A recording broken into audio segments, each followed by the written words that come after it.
Introduction to Ivanhoe. The author of the Waverley novels had hitherto proceeded in an unabated course of popularity, and might, in his peculiar district of literature, have been termed l'enfant gâté of success. It was plain, however, that frequent publication must finally wear out the public favor, unless some mode could be devised to give an appearance of novelty to subsequent productions.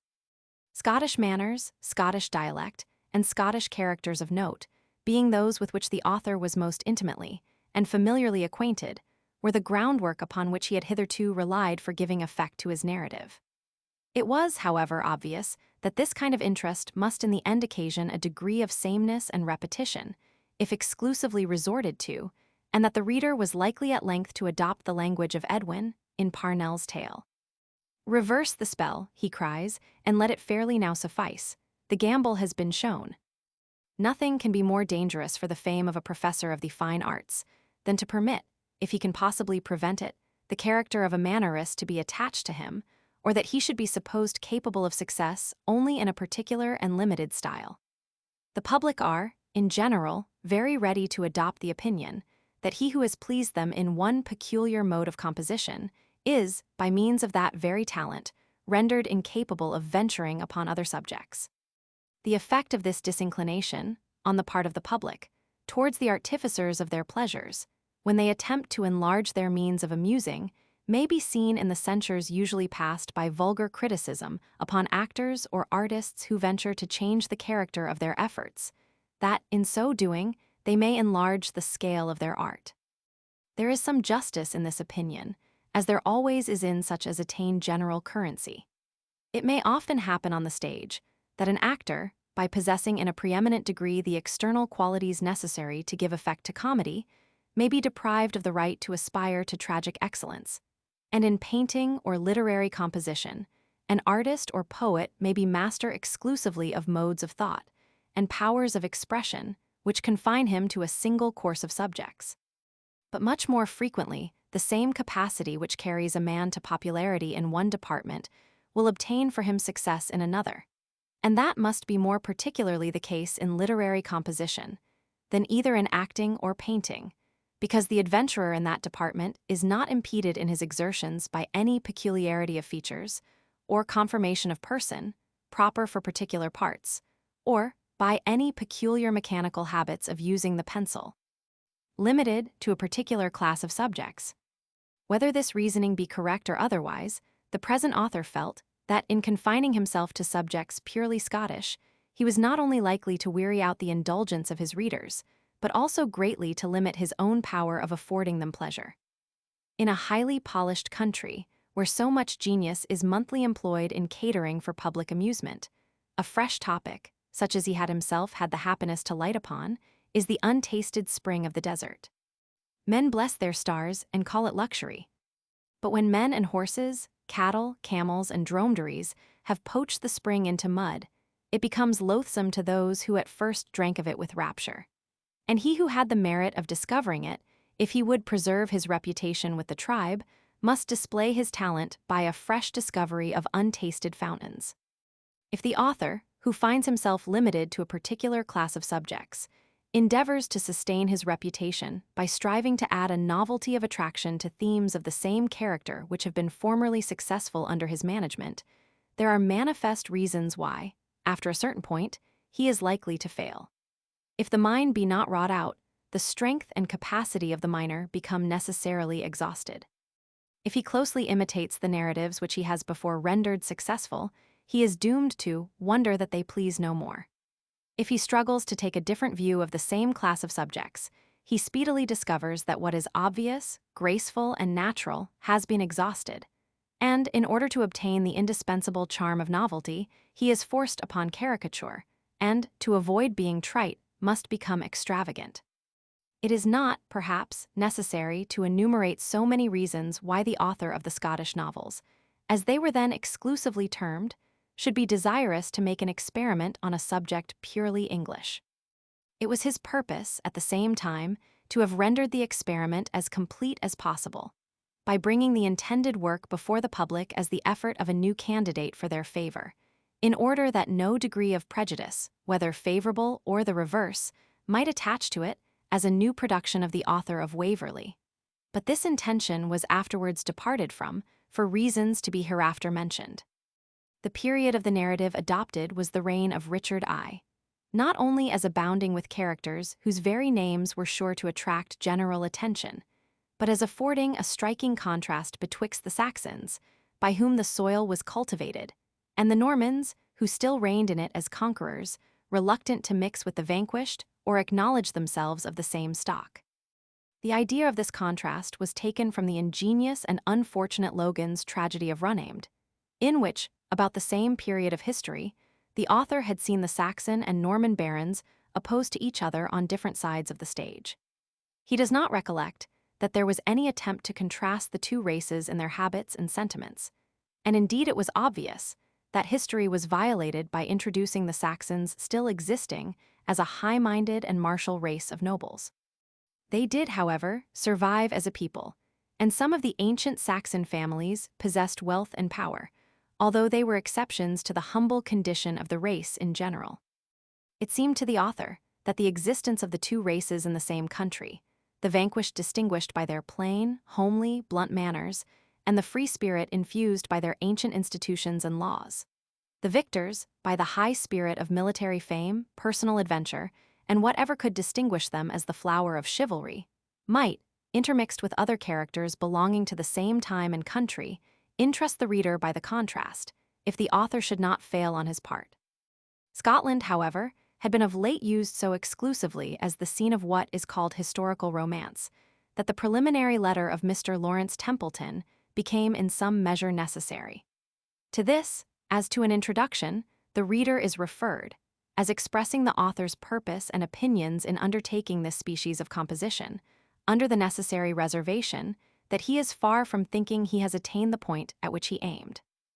It is scarcely necessary to add that there was no idea or wish to pass off the supposed Mr. Templeton as a real person, but a kind of continuation of the tales of my landlord had been recently attempted by a stranger, and it was supposed this dedicatory epistle might pass for some imitation of the same kind, and thus putting inquirers upon a false scent, induce them to believe they had before them the work of some new candidate for their favor.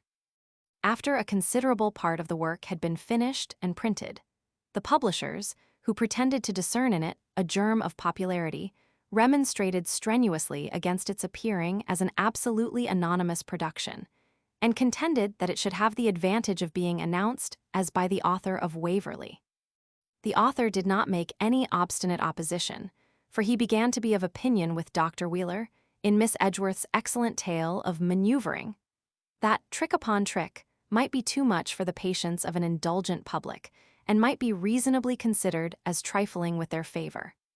The book, therefore, appeared as an avowed continuation of the Waverley novels, and it would be ungrateful not to acknowledge that it met with the same favorable reception as its predecessors.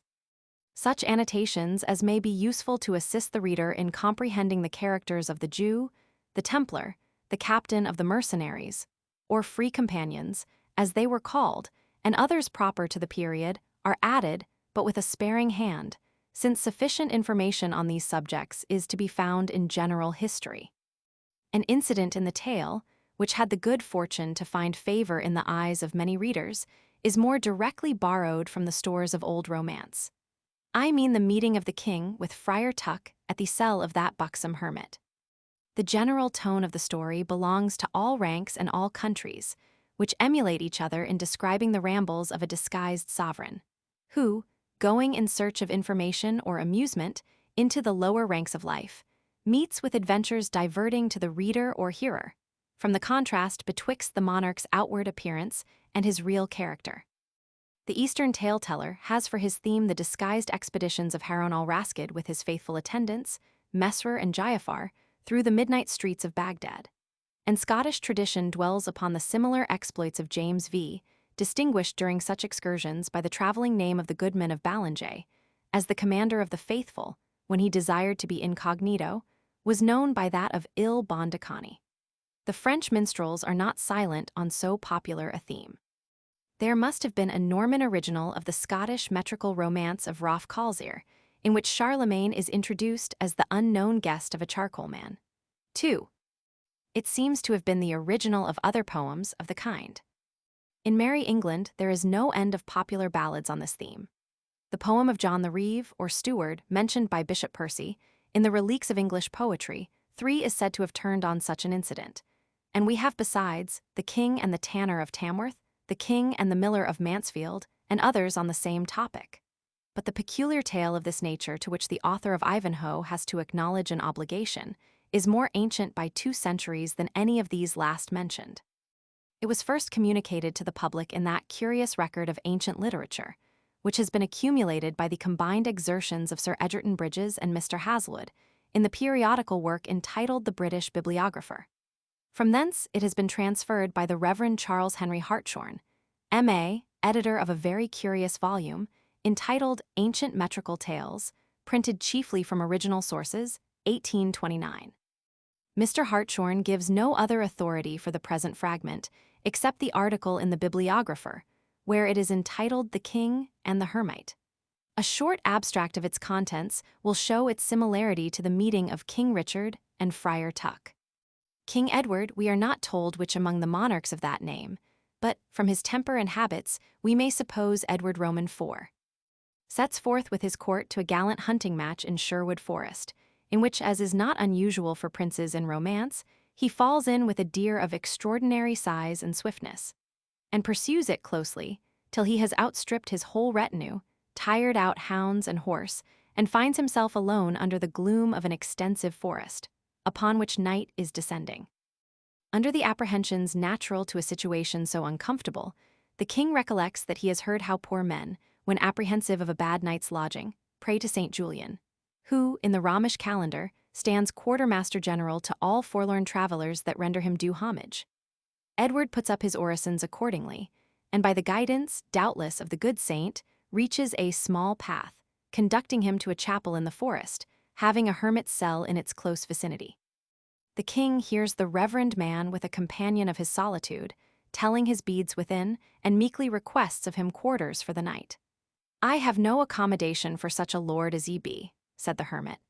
"I live here in the wilderness upon roots and rinds, and may not receive into my dwelling even the poorest wretch that lives, unless it were to save his life."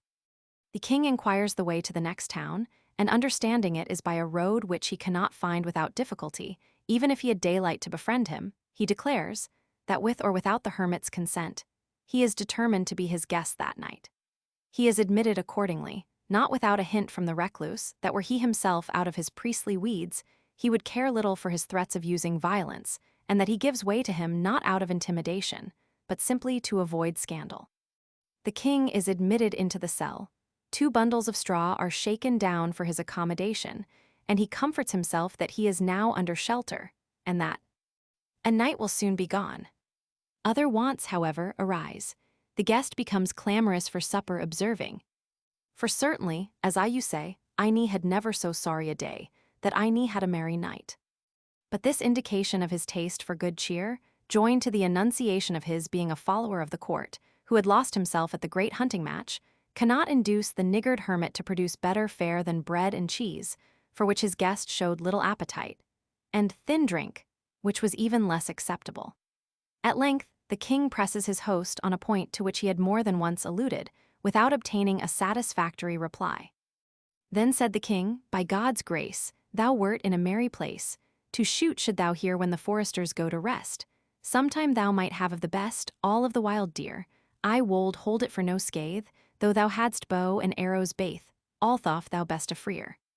The hermit, in return, expresses his apprehension that his guest means to drag him into some confession of offense against the forest laws, which, being betrayed to the king, might cost him his life. Edward answers by fresh assurances of secrecy, and again urges on him the necessity of procuring some venison. The hermit replies, by once more insisting on the duties incumbent upon him as a churchman, and continues to affirm himself free from all such breaches of order. "Many day I have here been, and flesh meat I eat never, but milk of the kye warm thee well and go to sleep, and I will lap thee with my cope, softly to lie." It would seem that the manuscript is here imperfect, for we do not find the reasons which finally induce the curtal friar to amend the king's cheer. But acknowledging his guest to be such a good fellow as has seldom graced his board, the holy man at length produces the best his cell affords. 2 candles are placed on a table, white bread and baked pasties are displayed by the light, besides choice of venison, both salt and fresh, from which they select collops. "I might have eaten my bread dry," said the king, "had I not pressed thee on the score of archery, but now have I dined like a prince, if we had but drink eno." This too is afforded by the hospitable anchorite, who dispatches an assistant to fetch a pot of 4 gallons from a secret corner near his bed, and the whole 3 set in to serious drinking. This amusement is superintended by the friar, according to the recurrence of certain fustian words, to be repeated by every competitor in turn before he drank, a species of high jinks, as it were, by which they regulated their potations, as toasts were given in latter times. The one toper says fusty bandias, to which the other is obliged to reply, "Strike pantner," and the friar passes many jests on the king's want of memory, who sometimes forgets the words of action. The night is spent in this jolly pastime. Before his departure in the morning, the king invites his reverend host to court, promises, at least, to requite his hospitality, and expresses himself much pleased with his entertainment. The jolly hermit at length agrees to venture thither, and to inquire for Jack Fletcher, which is the name assumed by the king. After the hermit has shown Edward some feats of archery, the joyous pair separate. The king rides home and rejoins his retinue. As the romance is imperfect, we are not acquainted how the discovery takes place, but it is probably much in the same manner as in other narratives turning on the same subject, where the host, apprehensive of death for having trespassed on the respect due to his sovereign, while incognito, is agreeably surprised by receiving honors and reward. In Mr. Hartshorne's collection, there is a romance on the same foundation, called King Edward and the Shepherd 4, which, considered as illustrating manners, is still more curious than the king and the hermit, but it is foreign to the present purpose. The reader has here the original legend from which the incident in the romance is derived, and the identifying the irregular eremite with the Friar Tuck of Robin Hood's story was an obvious expedient. The name of Ivanhoe was suggested by an old rhyme. All novelists have had occasion at some time or other to wish with Falstaff that they knew where a commodity of good names was to be had. On such an occasion, the author chanced to call to memory a rhyme recording 3 names of the manors forfeited by the ancestor of the celebrated Hampden for striking the Black Prince a blow with his racket when they quarreled at tennis. Tring, Wing, and Ivanhoe, for striking of a blow Hampden did forgo, and glad he could escape so. The word suited the author's purpose in 2 material respects, for first, it had an ancient English sound, and secondly, it conveyed no indication whatever of the nature of the story. He presumes to hold this last quality to be of no small importance.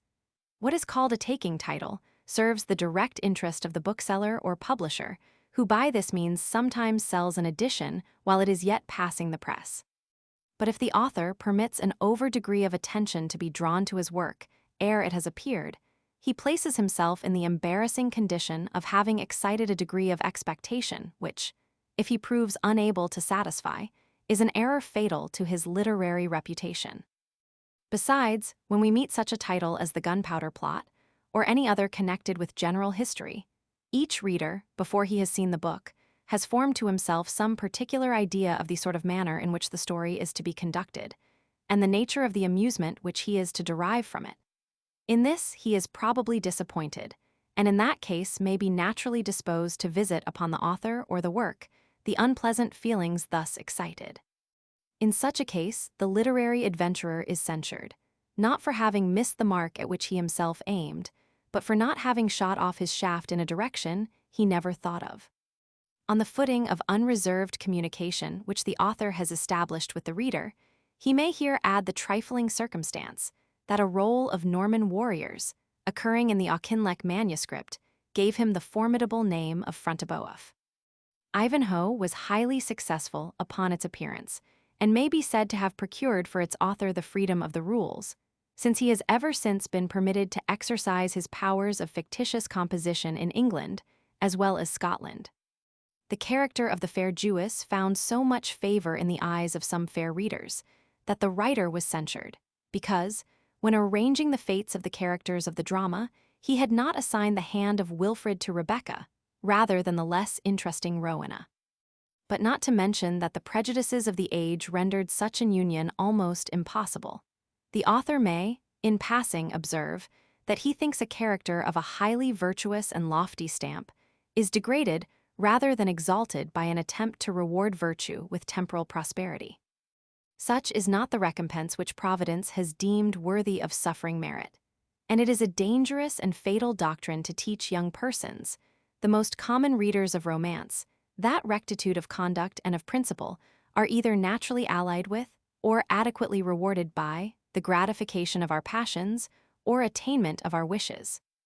In a word, if a virtuous and self-denied character is dismissed with temporal wealth, greatness, rank, or the indulgence of such a rashly formed or ill-assorted passion as that of Rebecca for Ivanhoe, the reader will be apt to say, "Verily virtue has had its reward."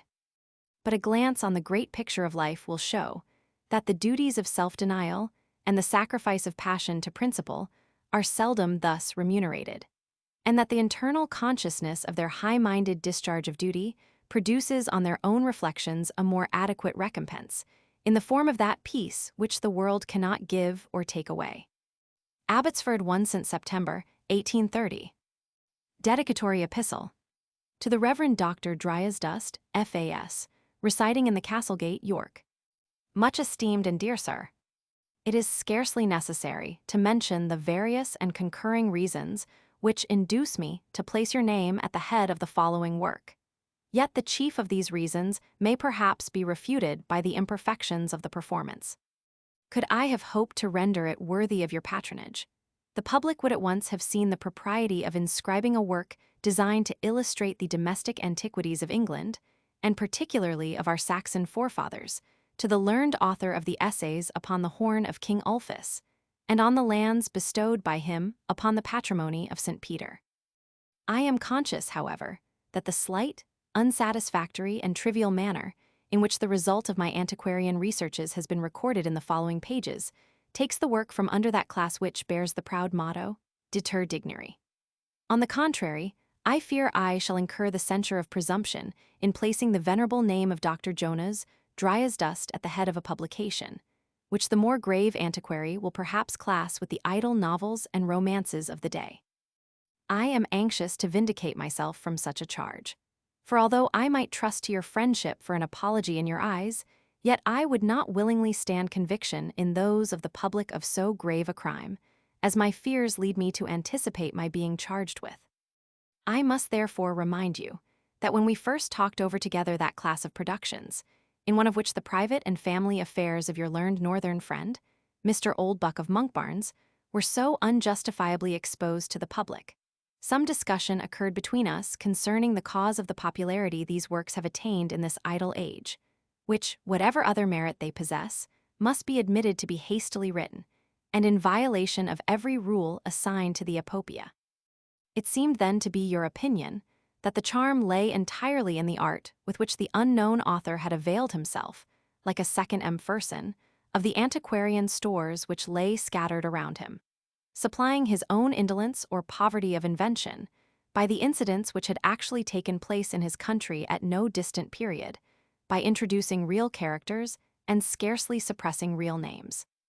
It was not above 60 or 70 years, you observed, since the whole north of Scotland was under a state of government nearly as simple and as patriarchal as those of our good allies the Mohawks and Iroquois. Admitting that the author cannot himself be supposed to have witnessed those times, he must have lived, you observed, among persons who had acted and suffered in them.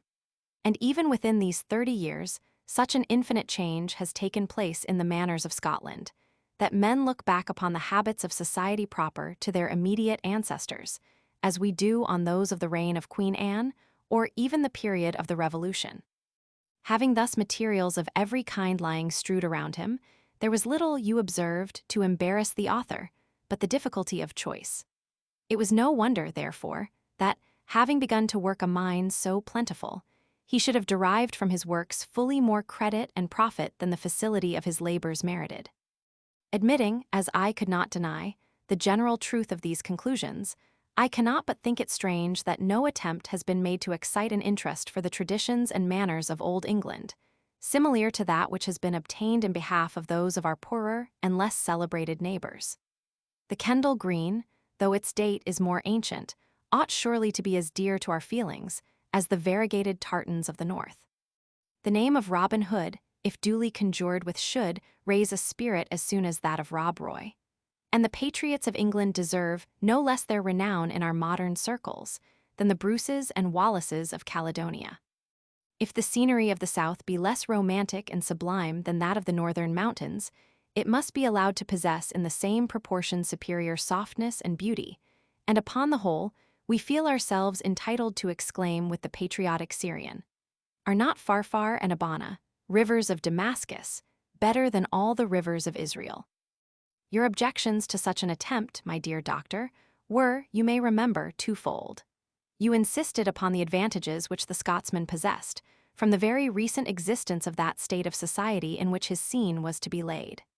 Many now alive, you remarked, well-remembered persons who had not only seen the celebrated Roy M. Gregor, but had feasted and even fought with him. All those minute circumstances belonging to private life and domestic character, all that gives verisimilitude to a narrative and individuality to the persons introduced, is still known and remembered in Scotland.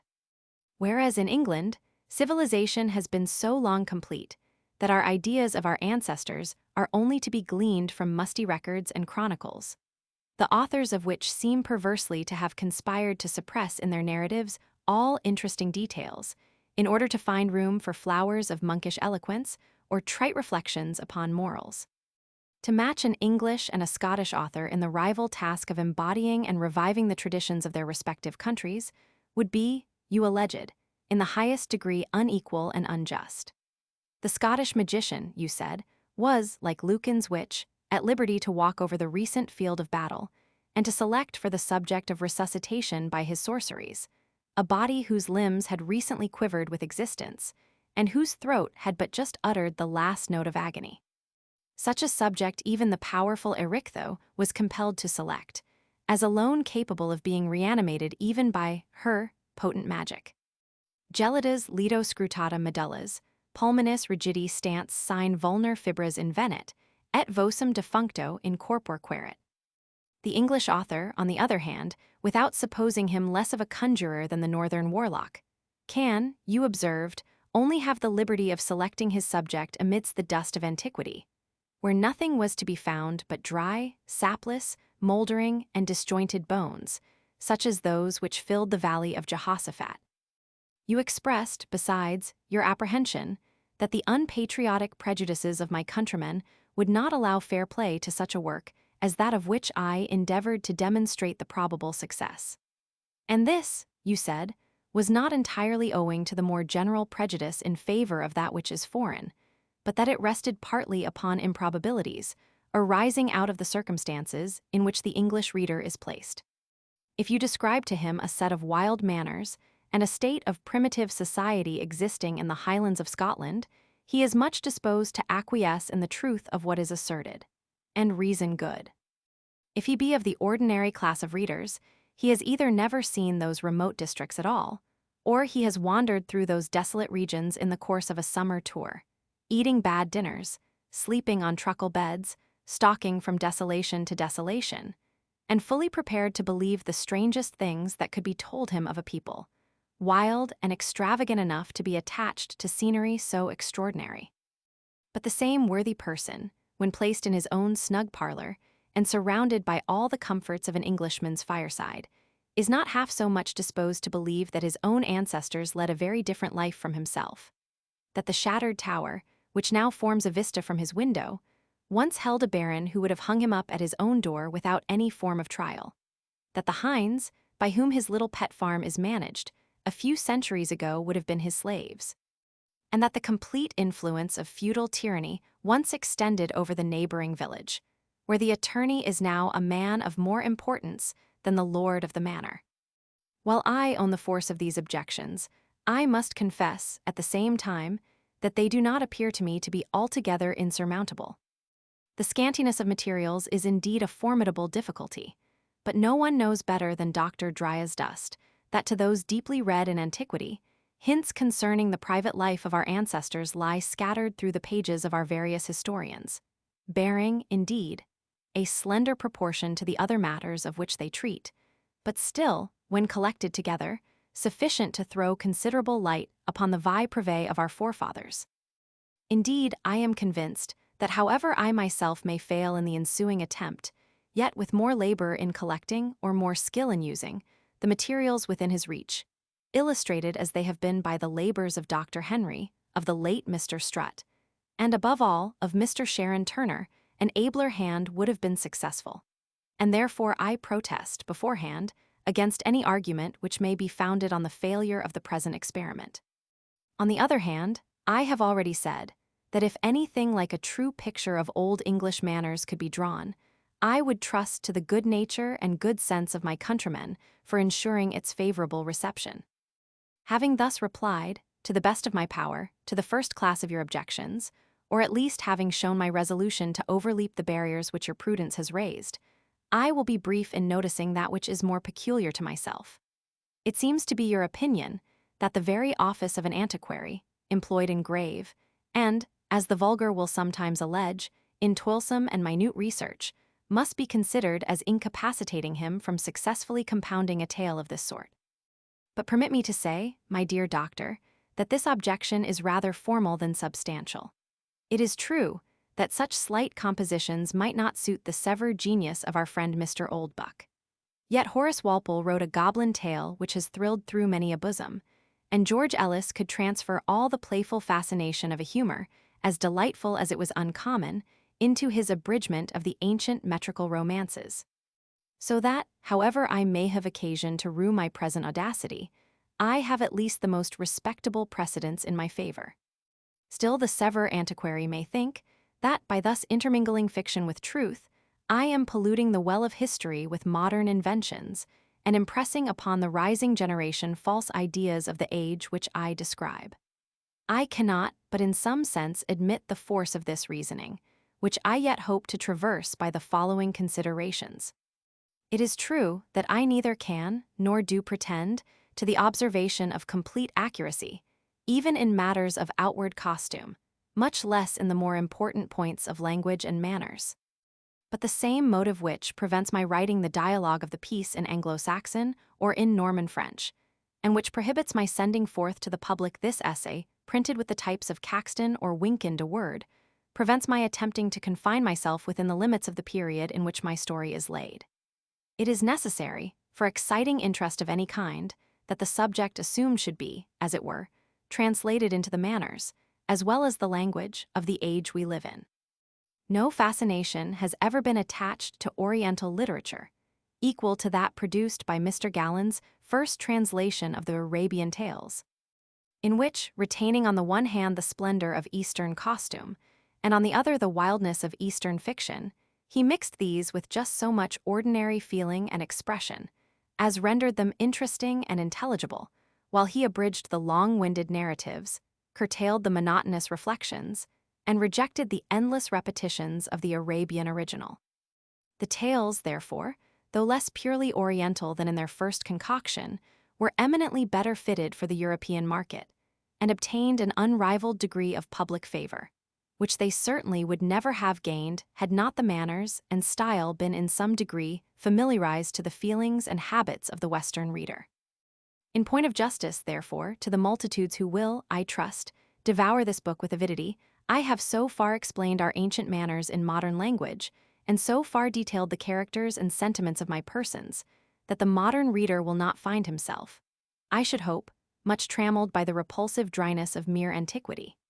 In this, I respectfully contend, I have in no respect exceeded the fair license due to the author of a fictitious composition.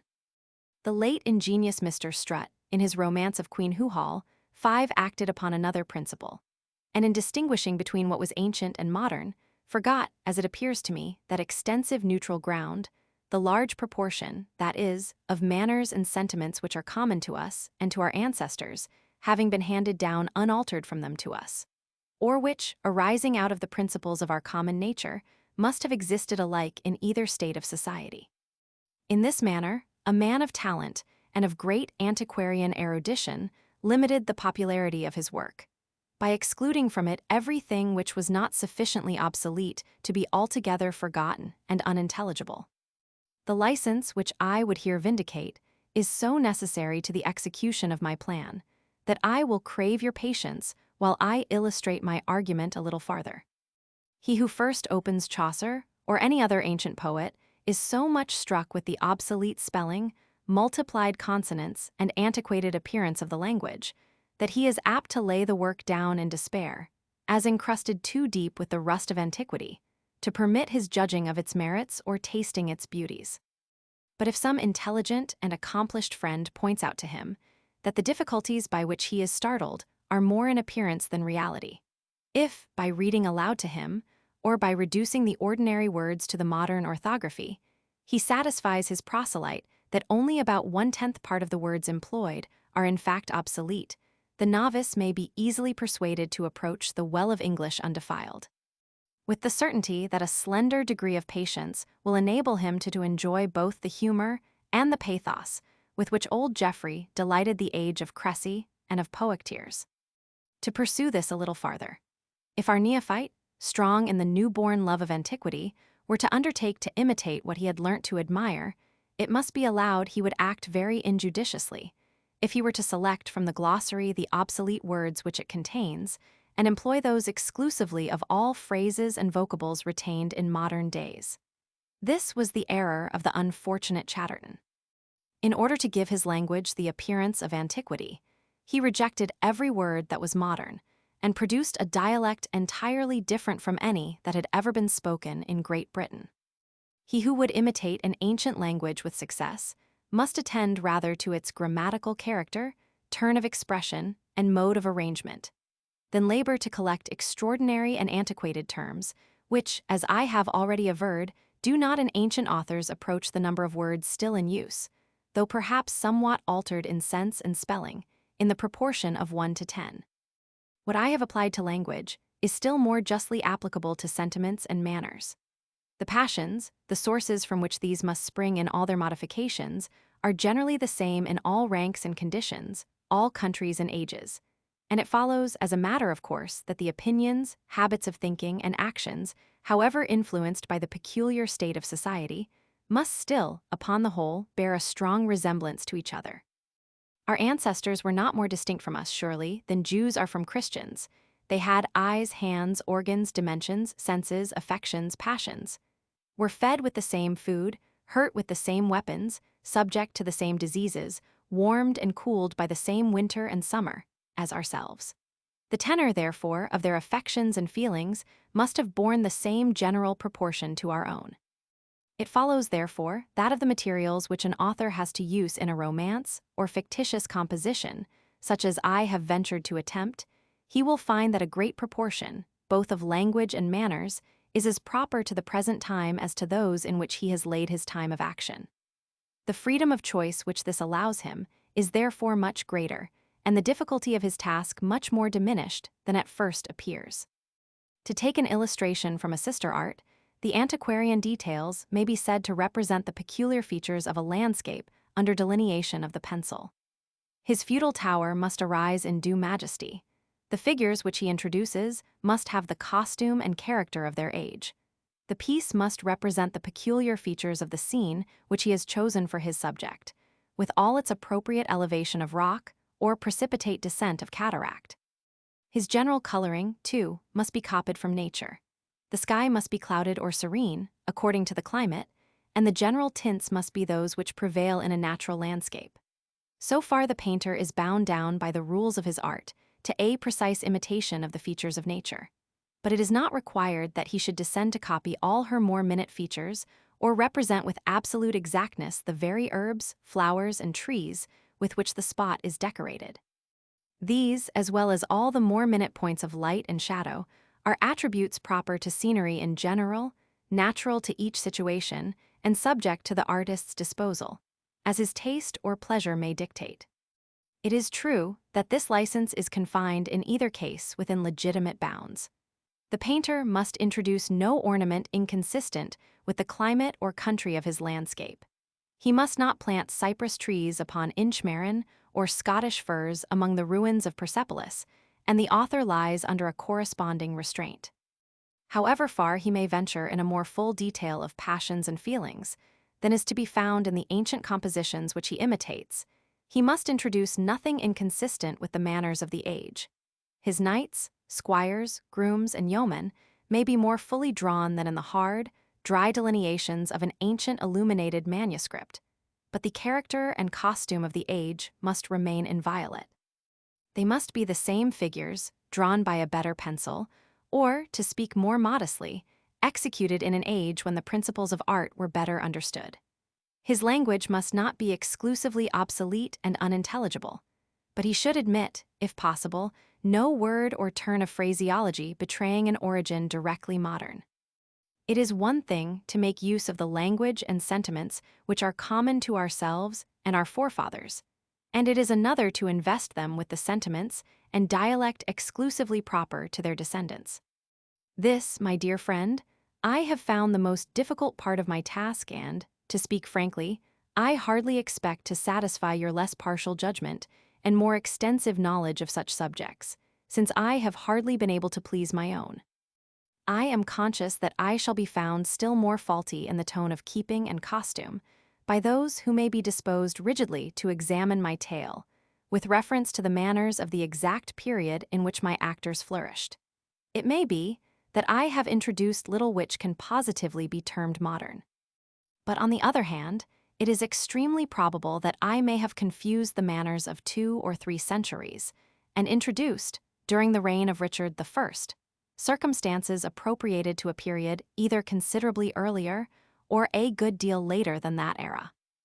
It is my comfort that errors of this kind will escape the general class of readers, and that I may share in the ill-deserved applause of those architects, who, in their modern Gothic, do not hesitate to introduce, without rule or method, ornaments proper to different styles and to different periods of the art. Those whose extensive researches have given them the means of judging my backslidings with more severity will probably be lenient in proportion to their knowledge of the difficulty of my task. My honest and neglected friend, Ingulphus, has furnished me with many a valuable hint, but the light afforded by the Monk of Croydon and Geoffrey de Vinsauf is dimmed by such a conglomeration of uninteresting and unintelligible matter that we gladly fly for relief to the delightful pages of the gallant Froissart, although he flourished at a period so much more remote from the date of my history. If, therefore, my dear friend, you have generosity enough to pardon the presumptuous attempt to frame for myself a minstrel coronet, partly out of the pearls of pure antiquity, and partly from the Bristol stones and paste, with which I have endeavored to imitate them, I am convinced your opinion of the difficulty of the task will reconcile you to the imperfect manner of its execution. Of my materials, I have but little to say. They may be chiefly found in the singular Anglo-Norman Ms., which Sir Arthur Wardour preserves with such jealous care in the 3rd drawer of his oaken cabinet, scarcely allowing anyone to touch it, and being himself not able to read one syllable of its contents. I should never have got his consent, on my visit to Scotland, to read in those precious pages for so many hours, had I not promised to designate it by some emphatic mode of printing, as the Wardour manuscript, giving it, thereby, an individuality as important as the Bannatyne Ms., the Auchinleck Ms., and any other monument of the patience of a Gothic scrivener. I have sent, for your private consideration, a list of the contents of this curious piece, which I shall perhaps subjoin, with your approbation, to the 3rd volume of my tale, in case the printer's devil should continue impatient for copy, when the whole of my narrative has been imposed. Adieu, my dear friend.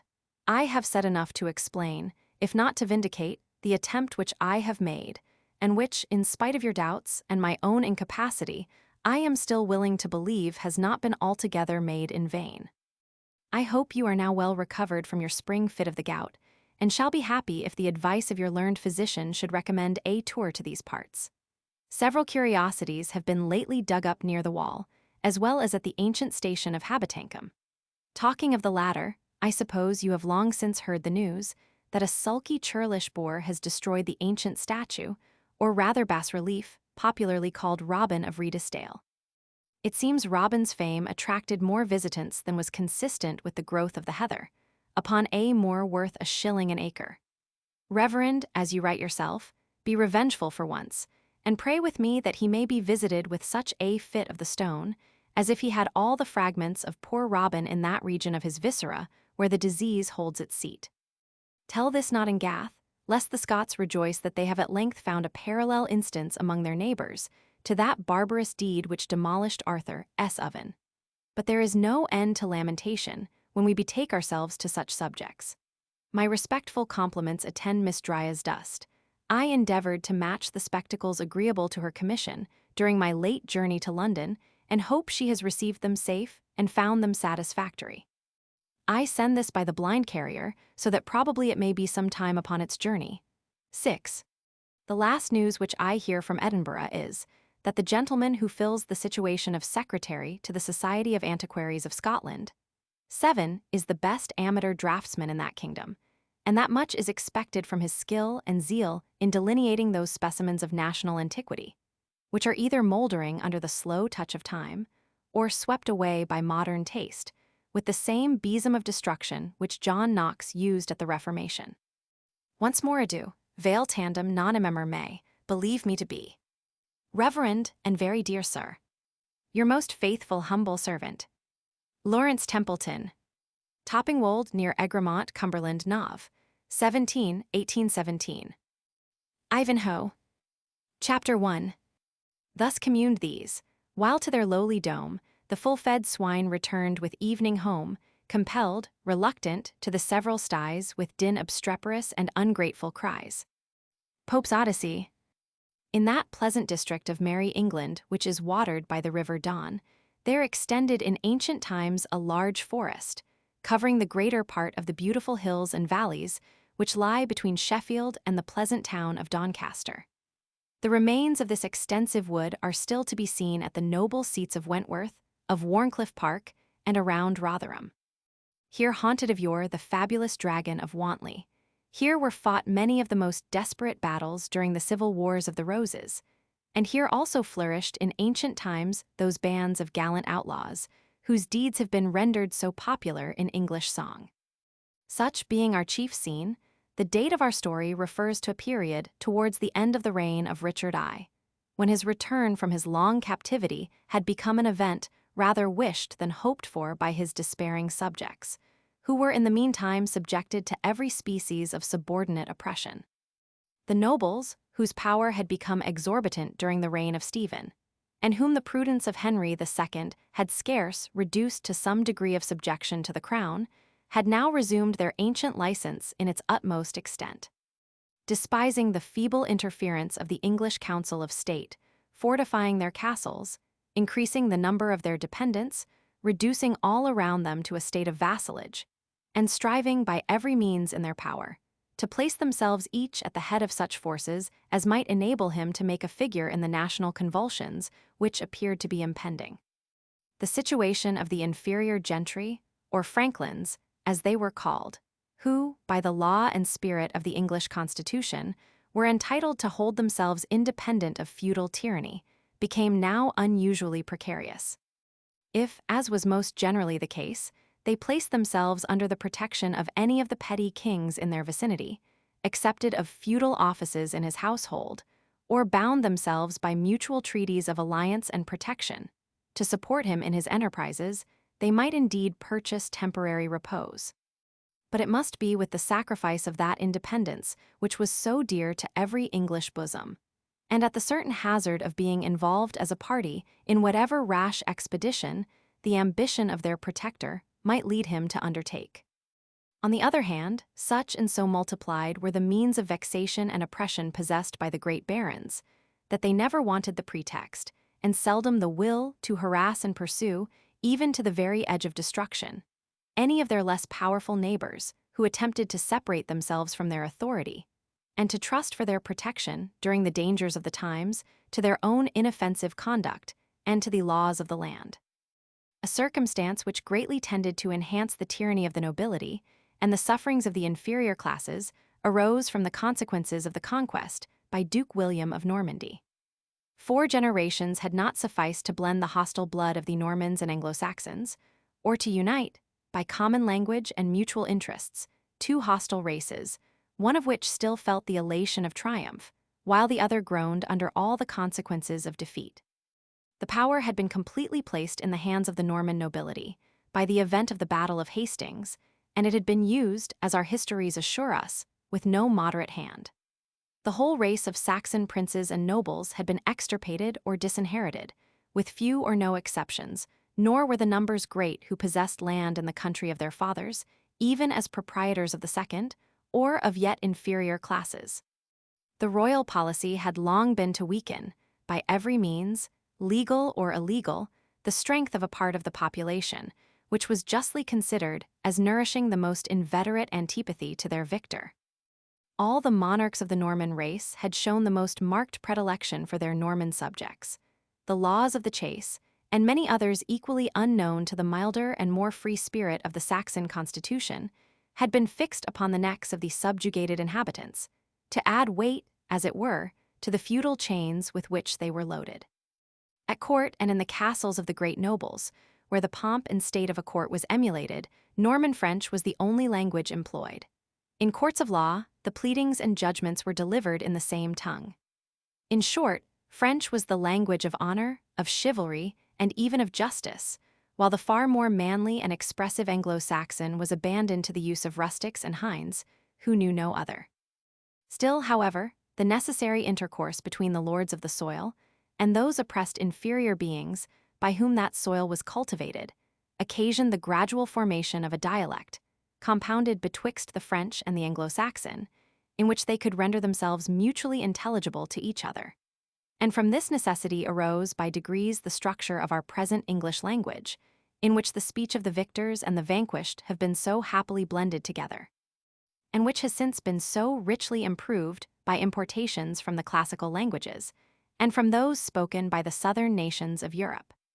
This state of things I have thought it necessary to premise for the information of the general reader, who might be apt to forget, that, although no great historical events, such as war or insurrection, mark the existence of the Anglo-Saxons as a separate people subsequent to the reign of William II, yet the great national distinctions betwixt them and their conquerors, the recollection of what they had formerly been, and to what they were now reduced, continued down to the reign of Edward III, to keep open the wounds which the conquest had inflicted, and to maintain a line of separation betwixt the descendants of the victor Normans and the vanquished Saxons.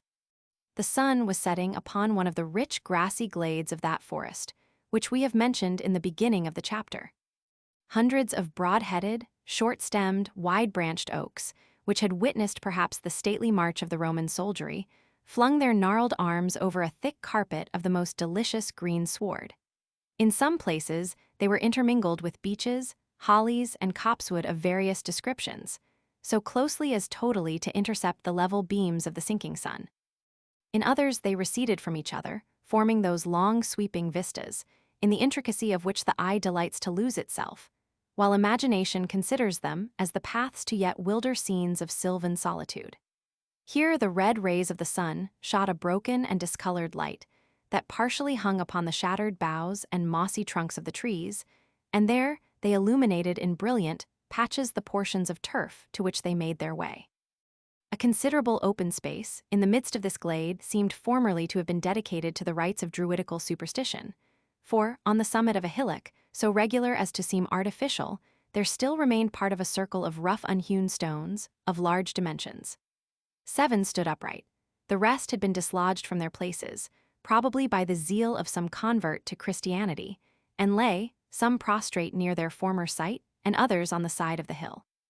One large stone only had found its way to the bottom, and in stopping the course of a small brook, which glided smoothly round the foot of the eminence, gave, by its opposition, a feeble voice of murmur to the placid and elsewhere silent streamlet.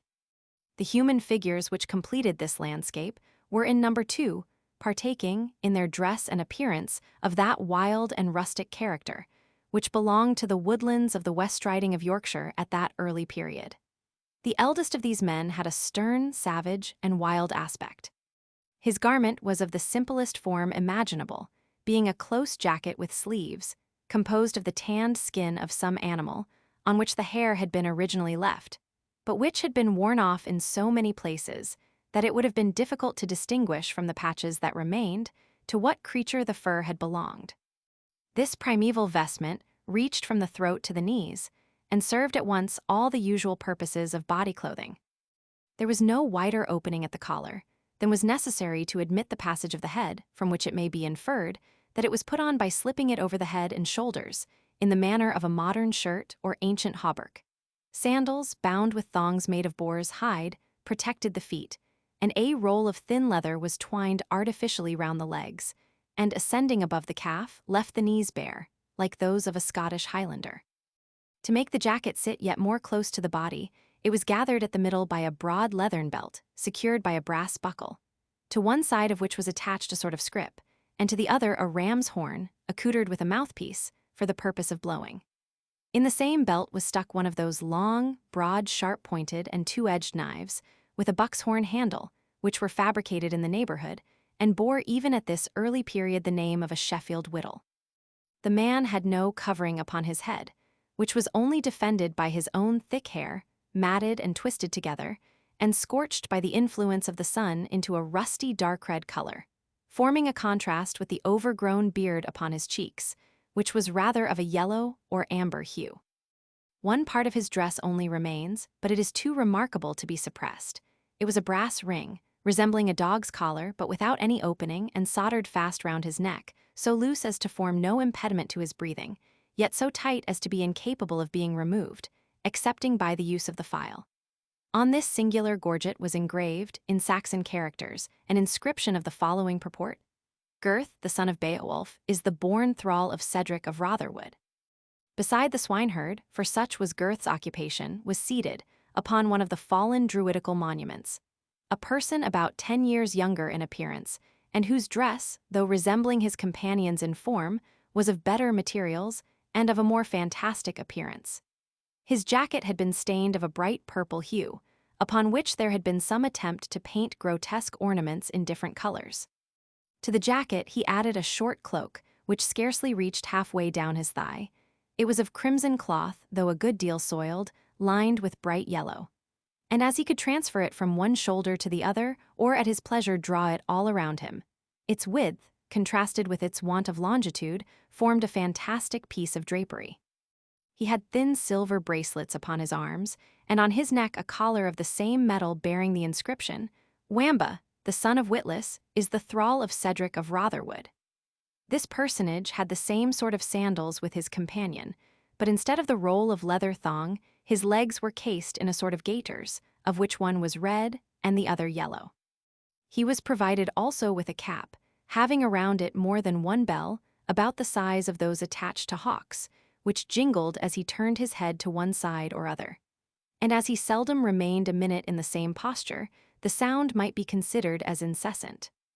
Around the edge of this cap was a stiff bandeau of leather, cut at the top into open work, resembling a coronet, while a prolonged bag arose from within it, and fell down on one shoulder like an old-fashioned nightcap, or a jelly bag, or the headgear of a modern hussar. It was to this part of the cap that the bells were attached, which circumstance, as well as the shape of his headdress, and his own half-crazed, half-cunning expression of countenance, sufficiently pointed him out as belonging to the race of domestic clowns or jesters, maintained in the houses of the wealthy, to help away the tedium of those lingering hours which they were obliged to spend within doors. He bore, like his companion, a scrip, attached to his belt, but had neither horn nor knife, being probably considered as belonging to a class whom it is esteemed dangerous to entrust with edge-tools. In place of these, he was equipped with a sword of lath, resembling that with which Harlequin operates his wonders upon the modern stage. The outward appearance of these two men formed scarce a stronger contrast than their look and demeanor. That of the serf, or bondsman, was sad and sullen. His aspect was bent on the ground with an appearance of deep dejection, which might be almost construed into apathy, had not the fire which occasionally sparkled in his red eye manifested that there slumbered, under the appearance of sullen despondency, a sense of oppression, and a disposition to resistance. The looks of Wamba, on the other hand, indicated, as usual with his class, a sort of vacant curiosity, and fidgety impatience of any posture of repose, together with the utmost self-satisfaction respecting his own situation and the appearance which he made. The dialogue which they maintained between them was carried on in Anglo-Saxon, which, as we said before, was universally spoken by the inferior classes, excepting the Norman soldiers and the immediate personal dependents of the great feudal nobles.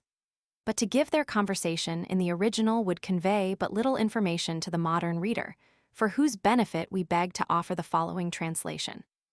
"The curse of St. Withold upon these infernal porkers," said the swineherd, after blowing his horn obstreperously to collect together the scattered herd of swine, which, answering his call with notes equally melodious, made, however, no haste to remove themselves from the luxurious banquet of beechmast and acorns on which they had fattened, or to forsake the marshy banks of the rivulet, where several of them, half plunged in mud, lay stretched at their ease, altogether regardless of the voice of their keeper. "The curse of St. Withold upon them and upon me," said Gurth. "If the two-legged wolf snap not up some of them ere nightfall, I am no true man. Here, fangs, fangs." He ejaculated at the top of his voice to a ragged, wolfish-looking dog, a sort of lurcher, half-mastiff, half-greyhound, which ran limping about as if with the purpose of seconding his master in collecting the refractory grunters, but which, in fact, from misapprehension of the swineherd's signals, ignorance of his own duty, or malice prepense, only drove them hither and thither, and increased the evil which he seemed to design to remedy. "A devil draw the teeth of him," said Gurth, "and the mother of mischief confound the ranger of the forest, that cuts the foreclaws off our dogs, and makes them unfit for their trade. 8 Wamba, up and help me, and thou be'st a man, take a turn round the back o' the hill to gain the wind on them, and when thou'st got the weather gauge, thou mayst drive them before thee as gently as so many innocent lambs." "Truly," said Wamba, without stirring from the spot, "I have consulted my legs upon this matter, and they are altogether of opinion that to carry my gay garments through these sloughs would be an act of unfriendship to my sovereign person and royal wardrobe. Wherefore, Gurth, I advise thee to call off fangs and leave the herd to their destiny, which, whether they meet with bands of traveling soldiers, or of outlaws, or of wandering pilgrims, can be little else than to be converted into Normans before morning, to thy no small ease and comfort." "The swine turned Normans to my comfort," quoth Gurth. "Expound that to me, Wamba, for my brain is too dull and my mind too vexed to read riddles." "Why, how call you those grunting brutes running about on their 4 legs?" demanded Wamba. "Swine, fool, swine," said the herd. "Every fool knows that." "And swine is good Saxon," said the jester. "But how call you the sow when she is flayed, and drawn, and quartered, and hung up by the heels, like a traitor?" "Pork," answered the swineherd. "I am very glad every fool knows that too," said Wamba, "and pork, I think, is good Norman French. And so when the brute lives and is in the charge of a Saxon slave, she goes by her Saxon name, but becomes a Norman and is called pork when she is carried to the castle hall to feast among the nobles. What dost thou think of this, friend Gurth, ha?" "It is but too true doctrine, friend Wamba, however it got into thy fool's pate." "Nay, I can tell you more," said Wamba in the same tone. "There is old Alderman Ox continues to hold his Saxon epithet, while he is under the charge of serfs and bondsmen such as thou, but becomes beef, a fiery French gallant, when he arrives before the worshipful jaws that are destined to consume him. Mynheer Calf, too, becomes Monsieur de Vaux in the like manner. He is Saxon when he requires tendance, and takes a Norman name when he becomes matter of enjoyment." "By St. Dunstan," answered Gurth, "thou speakest but sad truths. Little is left to us but the air we breathe, and that appears to have been reserved with much hesitation, solely for the purpose of enabling us to endure the tasks they lay upon our shoulders. The finest and the fattest is for their board, the loveliest is for their couch. The best and bravest supply their foreign masters with soldiers, and whiten distant lands with their bones, leaving few here who have either will or the power to protect the unfortunate Saxon. God's blessing on our master Cedric, he hath done the work of a man in standing in the gap, but Reginald Front-de-Bœuf is coming down to this country in person, and we shall soon see how little Cedric's trouble will avail him. Hear, hear," he exclaimed again, raising his voice. So ho, well done, Fangs. Thou hast them all before thee now, and bring'st thee them on bravely, lad." "Gurth," said the jester, I know thou thinkest me a fool, or thou wouldst not be so rash in putting thy head into my mouth. One word to Reginald Front-de-Bœuf, or Philip de Malvoisin, that thou hast spoken treason against the Norman, and thou art but a castaway swineherd, thou wouldst waver on one of these trees as a terror to all evil speakers against dignities. Dog, thou wouldst not betray me, said Gurth, after having led me on to speak so much at disadvantage. Betray thee, answered the jester. No, that were the trick of a wise man. A fool cannot half so well help himself. But soft, whom have we here? He said, listening to the trampling of several horses which became then audible. Never mind whom, answered Gurth, who had now got his herd before him, and with the aid of fangs was driving them down one of the long dim vistas which we have endeavored to describe. Nay, but I must see the riders, answered Wamba. Perhaps they are come from fairyland with a message from King Oberon. A murrain take thee, rejoined the swineherd. Wilt thou talk of such things, while a terrible storm of thunder and lightning is raging within a few miles of us? Hark, how the thunder rumbles.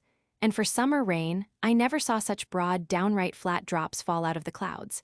The oaks, too, notwithstanding the calm weather, sob and creak with their great boughs as if announcing a tempest.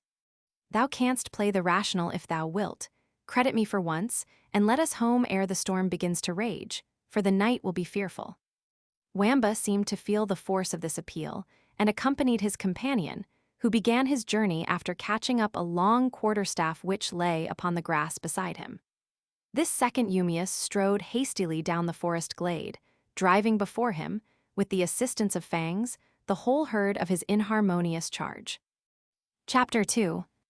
A monk there was, a fair for the maestry, an outrider that loved venery, a manly man to be an abbot able, full many a dainty horse had he in stable.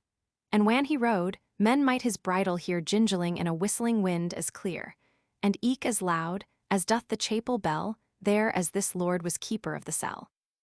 Chaucer. Notwithstanding the occasional exhortation and chiding of his companion, the noise of the horsemen's feet continuing to approach, Wamba could not be prevented from lingering occasionally on the road, upon every pretence which occurred, now catching from the hazel a cluster of half-ripe nuts, and now turning his head to leer after a cottage maiden who crossed their path. The horsemen, therefore, soon overtook them on the road. Their numbers amounted to 10 men, of whom the 2 who rode foremost seemed to be persons of considerable importance, and the others their attendants. It was not difficult to ascertain the condition and character of one of these personages. He was obviously an ecclesiastic of high rank. His dress was that of a Cistercian monk, but composed of materials much finer than those which the rule of that order admitted. His mantle and hood were of the best Flanders cloth, and fell in ample, and not ungraceful folds, around a handsome, though somewhat corpulent person. His countenance bore as little the marks of self-denial as his habit indicated contempt of worldly splendor. His features might have been called good, had there not lurked under the penthouse of his eye that sly Epicurean twinkle which indicates the cautious voluptuary. In other respects, his profession and situation had taught him a ready command over his countenance, which he could contract at pleasure into solemnity, although its natural expression was that of good-humored social indulgence. In defiance of conventual rules and the edicts of popes and councils, the sleeves of this dignitary were lined and turned up with rich furs, his mantle secured at the throat with a golden clasp, and the whole dress proper to his order as much refined upon and ornamented as that of a Quaker beauty of the present day, who, while she retains the garb and costume of her sect, continues to give to its simplicity, by the choice of materials and the mode of disposing them, a certain air of coquettish attraction, savoring but too much of the vanities of the world. This worthy churchman rode upon a well-fed ambling mule, whose furniture was highly decorated, and whose bridle, according to the fashion of the day, was ornamented with silver bells. In his seat, he had nothing of the awkwardness of the convent, but displayed the easy and habitual grace of a well-trained horseman. Indeed, it seemed that so humble a conveyance as a mule, in however good case, and however well broken to a pleasant and accommodating amble, was only used by the gallant monk for traveling on the road. A lay brother, one of those who followed in the train, had for his use on other occasions one of the most handsome Spanish jennets ever bred at Andalusia, which merchants used at that time to import, with great trouble and risk, for the use of persons of wealth and distinction. The saddle and housings of this superb palfrey were covered by a long footcloth, which reached nearly to the ground, and on which were richly embroidered mitres, crosses, and other ecclesiastical emblems. Another lay brother led a sumpter mule, loaded probably with his superior's baggage, and 2 monks of his own order, of inferior station, rode together in the rear, laughing and conversing with each other, without taking much notice of the other members of the cavalcade. The companion of the church dignitary was a man past 40, thin, strong, tall, and muscular, an athletic figure, which long fatigue and constant exercise seemed to have left none of the softer part of the human form, having reduced the whole to brawn, bones, and sinews, which had sustained 1,000 toils, and were ready to dare 1,000 more. His head was covered with a scarlet cap, faced with fur, of that kind which the French call mortier, from its resemblance to the shape of an inverted mortar. His countenance was therefore fully displayed, and its expression was calculated to impress a degree of awe, if not of fear, upon strangers. High features, naturally strong and powerfully expressive, had been burnt almost into negro blackness by constant exposure to the tropical sun, and might, in their ordinary state, be said to slumber after the storm of passion had passed away. But the projection of the veins of the forehead, the readiness with which the upper lip and its thick black mustaches quivered upon the slightest emotion, plainly intimated that the tempest might be again and easily awakened. His keen, piercing, dark eyes told in every glance a history of difficulties subdued and dangers dared, and seemed to challenge opposition to his wishes, for the pleasure of sweeping it from his road by a determined exertion of courage and of will. A deep scar on his brow gave additional sternness to his countenance, and a sinister expression to one of his eyes, which had been slightly injured on the same occasion, and of which the vision, though perfect, was in a slight and partial degree distorted. The upper dress of this personage resembled that of his companion in shape, being a long monastic mantle, but the color, being scarlet, showed that he did not belong to any of the 4 regular orders of monks. On the right shoulder of the mantle there was cut, in white cloth, a cross of a peculiar form. This upper robe concealed what at first view seemed rather inconsistent with its form. A shirt, namely, of linked mail, with sleeves and gloves of the same, curiously plaited and interwoven, as flexible to the body as those which are now wrought in the stocking loom, out of less obdurate materials. The forepart of his thighs, where the folds of his mantle permitted them to be seen, were also covered with linked mail. The knees and feet were defended by splints or thin plates of steel, ingeniously jointed upon each other, and mail hose, reaching from the ankle to the knee, effectually protected the legs and completed the rider's defensive armor. In his girdle he wore a long and double-edged dagger, which was the only offensive weapon about his person. He rode, not a mule like his companion, but a strong hackney for the road, to save his gallant war-horse, which a squire led behind, fully accoutred for battle, with a chamfron or plated headpiece upon his head, having a short spike projecting from the front. On one side of the saddle hung a short battle-axe, richly inlaid with damascene carving.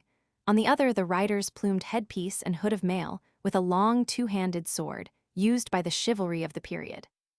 A second squire held aloft his master's lance, from the extremity of which fluttered a small banderole, or streamer, bearing a cross of the same form with that embroidered upon his cloak.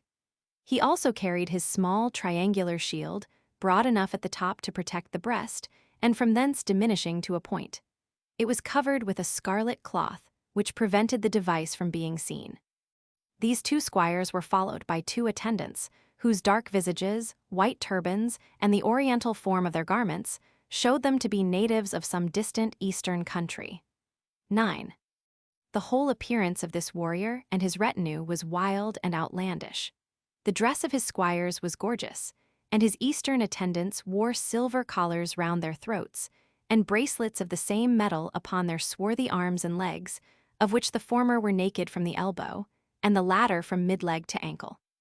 Silk and embroidery distinguished their dresses and marked the wealth and importance of their master, forming, at the same time, a striking contrast with the martial simplicity of his own attire.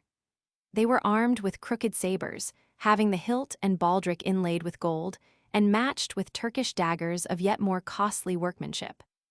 Each of them bore at his saddlebow a bundle of darts or javelins, about 4 feet in length, having sharp steel heads, a weapon much in use among the Saracens, and of which the memory is yet preserved in the martial exercise called el-Jarid, still practiced in the eastern countries. The steeds of these attendants were in appearance as foreign as their riders.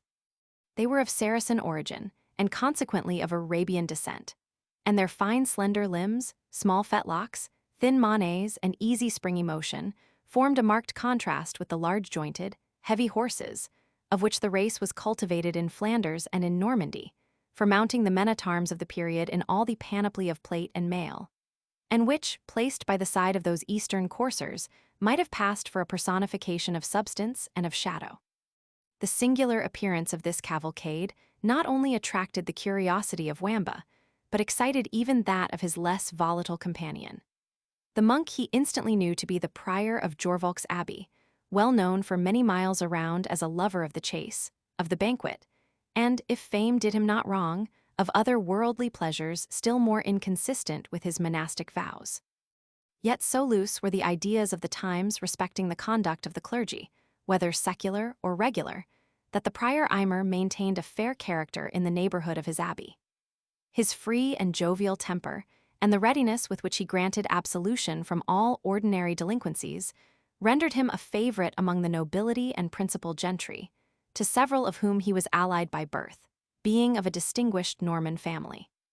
The ladies, in particular, were not disposed to scan too nicely the morals of a man who was a professed admirer of their sex, and who possessed many means of dispelling the ennui which was too apt to intrude upon the halls and bowers of an ancient feudal castle. The prior mingled in the sports of the field with more than due eagerness, and was allowed to possess the best-trained hawks and the fleetest greyhounds in the North Riding, circumstances which strongly recommended him to the youthful gentry. With the old, he had another part to play, which, when needful, he could sustain with great decorum. His knowledge of books, however superficial, was sufficient to impress upon their ignorance respect for his supposed learning, and the gravity of his deportment and language, with the high tone which he exerted in setting forth the authority of the Church and of the priesthood, impressed them no less with an opinion of his sanctity. Even the common people, the severest critics of the conduct of their betters, had commiseration with the follies of Prior Aymer. He was generous, and charity, as it is well known, covereth a multitude of sins, in another sense than that in which it is said to do so in Scripture. The revenues of the monastery, of which a large part was at his disposal, while they gave him the means of supplying his own very considerable expenses, afforded also those largesses which he bestowed among the peasantry, and with which he frequently relieved the distresses of the oppressed. If Prior Aymer rode hard in the chase, or remained long at the banquet, if Prior Aymer was seen, at the early peep of dawn, to enter the postern of the abbey, as he glided home from some rendezvous which had occupied the hours of darkness, men only shrugged up their shoulders and reconciled themselves to his irregularities, by recollecting that the same were practiced by many of his brethren who had no redeeming qualities whatsoever to atone for them. Prior Aymer, therefore, and his character were well known to our Saxon serfs, who made their rude obeisance, and received his benedicite mise fils in return. But the singular appearance of his companion and his attendants arrested their attention and excited their wonder, and they could scarcely attend to the prior of Jorvolk's question, when he demanded if they knew of any place of harborage in the vicinity. So much were they surprised at the half-monastic, half-military appearance of the swarthy stranger, and at the uncouth dress and arms of his eastern attendants. It is probable, too, that the language in which the benediction was conferred and the information asked sounded ungracious, though not probably unintelligible, in the ears of the Saxon peasants. "I asked you, my children," said the prior, raising his voice, and using the lingua franca or mixed language in which the Norman and Saxon races conversed with each other, "if there be in this neighborhood any good man, who, for the love of God and devotion to Mother Church, will give 2 of her humblest servants, with their train, a night's hospitality and refreshment." This he spoke with a tone of conscious importance, which formed a strong contrast to the modest terms which he thought it proper to employ. 2 of the humblest servants of Mother Church," repeated Wamba to himself, but, fool as he was, taking care not to make his observation audible. I should like to see her seneschals, her chief butlers, and other principal domestics. After this internal commentary on the prior's speech, he raised his eyes and replied to the question which had been put. If the reverend fathers, he said, loved good cheer and soft lodging, few miles of riding would carry them to the priory of Brinksworth, where their quality could not but secure them the most honorable reception, or if they preferred spending a penitential evening, they might turn down yonder wild glade, which would bring them to the hermitage of Copmanhurst, where a pious anchoret would make them sharers for the night of the shelter of his roof and the benefit of his prayers. The prior shook his head at both proposals. Mine honest friend, said he, if the jangling of thy bells had not dizzed thine understanding, thou mightst know clericus clericum non decimat. That is to say, we churchmen do not exhaust each other's hospitality, but rather require that of the laity, giving them thus an opportunity to serve God in honoring and relieving his appointed servants. It is true, replied Wamba, that I, being but an ass, am nevertheless honored to hear the bells as well as your reverence's mule. Notwithstanding, I did conceive that the charity of Mother Church and her servants might be said, with other charity, to begin at home. A truce to thine insolence, fellow, said the armed rider, breaking in on his prattle with a high and stern voice, and tell us, if thou canst, the road to, how called you your franklin, Prior Aymer? Cedric, answered the prior, Cedric the Saxon. Tell me, good fellow, are we near his dwelling, and can you show us the road? The road will be uneasy to find, answered Gurth, who broke silence for the first time, and the family of Cedric retire early to rest. Tush, tell not me, fellow, said the military rider. 'Tis easy for them to arise and supply the wants of travelers such as we are, who will not stoop to beg the hospitality which we have a right to command. I know not, said Gurth sullenly, if I should show the way to my master's house, to those who demand as a right the shelter which most are fain to ask as a favor. Do you dispute with me, slave? Said the soldier. And setting spurs to his horse, he caused him make a demivolt across the path, raising at the same time the riding rod which he held in his hand, with a purpose of chastising what he considered as the insolence of the peasant. Gurth darted at him a savage and revengeful scowl, and with a fierce yet hesitating motion, laid his hand on the haft of his knife. But the interference of Prior Aymer, who pushed his mule betwixt his companion and the swineherd, prevented the meditated violence. Nay, by St. Mary, Brother Brian, you must not think you are now in Palestine, predominating over heathen Turks and infidel Saracens. We islanders love not blows, save those of Holy Church, who chasteneth whom she loveth. Tell me, good fellow, said he to Wamba, and seconded his speech by a small piece of silver coin, the way to Cedric the Saxon, S. You cannot be ignorant of it, and it is your duty to direct the wanderer even when his character is less sanctified than ours. In truth, venerable father, answered the jester, the Saracen head of your right reverend companion has frightened out of mine the way home. I am not sure I shall get there tonight myself. Tush, said the abbot, thou canst tell us if thou wilt. This reverend brother has been all his life engaged in fighting among the Saracens for the recovery of the Holy Sepulchre. He is of the order of Knights Templars, whom you may have heard of. He is half a monk, half a soldier. If he is but half a monk, said the jester, he should not be wholly unreasonable with those whom he meets upon the road, even if they should be in no hurry to answer questions that no way concern them. I forgive thy wit, replied the abbot, on condition thou wilt show me the way to Cedric's mansion. Well then, answered Wamba, your reverences must hold on this path till you come to a sunken cross, of which scarce a cubit's length remains above ground. Then take the path to the left, for there are 4 which meet at Sunken Cross, and I trust your reverences will obtain shelter before the storm comes on. The abbot thanked his sage adviser, and the cavalcade, setting spurs to their horses, rode on as men do who wish to reach their inn before the bursting of a night storm. As their horses' hoofs died away, Gurth said to his companion, if they follow thy wise direction, the reverend fathers will hardly reach Rotherwood this night. No, said the jester, grinning, but they may reach Sheffield if they have good luck, and that is as fit a place for them. I am not so bad a woodsman as to show the dog where the deer lies, if I have no mind he should chase him. Thou art right, said Gurth. It were ill that Aymer saw the Lady Rowena, And it were worse, it may be, for Cedric to quarrel, as is most likely he would with this military monk. But, like good servants, let us hear and see, and say nothing.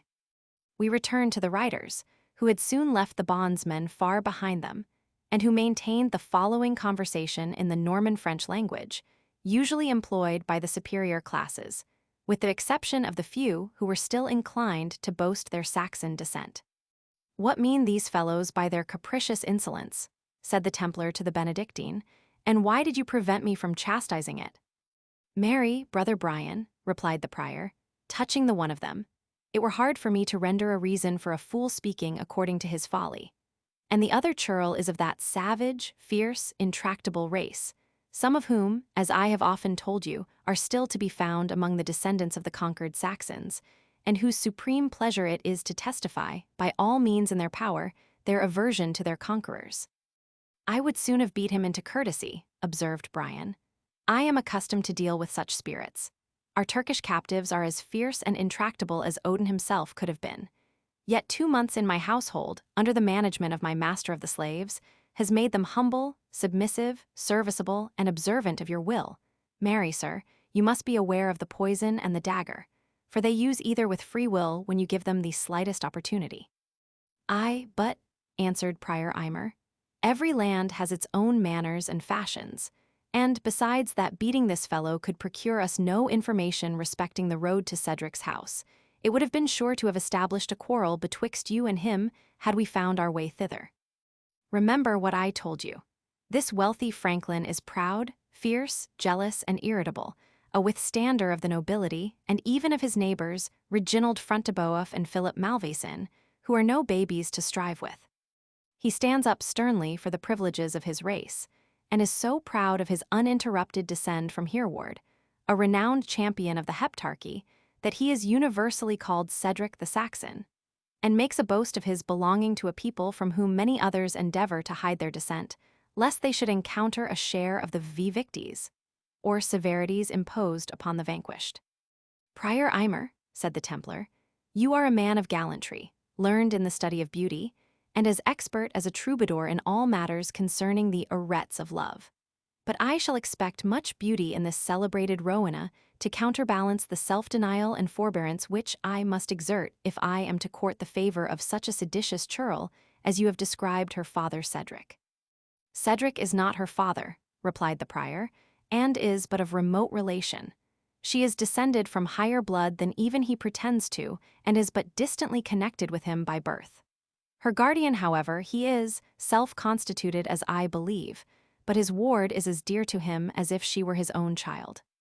Of her beauty you shall soon be judge, and if the purity of her complexion, and the majestic yet soft expression of a mild blue eye, do not chase from your memory the black-tressed girls of Palestine, or the houris of old Mahound's paradise, I am an infidel and no true son of the church. Should your boasted beauty," said the Templar, "be weighed in the balance and found wanting, you know our wager." "My gold collar," answered the prior, "against 10 butts of Chian wine. They are mine as securely as if they were already in the convent vaults, under the key of old Dennis the cellarer."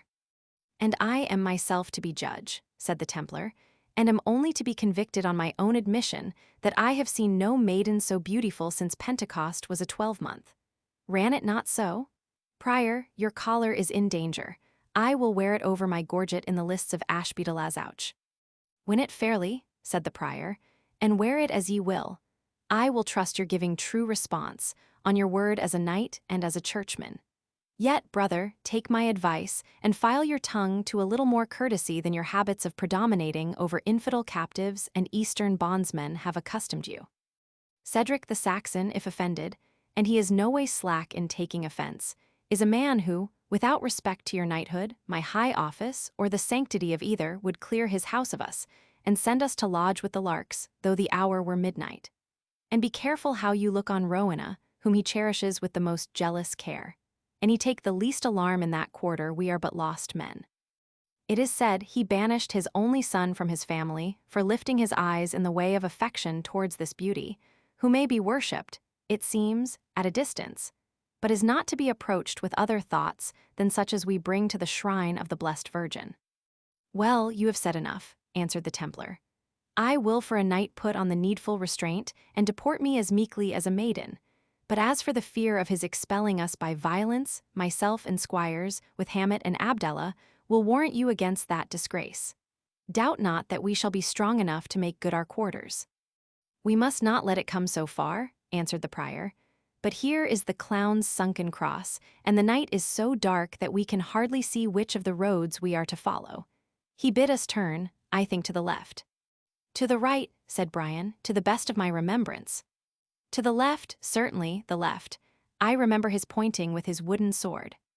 Aye, but he held his sword in his left hand, and so pointed across his body with it, said the Templar. Each maintained his opinion with sufficient obstinacy, as is usual in all such cases. The attendants were appealed to, but they had not been near enough to hear Wamba's directions.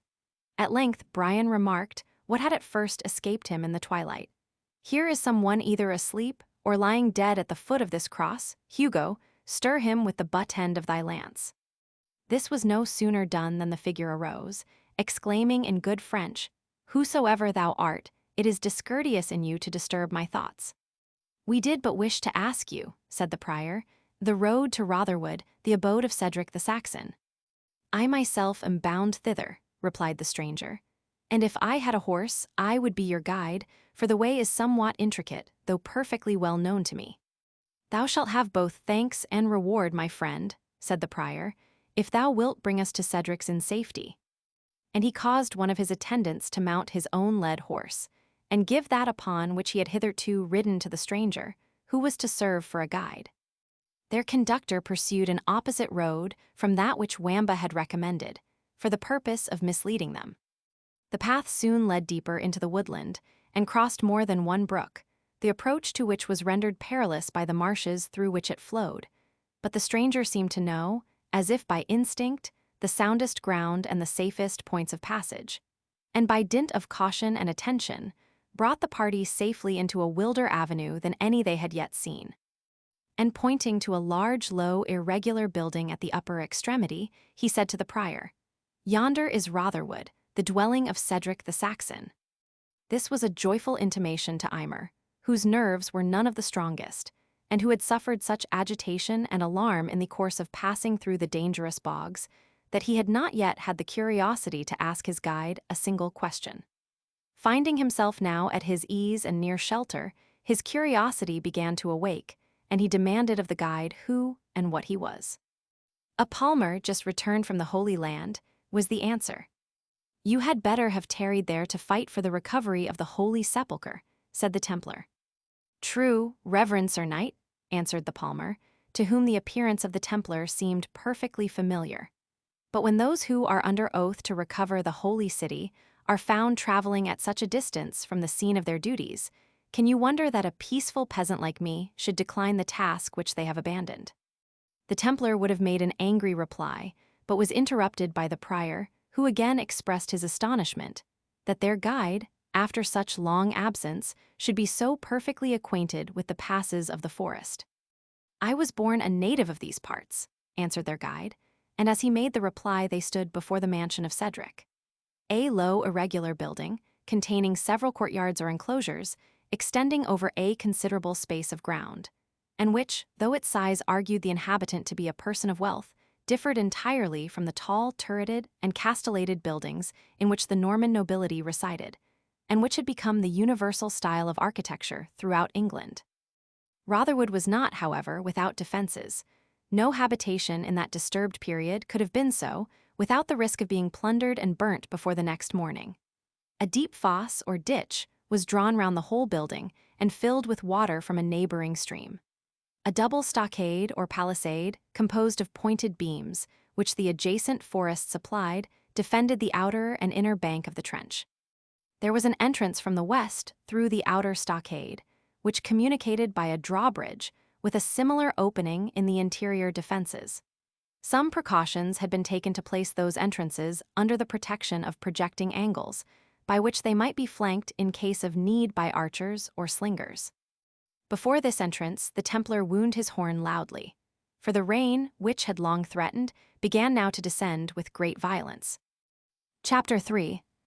Then sad relief, From the bleak coast that hears the German Ocean roar, deep-blooming, strong, and yellow-haired, the blue-eyed Saxon came. Thomson's Liberty. In a hall, the height of which was greatly disproportioned to its extreme length and width, a long oaken table, formed of planks rough-hewn from the forest, and which had scarcely received any polish, stood ready prepared for the evening meal of Cedric the Saxon.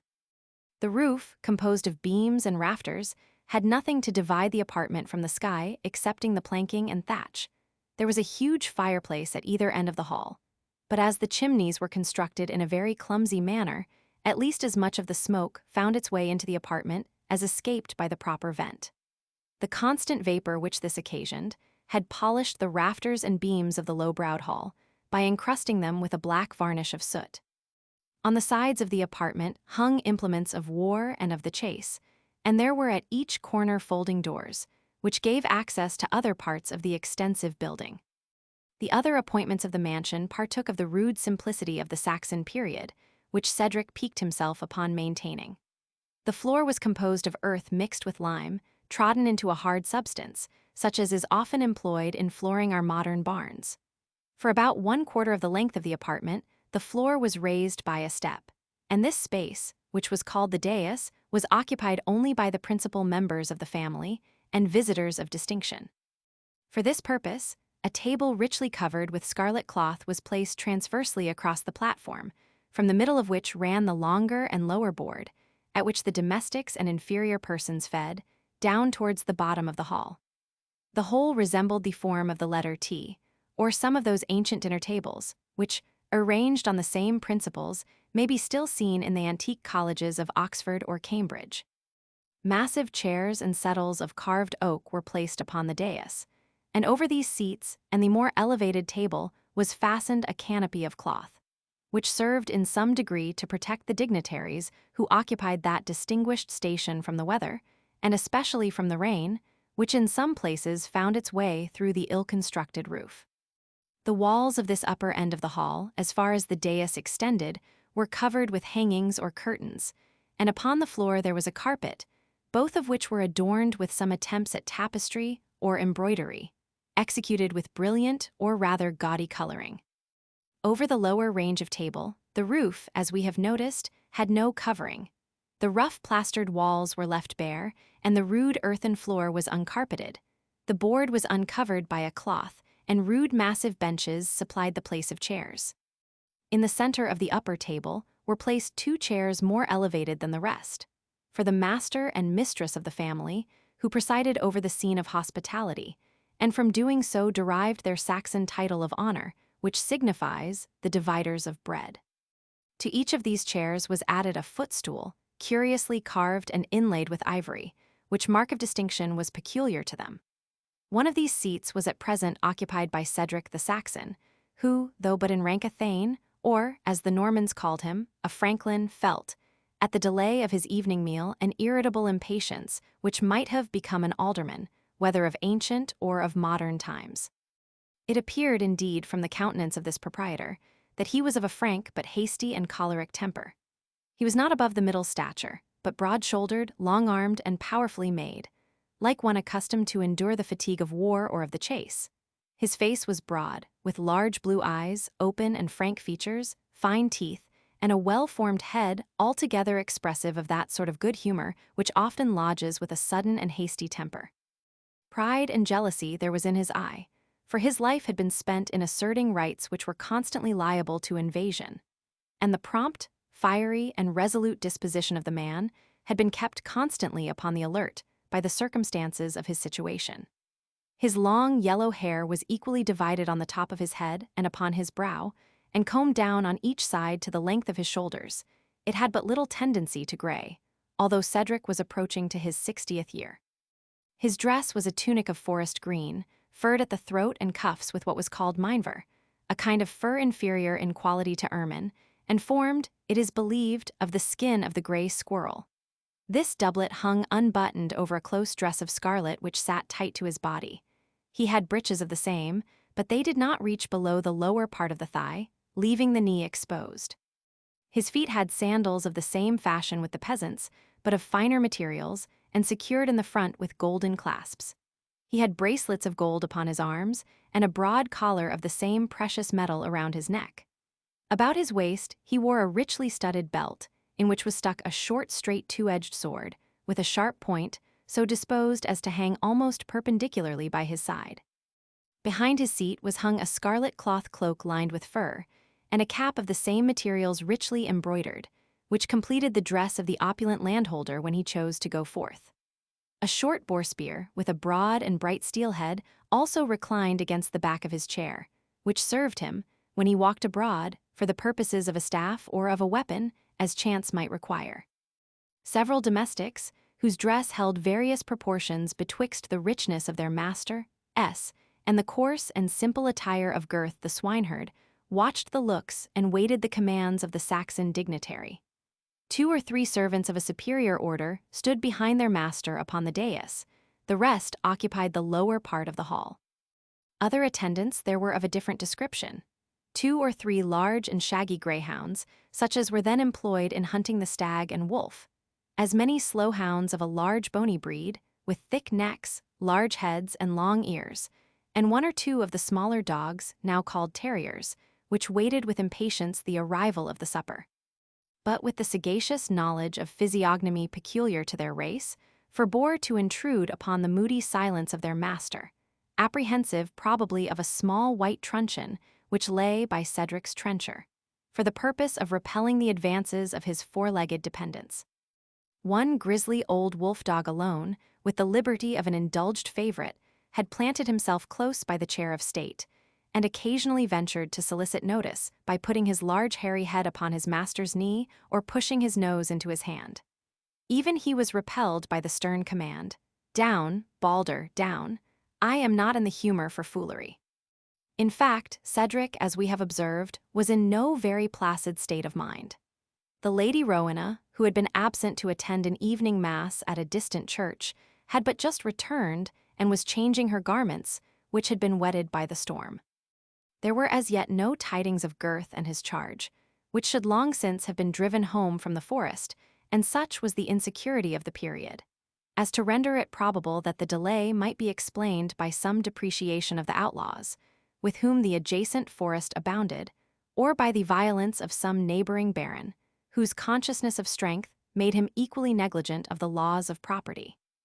The matter was of consequence, for great part of the domestic wealth of the Saxon proprietors consisted in numerous herds of swine, especially in forest land, where those animals easily found their food.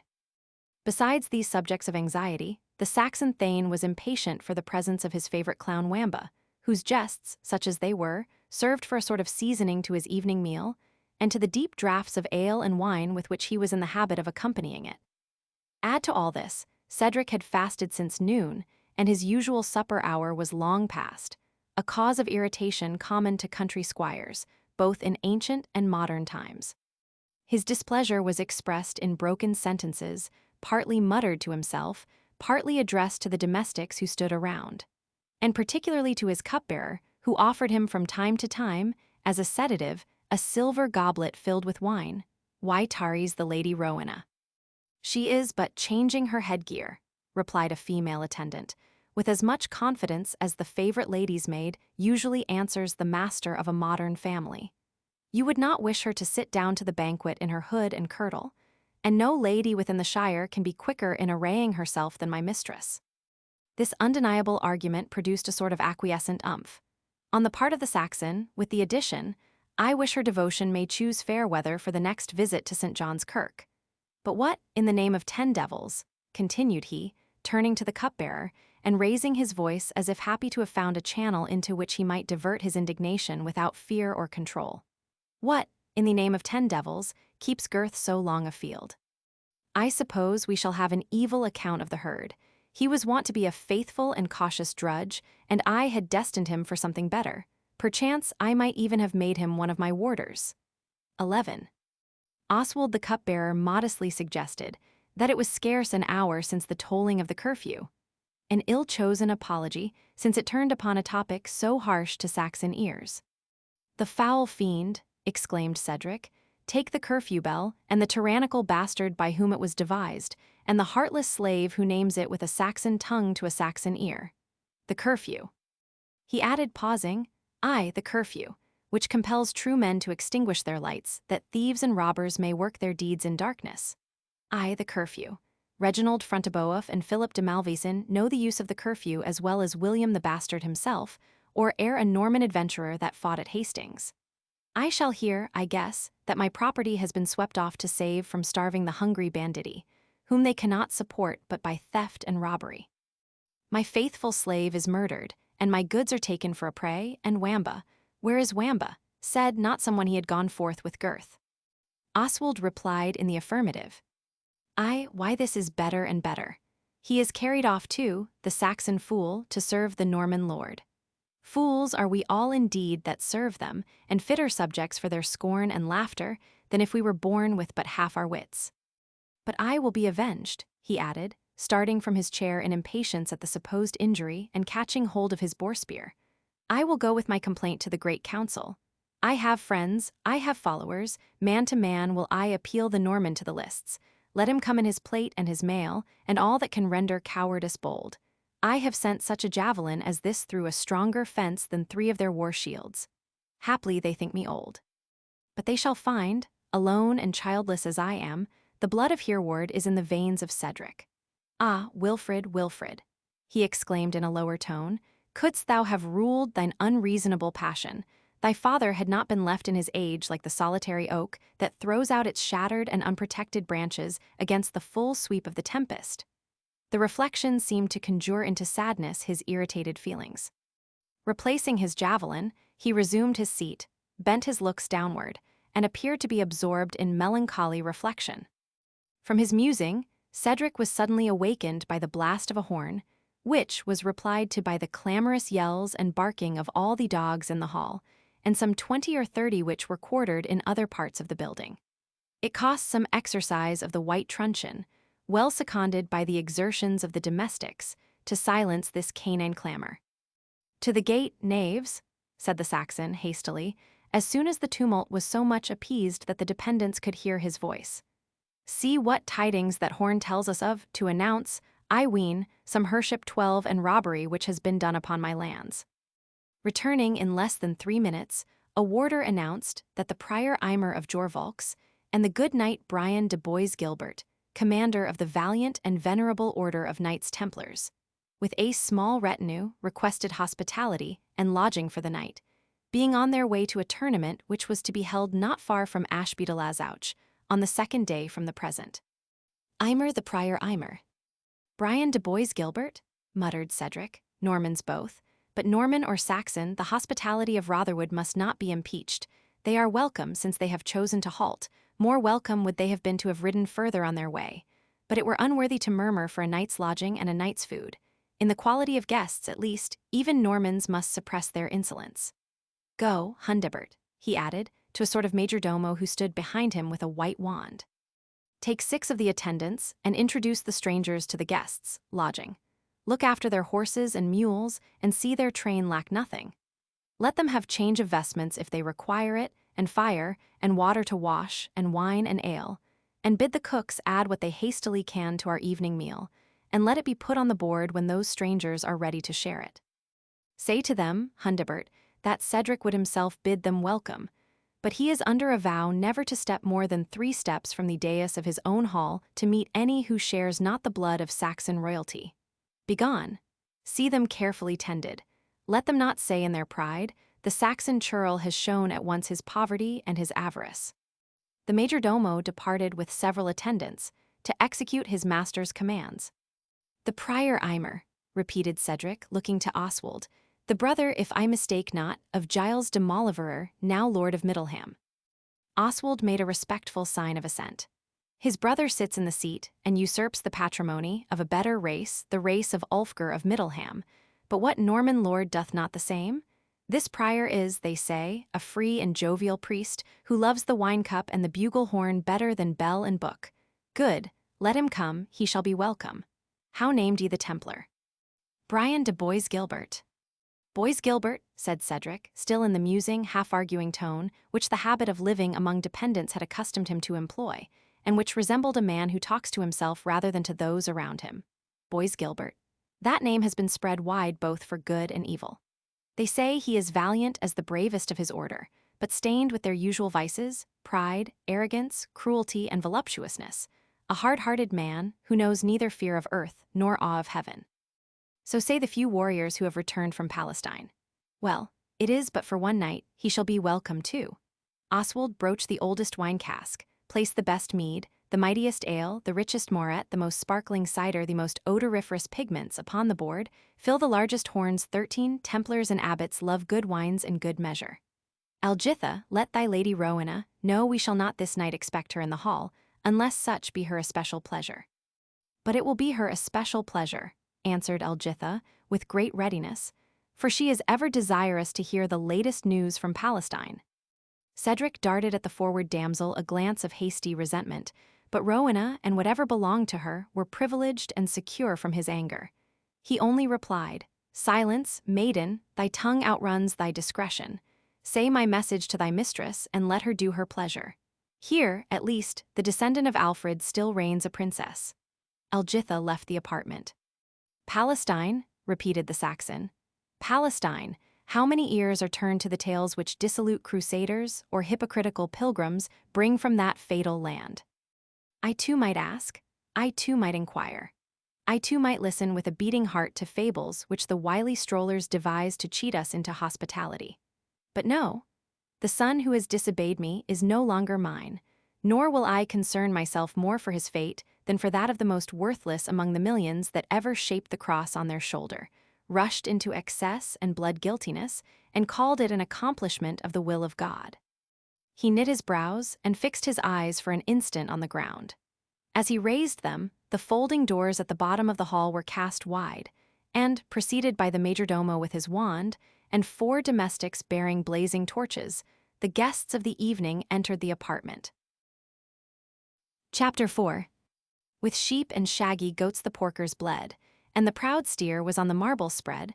With fire prepared, they deal the morsels round.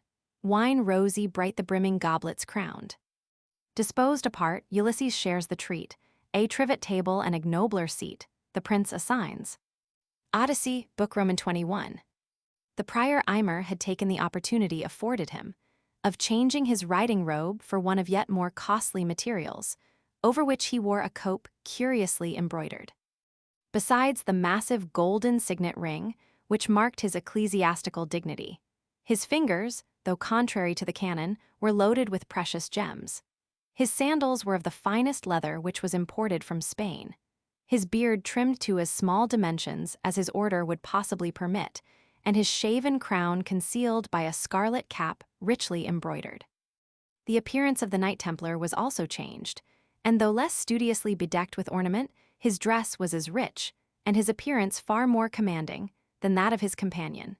He had exchanged his shirt of mail for an under-tunic of dark purple silk, garnished with furs, over which flowed his long robe of spotless white in ample folds. The 8-pointed cross of his order was cut on the shoulder of his mantle in black velvet. The high cap no longer invested his brows, which were only shaded by short and thick curled hair of a raven blackness, corresponding to his unusually swart complexion. Nothing could be more gracefully majestic than his step and manner, had they not been marked by a predominant air of haughtiness, easily acquired by the exercise of unresisted authority. These 2 dignified persons were followed by their respective attendants, and at a more humble distance by their guide, whose figure had nothing more remarkable than it derived from the usual weeds of a pilgrim. A cloak or mantle of coarse black serge enveloped his whole body. It was in shape something like the cloak of a modern hussar, having similar flaps for covering the arms, and was called a sclaven or sclavonian. Coarse sandals bound with thongs on his bare feet, a broad and shadowy hat with cockleshells stitched on its brim, and a long staff shod with iron, to the upper end of which was attached a branch of palm, completed the palmer's attire. He followed modestly the last of the train which entered the hall, and, observing that the lower table scarce afforded room sufficient for the domestics of Cedric and the retinue of his guests, he withdrew to a settle placed beside and almost under one of the large chimneys, and seemed to employ himself in drying his garments, until the retreat of some one should make room at the board, or the hospitality of the steward should supply him with refreshments in the place he had chosen apart. Cedric rose to receive his guests with an air of dignified hospitality, and, descending from the dais or elevated part of his hall, made 3 steps towards them, and then awaited their approach. "I grieve," he said, "Reverend Prior, that my vow binds me to advance no farther upon this floor of my fathers, even to receive such guests as you, and this valiant knight of the holy temple. But my steward has expounded to you the cause of my seeming discourtesy. Let me also pray that you will excuse my speaking to you in my native language, and that you will reply in the same if your knowledge of it permits. If not, I sufficiently understand Norman to follow your meaning." "Vows," said the abbot, "must be unloosed, worthy Franklin, or permit me rather to say, worthy Thane, though the title is antiquated. Vows are the knots which tie us to heaven, they are the cords which bind the sacrifice to the horns of the altar, and are therefore, as I said before, to be unloosened and discharged, unless our holy Mother Church shall pronounce the contrary. And respecting language, I willingly hold communication in that spoken by my respected grandmother, Hilda of Middleham, who died in odor of sanctity, little short, if we may presume to say so, of her glorious namesake, the blessed Saint Hilda of Whitby, God be gracious to her soul." When the prior had ceased what he meant as a conciliatory harangue, his companion said briefly and emphatically, "I speak ever French, the language of King Richard and his nobles, but I understand English sufficiently to communicate with the natives of the country." Cedric darted at the speaker one of those hasty and impatient glances, which comparisons between the 2 rival nations seldom failed to call forth. But, recollecting the duties of hospitality, he suppressed further show of resentment, and motioning with his hand, caused his guests to assume 2 seats a little lower than his own, but placed close beside him, and gave a signal that the evening meal should be placed upon the board. While the attendants hastened to obey Cedric's commands, his eye distinguished Gurth the swineherd, who, with his companion Wamba, had just entered the hall. "Send these loitering knaves up hither," said the Saxon, impatiently. And when the culprits came before the dais, "How comes it, villains, that you have loitered abroad so late as this? Hast thou brought home thy charge, Sirrah Gurth, or hast thou left them to robbers and marauders?" "The herd is safe, so please ye," said Gurth. "But it does not please me, thou knave," said Cedric, "that I should be made to suppose otherwise for 2 hours, and sit here devising vengeance against my neighbors for wrongs they have not done me. I tell thee, shackles and the prison house shall punish the next offense of this kind." Gurth, knowing his master's irritable temper, attempted no exculpation, but the jester, who could presume upon Cedric's tolerance by virtue of his privileges as a fool, replied for them both. "In troth, Uncle Cedric, you are neither wise nor reasonable tonight." "How, sir?" said his master. "You shall to the porter's lodge and taste of the discipline there, if you give your foolery such license." "First let your wisdom tell me," said Wamba, "is it just and reasonable to punish one person for the fault of another?" "Certainly not, fool," answered Cedric. "Then why should you shackle poor Gurth, uncle, for the fault of his dog Fangs? For I dare be sworn we lost not a minute by the way, when we had got our herd together, which Fangs did not manage until we heard the vesper bell." "Then hang up Fangs," said Cedric, turning hastily towards the swineherd, "if the fault is his, and get thee another dog." "Under favour, uncle," said the jester, "that were still somewhat on the bow hand of fair justice. For it was no fault of Fangs that he was lame and could not gather the herd, but the fault of those that struck off 2 of his foreclaws, an operation for which, if the poor fellow had been consulted, he would scarce have given his voice." "And who dared to lame an animal which belonged to my bondsman?" said the Saxon, kindling in wrath. "Marry, that did old Hubert," said Wamba, "Sir Philip de Malvoisin's keeper of the chase. He caught Fangs strolling in the forest, and said he chased the deer contrary to his master's right, as warden of the walk." "The foul fiend take Malvoisin," answered the Saxon, "and his keeper both. I will teach them that the wood was disforested in terms of the great forest charter. But enough of this. Go to, knave, go to thy place, and thou, Gurth, get thee another dog, and should the keeper dare to touch it, I will mar his archery, the curse of a coward on my head if I strike not off the forefinger of his right hand. He shall draw bowstring no more. I crave your pardon, my worthy guests. I am beset here with neighbors that match your infidels, Sir Knight, in Holy Land. But your homely fare is before you, feed, and let welcome make amends for hard fare. The feast, however, which was spread upon the board, needed no apologies from the lord of the mansion. Swine's flesh, dressed in several modes, appeared on the lower part of the board, as also that of fowls, deer, goats, and hares, and various kinds of fish, together with huge loaves and cakes of bread, and sundry confections made of fruits and honey.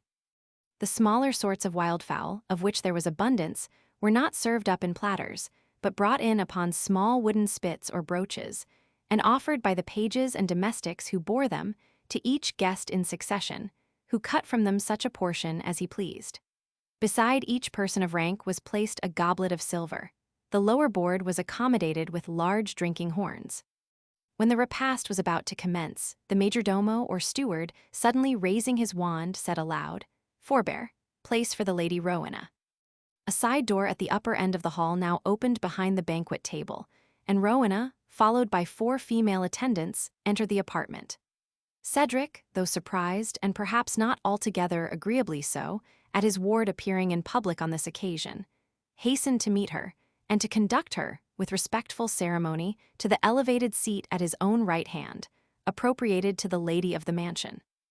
All stood up to receive her, and, replying to their courtesy by a mute gesture of salutation, she moved gracefully forward to assume her place at the board. Ere she had time to do so, the Templar whispered to the prior, "I shall wear no collar of gold of yours at the tournament. The Chian wine is your own." "Said I not so," answered the prior, "but check your raptures, the franklin observes you." Unheeding this remonstrance, and accustomed only to act upon the immediate impulse of his own wishes, Brian de Bois-Guilbert kept his eyes riveted on the Saxon beauty, more striking perhaps to his imagination, because differing widely from those of the Eastern sultanas. Formed in the best proportions of her sex, Rowena was tall in stature, yet not so much so as to attract observation on account of superior height. Her complexion was exquisitely fair, but the noble cast of her head and features prevented the insipidity which sometimes attaches to fair beauties. Her clear blue eye, which sat enshrined beneath a graceful eyebrow of brown sufficiently marked to give expression to the forehead, seemed capable to kindle as well as melt, to command as well as to beseech. If mildness were the more natural expression of such a combination of features, it was plain that in the present instance, the exercise of habitual superiority and the reception of general homage had given to the Saxon lady a loftier character, which mingled with and qualified that bestowed by nature. Her profuse hair, of a color betwixt brown and flaxen, was arranged in a fanciful and graceful manner in numerous ringlets, to form which art had probably aided nature. These locks were braided with gems, and being worn at full length, intimated the noble birth and free-born condition of the maiden. A golden chain, to which was attached a small reliquary of the same metal, hung round her neck. She wore bracelets on her arms, which were bare. Her dress was an undergown and kirtle of pale sea-green silk, over which hung a long, loose robe, which reached to the ground, having very wide sleeves, which came down, however, very little below the elbow. This robe was crimson and manufactured out of the very finest wool. A veil of silk, interwoven with gold, was attached to the upper part of it, which could be, at the wearer's pleasure, either drawn over the face and bosom after the Spanish fashion, or disposed as a sort of drapery round the shoulders. When Rowena perceived the Knight Templar's eyes bent on her with an ardor that, compared with the dark caverns under which they moved, gave them the effect of lighted charcoal, she drew with dignity the veil around her face, as an intimation that the determined freedom of his glance was disagreeable. Cedric saw the motion and its cause. "Sir Templar," said he, "the cheeks of our Saxon maidens have seen too little of the sun to enable them to bear the fixed glance of a crusader." "If I have offended," replied Sir Brian, "I crave your pardon. That is, I crave the Lady Rowena's pardon, for my humility will carry me no lower." "The Lady Rowena," said the prior, "has punished us all in chastising the boldness of my friend. Let me hope she will be less cruel to the splendid train which are to meet at the tournament." "Our going thither," said Cedric, "is uncertain. I love not these vanities, which were unknown to my fathers when England was free." "Let us hope, nevertheless," said the prior, "our company may determine you to travel thitherward. When the roads are so unsafe, the escort of Sir Brian de Bois-Guilbert is not to be despised." "Sir Prior," answered the Saxon, Wheresoever I have traveled in this land, I have hitherto found myself, with the assistance of my good sword and faithful followers, in no respect needful of other aid. At present, if we indeed journey to Ashby-de-Lazouch, we do so with my noble neighbour and countryman Athelstane of Koningsberg, and with such a train as would set outlaws and feudal enemies at defiance. I drink to you, Sir Prior, in this cup of wine, which I trust your taste will approve, and I thank you for your courtesy. Should you be so rigid in adhering to monastic rule," he added, "as to prefer your acid preparation of milk, I hope you will not strain courtesy to do me reason." "Nay," said the priest, laughing, "it is only in our abbey that we confine ourselves to the lac dulce or the lac acidum, either. Conversing with the world, we use the world's fashions, and therefore I answer your pledge in this honest wine, and leave the weaker liquor to my lay brother." "And I," said the Templar, filling his goblet, "drink wassail to the fair Rowena, for since her namesake introduced the word into England, has never been one more worthy of such a tribute. By my faith, I could pardon the unhappy Vortigern, had he half the cause that we now witness, for making shipwreck of his honour and his kingdom." "I will spare your courtesy, Sir Knight," said Rowena with dignity, and without unveiling herself. "Or rather I will tax it so far as to require of you the latest news from Palestine, a theme more agreeable to our English ears than the compliments which your French breeding teaches." "I have little of importance to say, lady," answered Sir Brian de Bois-Guilbert, "excepting the confirmed tidings of a truce with Saladin." He was interrupted by Wamba, who had taken his appropriated seat upon a chair, the back of which was decorated with 2 asses' ears, and which was placed about 2 steps behind that of his master, who, from time to time, supplied him with victuals from his own trencher. A favour, however, which the jester shared with the favourite dogs, of whom, as we have already noticed, there were several in attendance. Here sat Wamba, with a small table before him, his heels tucked up against the bar of the chair, his cheeks sucked up so as to make his jaws resemble a pair of nutcrackers, and his eyes half shut, yet watching with alertness every opportunity to exercise his licensed foolery. "These truces with the infidels," he exclaimed, without caring how suddenly he interrupted the stately Templar, "make an old man of me." "Go to, knave, how so?" said Cedric, his features prepared to receive favourably the expected jest. "Because," answered Wamba, "I remember 3 of them in my day, each of which was to endure for the course of 50 years, so that, by computation, I must be at least 150 years old." "I will warrant you against dying of old age, however," said the Templar, who now recognized his friend of the forest. "I will assure you from all deaths but a violent one, if you give such directions to wayfarers, as you did this night to the Prior and me." "How, sirrah," said Cedric, "misdirect travellers, we must have you whipped, you are at least as much rogue as fool." "I pray thee, uncle," answered the jester, "let my folly, for once, protect my roguery. I did but make a mistake between my right hand and my left, and he might have pardoned a greater, who took a fool for his counselor and guide." Conversation was here interrupted by the entrance of the porter's page, who announced that there was a stranger at the gate, imploring admittance and hospitality. "Admit him," said Cedric, "be he who or what he may. A night like that which roars without compels even wild animals to herd with tame, and to seek the protection of man, their mortal foe, rather than perish by the elements. Let his wants be ministered to with all care. Look to it, Oswald." And the steward left the banqueting hall to see the commands of his patron obeyed. Chapter 5. Hath not a Jew eyes? Hath not a Jew hands, organs, dimensions, senses, affections, passions? Fed with the same food, hurt with the same weapons, subject to the same diseases, healed by the same means, warmed and cooled by the same winter and summer as a Christian is. Merchant of Venice. Oswald, returning, whispered into the ear of his master, "It is a Jew, who calls himself Isaac of York. Is it fit I should marshal him into the hall?" "Let Gurth do thine office, Oswald," said Wamba with his usual effrontery. "The swineherd will be a fit usher to the Jew." "St. Mary," said the abbot, crossing himself, "an unbelieving Jew, and admitted into this presence." "A dog Jew," echoed the Templar, "to approach a defender of the Holy Sepulchre." "By my faith," said Wamba, "it would seem the Templars love the Jew's inheritance better than they do their company." "Peace, my worthy guests," said Cedric. My hospitality must not be bounded by your dislikes. If heaven bore with the whole nation of stiff-necked unbelievers for more years than a layman can number, we may endure the presence of one Jew for a few hours. But I constrain no man to converse or to feed with him. Let him have a board and a morsel apart, unless, he said smiling, these turbaned strangers will admit his society. Sir Franklin, answered the Templar, my Saracen slaves are true Moslems, and scorn as much as any Christian to hold intercourse with a Jew. Now, in faith, said Wamba, I cannot see that the worshippers of Mahound and Termagant have so greatly the advantage over the people once chosen of heaven. He shall sit with thee, Wamba, said Cedric. The fool and the knave will be well met. The fool, answered Wamba, raising the relics of a gammon of bacon, will take care to erect a bulwark against the knave. Hush, said Cedric, for here he comes.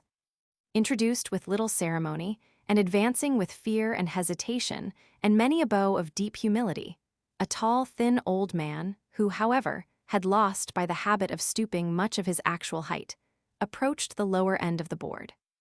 His features, keen and regular with an aquiline nose, and piercing black eyes. His high and wrinkled forehead and long gray hair and beard would have been considered as handsome, had they not been the marks of a physiognomy peculiar to a race, which, during those dark ages, was alike detested by the credulous and prejudiced vulgar, and persecuted by the greedy and rapacious nobility, and who, perhaps, owing to that very hatred and persecution, had adopted a national character, in which there was much, to say the least, mean and unamiable. The Jew's dress, which appeared to have suffered considerably from the storm, was a plain russet cloak of many folds, covering a dark purple tunic. He had large boots lined with fur, and a belt around his waist, which sustained a small knife, together with a case for writing materials, but no weapon. He wore a high square yellow cap of a peculiar fashion, assigned to his nation to distinguish them from Christians, and which he doffed with great humility at the door of the hall. The reception of this person in the hall of Cedric the Saxon was such as might have satisfied the most prejudiced enemy of the tribes of Israel. Cedric himself coldly nodded in answer to the Jew's repeated salutations, and signed to him to take place at the lower end of the table, where, however, no one offered to make room for him. On the contrary, as he passed along the file, casting a timid, supplicating glance, and turning towards each of those who occupied the lower end of the board, the Saxon domestics squared their shoulders and continued to devour their supper with great perseverance, paying not the least attention to the wants of the new guest. The attendants of the abbot crossed themselves, with looks of pious horror, and the very heathen Saracens, as Isaac drew near them, curled up their whiskers with indignation and laid their hands on their poniards, as if ready to rid themselves by the most desperate means from the apprehended contamination of his nearer approach. Probably the same motives which induced Cedric to open his hall to this son of a rejected people would have made him insist on his attendants receiving Isaac with more courtesy. But the abbot had, at this moment, engaged him in a most interesting discussion on the breed and character of his favorite hounds, which he would not have interrupted for matters of much greater importance than that of a Jew going to bed supperless. While Isaac thus stood an outcast in the present society, like his people among the nations, looking in vain for welcome or resting place, the pilgrim who sat by the chimney took compassion upon him and resigned his seat, saying briefly, "Old man, my garments are dried, my hunger is appeased, thou art both wet and fasting." So saying, he gathered together and brought to a flame the decaying brands which lay scattered on the ample hearth, took from the larger board a mess of pottage and seethed kid, placed it upon the small table at which he had himself supped, and, without waiting the Jew's thanks, went to the other side of the hall. Whether from unwillingness to hold more close communication with the object of his benevolence, or from a wish to draw near to the upper end of the table, seemed uncertain. Had there been painters in those days capable to execute such a subject, the Jew, as he bent his withered form, and expanded his chilled and trembling hands over the fire, would have formed no bad emblematical personification of the winter season. Having dispelled the cold, he turned eagerly to the smoking mess which was placed before him, and ate with a haste and an apparent relish that seemed to betoken long abstinence from food. Meanwhile the abbot and Cedric continued their discourse upon hunting. The Lady Rowena seemed engaged in conversation with one of her attendant females, and the haughty Templar, whose eye wandered from the Jew to the Saxon beauty, revolved in his mind thoughts which appeared deeply to interest him. "I marvel, worthy Cedric," said the abbot, as their discourse proceeded, "that great as your predilection is for your own manly language, you do not receive the Norman French into your favor, so far at least as the mystery of woodcraft and hunting is concerned. Surely no tongue is so rich in the various phrases which the field sports demand, or furnishes means to the experienced woodman so well to express his jovial art." "Good Father Eimer," said the Saxon, "be it known to you, I care not for those oversea refinements without which I can well enough take my pleasure in the woods. I can wind my horn, though I call not the blast either a retreat or a mort. I can cheer my dogs on the prey, and I can flay and quarter the animal when it is brought down, without using the new-fangled jargon of curie, arbor, nombles, and all the babble of the fabulous Sir Tristram." 14. "The French," said the Templar, raising his voice with the presumptuous and authoritative tone which he used upon all occasions, "is not only the natural language of the chase, but that of love and of war, in which ladies should be won and enemies defied." "Pledge me in a cup of wine, Sir Templar," said Cedric, "and fill another to the abbot, while I look back some 30 years to tell you another tale." As Cedric the Saxon then was, his plain English tale needed no garnish from French troubadours when it was told in the ear of beauty. And the field of Northallerton, upon the day of the Holy Standard, could tell whether the Saxon war-cry was not heard as far within the ranks of the Scottish host as the cry de guerre of the boldest Norman baron. "To the memory of the brave who fought there, pledge me, my guests." He drank deep and went on with increasing warmth. "Aye, that was a day of cleaving of shields, when 100 banners were bent forwards over the heads of the valiant, and blood flowed round like water, and death was held better than flight. A Saxon bard had called it a feast of the swords, a gathering of the eagles to the prey, the clashing of bills upon shield and helmet, the shouting of battle more joyful than the clamor of a bridle. But our bards are no more," he said. "Our deeds are lost in those of another race, our language, our very name, is hastening to decay, and none mourns for it save one solitary old man, cupbearer. Knave, fill the goblets to the strong in arms, Sir Templar, be their race or language what it will, who now bear them best in Palestine among the champions of the cross." "It becomes not one wearing this badge to answer," said Sir Brian de Bois Gilbert. "Yet to whom, besides the sworn champions of the Holy Sepulchre, can the palm be assigned among the champions of the cross?" "To the Knights Hospitallers," said the abbot. "I have a brother of their order." "I impeach not their fame," said the Templar. "Nevertheless—" "I think, friend Cedric," said Wamba, interfering, "that had Richard of the Lion's Heart been wise enough to have taken a fool's advice, he might have stayed at home with his merry Englishmen, and left the recovery of Jerusalem to those same knights who had most to do with the loss of it." "Were there, then, none in the English army," said the Lady Rowena, "whose names are worthy to be mentioned with the Knights of the Temple and of St. John?" "Forgive me, lady," replied de Bois Gilbert. "The English monarch did, indeed, bring to Palestine a host of gallant warriors, second only to those whose breasts have been the unceasing bulwark of that blessed land." "Second to none," said the pilgrim, who had stood near enough to hear, and had listened to this conversation with marked impatience. All turned toward the spot from whence this unexpected asseveration was heard. "I say," repeated the pilgrim in a firm and strong voice, "that the English chivalry were second to none who ever drew sword in defense of the Holy Land. I say besides, for I saw it, that King Richard himself, and 5 of his knights, held a tournament after the taking of St. John d'Acre, as challengers against all comers. I say that, on that day, each knight ran 3 courses and cast to the ground 3 antagonists. I add that 7 of these assailants were knights of the Temple, and Sir Brian de Bois Gilbert well knows the truth of what I tell you. It is impossible for language to describe the bitter scowl of rage which rendered yet darker the swarthy countenance of the Templar. In the extremity of his resentment and confusion, his quivering fingers griped towards the handle of his sword, and perhaps only withdrew, from the consciousness that no act of violence could be safely executed in that place and presence. Cedric, whose feelings were all of a right onward and simple kind, and were seldom occupied by more than one object at once, omitted, in the joyous glee with which he heard of the glory of his countrymen, to remark the angry confusion of his guest. "I would give thee this golden bracelet, pilgrim," he said, Couldst thou tell me the names of those knights who upheld so gallantly the renown of merry England? That will I do blithely, replied the pilgrim, and without guerdon my oath for a time prohibits me from touching gold. I will wear the bracelet for you, if you will, friend Palmer, said Wamba. The first in honor as in arms, in renown as in place, said the pilgrim, was the brave Richard, King of England. I forgive him, said Cedric, I forgive him his descent from the tyrant Duke William. The Earl of Leicester was the second, continued the pilgrim. Sir Thomas Multon of Gilsland was the third. Of Saxon descent, he at least, said Cedric with exultation. Sir Falk Doyley the fourth, preceded the pilgrim. Saxon also, at least by the mother's side, continued Cedric, who listened with the utmost eagerness and forgot, in part at least, his hatred to the Normans, in the common triumph of the King of England and his islanders. And who was the fifth? He demanded. The fifth was Sir Edwin Turneham.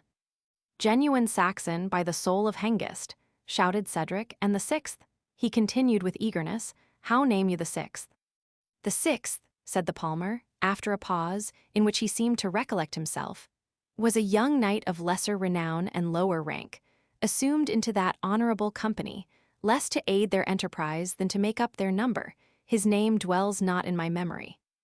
Sir Palmer, said Sir Brian de Bois Gilbert scornfully, this assumed forgetfulness, after so much has been remembered, comes too late to serve your purpose. I will myself tell the name of the knight before whose lance fortune and my horse's fault occasioned my falling. It was the knight of Ivanhoe, nor was there one of the six that for his years had more renown in arms. Yet this will I say, and loudly, that were he in England, and durst repeat, in this week's tournament, the challenge of St. John d'Acre, I, mounted and armed as I now am, would give him every advantage of weapons, and abide the result. Your challenge would soon be answered, replied the palmer, were your antagonist near you. As the matter is, disturb not the peaceful hall with vaunts of the issue of the conflict, which you well know cannot take place. If Ivanhoe ever returns from Palestine, I will be his surety that he meets you. A goodly security, said the Knight Templar, and what do you proffer as a pledge? This reliquary, said the palmer, taking a small ivory box from his bosom and crossing himself, containing a portion of the true cross brought from the monastery of Mount Carmel. The prior of Jorvolks crossed himself and repeated a pater noster, in which all devoutly joined, excepting the Jew, the Mahomedans, and the Templar.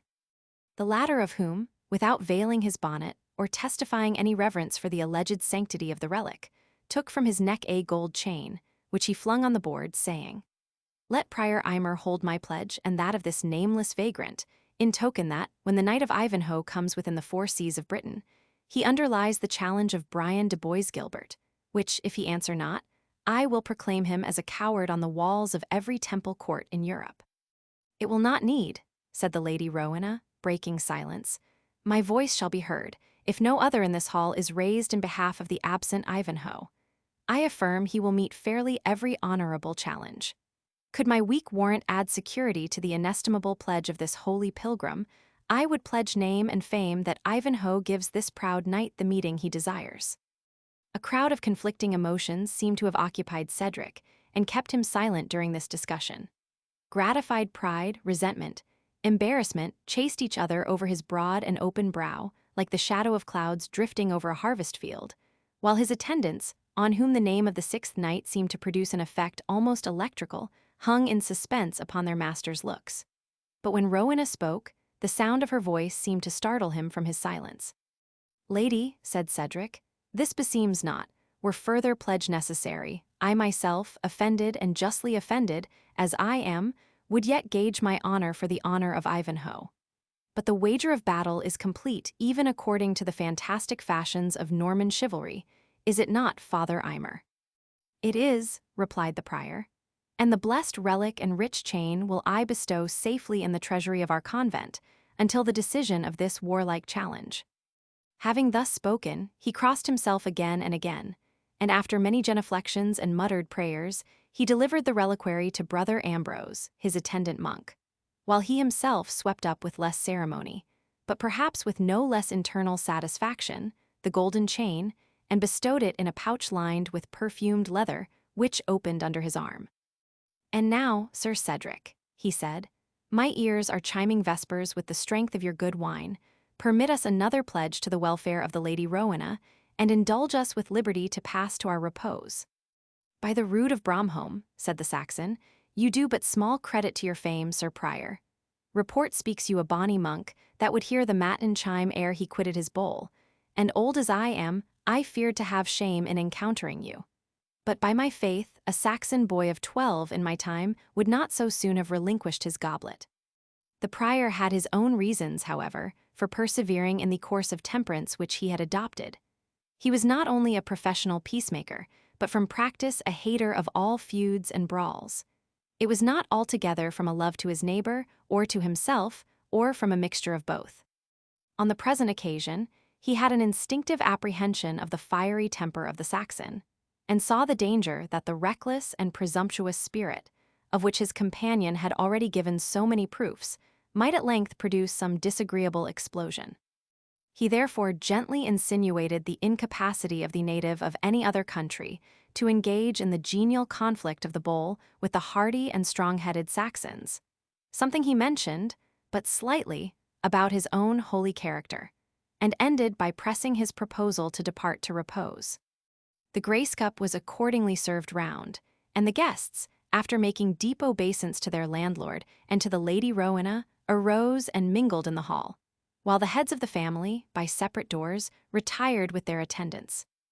"Unbelieving dog," said the Templar to Isaac the Jew, as he passed him in the throng, "dost thou bend thy course to the tournament?" "I do so propose," replied Isaac, bowing in all humility, "if it please your reverend valor." "Ay," said the knight, "to gnaw the bowels of our nobles with usury, and to gull women and boys with gauds and toys, I warrant thee store of shekels in thy Jewish scrip." "Not a shekel, not a silver penny, not a halfling, so help me the God of Abraham," said the Jew, clasping his hands. "I go but to seek the assistance of some brethren of my tribe to aid me to pay the fine which the exchequer of the Jews have imposed upon me. Father Jacob be my speed. I am an impoverished wretch. The very gabardine I wear is borrowed from Reuben of Tadcaster." 15. The Templar smiled sourly as he replied, "Beshrew thee for a false-hearted liar?" And passing onward, as if disdaining farther conference, he communed with his Moslem slaves in a language unknown to the bystanders. The poor Israelite seemed so staggered by the address of the military monk that the Templar had passed on to the extremity of the hall ere he raised his head from the humble posture which he had assumed, so far as to be sensible of his departure. And when he did look around, it was with the astonished air of one at whose feet a thunderbolt has just burst, and who hears still the astounding report ringing in his ears. The Templar and Prior were shortly after marshaled to their sleeping apartments by the steward and the cupbearer, each attended by 2 torchbearers and 2 servants carrying refreshments, while servants of inferior condition indicated to their retinue and to the other guests their respective places of repose. Chapter 6. To buy his favor I extend this friendship. If he will take it, so. If not, adieu, and for my love, I pray you wrong me not. Merchant of Venice. As the palmer, lighted by a domestic with a torch, passed through the intricate combination of apartments of this large and irregular mansion, the cupbearer coming behind him whispered in his ear that if he had no objection to a cup of good mead in his apartment, there were many domestics in that family who would gladly hear the news he had brought from the Holy Land, and particularly that which concerned the Knight of Ivanhoe. Wamba presently appeared to urge the same request, observing that a cup after midnight was worth 3 after curfew. Without disputing a maxim urged by such grave authority, the palmer thanked them for their courtesy, but observed that he had included in his religious vow an obligation never to speak in the kitchen on matters which were prohibited in the hall. "That vow," said Wamba to the cupbearer, "would scarce suit a serving man." The cupbearer shrugged up his shoulders in displeasure.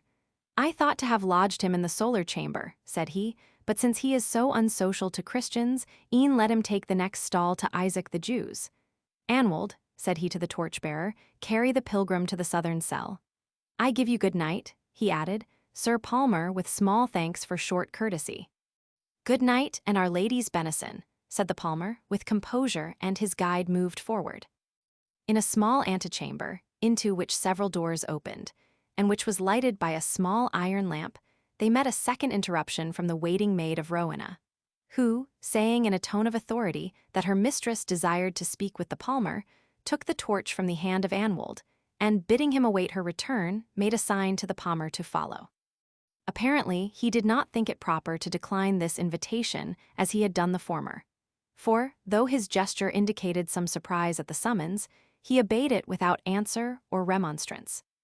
A short passage, and an ascent of 7 steps, each of which was composed of a solid beam of oak, led him to the apartment of the Lady Rowena, the rude magnificence of which corresponded to the respect which was paid to her by the lord of the mansion. The walls were covered with embroidered hangings, on which different-colored silks, interwoven with gold and silver threads, had been employed with all the art of which the age was capable, to represent the sports of hunting and hawking. The bed was adorned with the same rich tapestry, and surrounded with curtains dyed with purple. The seats had also their stained coverings, and one, which was higher than the rest, was accommodated with a footstool of ivory, curiously carved. No fewer than 4 silver candelabras, holding great waxen torches, served to illuminate this apartment. Yet let not modern beauty envy the magnificence of a Saxon princess. The walls of the apartment were so ill-finished and so full of crevices that the rich hangings shook in the night blast, and, in despite of a sort of screen intended to protect them from the wind, the flame of the torches streamed sideways into the air, like the unfurled pennon of a chieftain. Magnificence there was, with some rude attempt at taste, but of comfort there was little, and, being unknown, it was unmissed. The Lady Rowena, with 3 of her attendants standing at her back, and arranging her hair ere she lay down to rest, was seated in the sort of throne already mentioned, and looked as if born to exact general homage. The pilgrim acknowledged her claim to it by a low genuflection. "Rise, Palmer," said she graciously. "The defender of the absent has a right to favorable reception from all who value truth and honor manhood." She then said to her train, "Retire, excepting only Elgitha, I would speak with this holy pilgrim." The maidens, without leaving the apartment, retired to its further extremity, and sat down on a small bench against the wall, where they remained mute as statues, though at such a distance that their whispers could not have interrupted the conversation of their mistress. "Pilgrim," said the lady, after a moment's pause, during which she seemed uncertain how to address him, "you this night mentioned a name. I mean," she said, with a degree of effort, "the name of Ivanhoe, in the halls where by nature and kindred it should have sounded most acceptably. And yet, such is the perverse course of fate, that of many whose hearts must have throbbed at the sound, I only dare ask you where, and in what condition, you left him of whom you spoke. We heard that, having remained in Palestine on account of his impaired health, after the departure of the English army, he had experienced the persecution of the French faction, to whom the Templars are known to be attached." "I know little of the Knight of Ivanhoe," answered the palmer, with a troubled voice. "I would I knew him better, since you, lady, are interested in his fate. He hath, I believe, surmounted the persecution of his enemies in Palestine, and is on the eve of returning to England, where you, lady, must know better than I what is his chance of happiness." The Lady Rowena sighed deeply, and asked more particularly when the Knight of Ivanhoe might be expected in his native country, and whether he would not be exposed to great dangers by the road. On the first point, the palmer professed ignorance. On the second, he said that the voyage might be safely made by the way of Venice and Genoa, and from thence through France to England.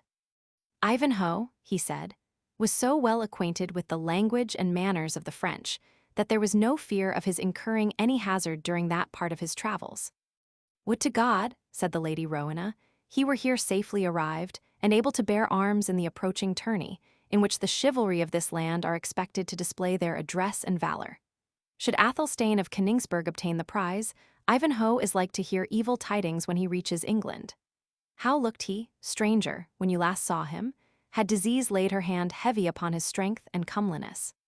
"He was darker," said the palmer, "and thinner than when he came from Cyprus in the train of Coeur de Lion, and care seemed to sit heavy on his brow. But I approached not his presence, because he is unknown to me." "He will," said the lady, "I fear, find little in his native land to clear those clouds from his countenance. Thanks, good pilgrim, for your information concerning the companion of my childhood. Maidens," she said, Draw near, offer the sleeping cup to this holy man, whom I will no longer detain from repose." One of the maidens presented a silver cup containing a rich mixture of wine and spice, which Rowena barely put to her lips. It was then offered to the palmer, who, after a low obeisance, tasted a few drops. "Accept this alms, friend," continued the lady, offering a piece of gold, "in acknowledgment of thy painful travail and of the shrines thou hast visited." The palmer received the boon with another low reverence, and followed Edwina out of the apartment. In the anteroom, he found his attendant Anwold, who, taking the torch from the hand of the waiting maid, conducted him with more haste than ceremony to an exterior and ignoble part of the building, where a number of small apartments, or rather cells, served for sleeping places to the lower order of domestics and to strangers of mean degree. "In which of these sleeps the Jew?" said the pilgrim. "The unbelieving dog," answered Anwold, "kennels in the cell next your holiness. St. Dunstan, how it must be scraped and cleansed ere it be again fit for a Christian." "And where sleeps Gurth the swineherd?" said the stranger. "Gurth," replied the bondsman, "sleeps in the cell on your right, as the Jew on that to your left. You serve to keep the child of circumcision separate from the abomination of his tribe. You might have occupied a more honorable place had you accepted of Oswald's invitation." "It is as well as it is," said the palmer. "The company, even of a Jew, can hardly spread contamination through an oaken partition." So saying, he entered the cabin allotted to him, and taking the torch from the domestic's hand, thanked him and wished him good night. Having shut the door of his cell, he placed the torch in a candlestick made of wood and looked around his sleeping apartment, the furniture of which was of the most simple kind. It consisted of a rude wooden stool and still ruder hutch or bed frame, stuffed with clean straw, and accommodated with 2 or 3 sheepskins by way of bedclothes. The palmer, having extinguished his torch, threw himself, without taking off any part of his clothes, on this rude couch and slept, or at least retained his recumbent posture, till the earliest sunbeams found their way through the little grated window, which served at once to admit both air and light to his uncomfortable cell. He then started up, and after repeating his matins and adjusting his dress, he left it, and entered that of Isaac the Jew, lifting the latch as gently as he could. The inmate was lying in troubled slumber upon a couch similar to that on which the palmer himself had passed the night. Such parts of his dress as the Jew had laid aside on the preceding evening were disposed carefully around his person, as if to prevent the hazard of their being carried off during his slumbers. There was a trouble on his brow amounting almost to agony. His hands and arms moved convulsively, as if struggling with the nightmare, and besides several ejaculations in Hebrew, the following were distinctly heard in the Norman English or mixed language of the country.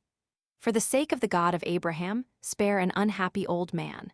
I am poor, I am penniless. Should your irons wrench my limbs asunder, I could not gratify you." The palmer awaited not the end of the Jew's vision, but stirred him with his pilgrim's staff. The touch probably associated, as is usual, with some of the apprehensions excited by his dream. For the old man started up, his gray hair standing almost erect upon his head, and huddling some part of his garments about him, while he held the detached pieces with the tenacious grasp of a falcon. He fixed upon the palmer his keen black eyes, expressive of wild surprise and of bodily apprehension. "Fear nothing from me, Isaac," said the palmer. "I come as your friend." "The God of Israel requite you," said the Jew, greatly relieved. "I dreamed, but Father Abraham be praised, it was but a dream." Then, collecting himself, he added in his usual tone, "And what may it be your pleasure to want at so early an hour with the poor Jew?"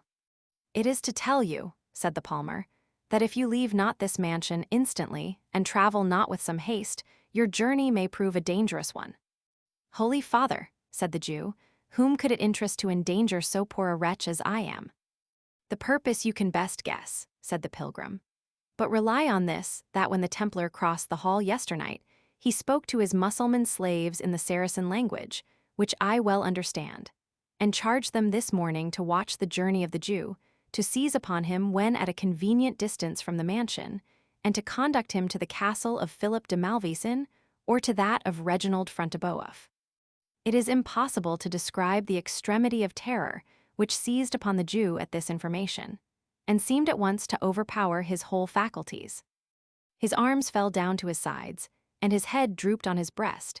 His knees bent under his weight, every nerve and muscle of his frame seemed to collapse and lose its energy, and he sunk at the foot of the palmer, not in the fashion of one who intentionally stoops, kneels, or prostrates himself to excite compassion, but like a man borne down on all sides by the pressure of some invisible force, which crushes him to the earth without the power of resistance.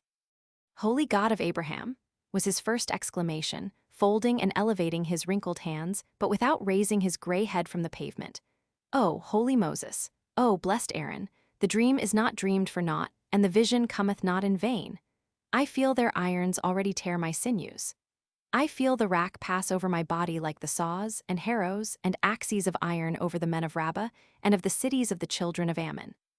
Stand up, Isaac, and hearken to me," said the palmer, who viewed the extremity of his distress with a compassion in which contempt was largely mingled. "You have cause for your terror, considering how your brethren have been used, in order to extort from them their hoards, both by princes and nobles.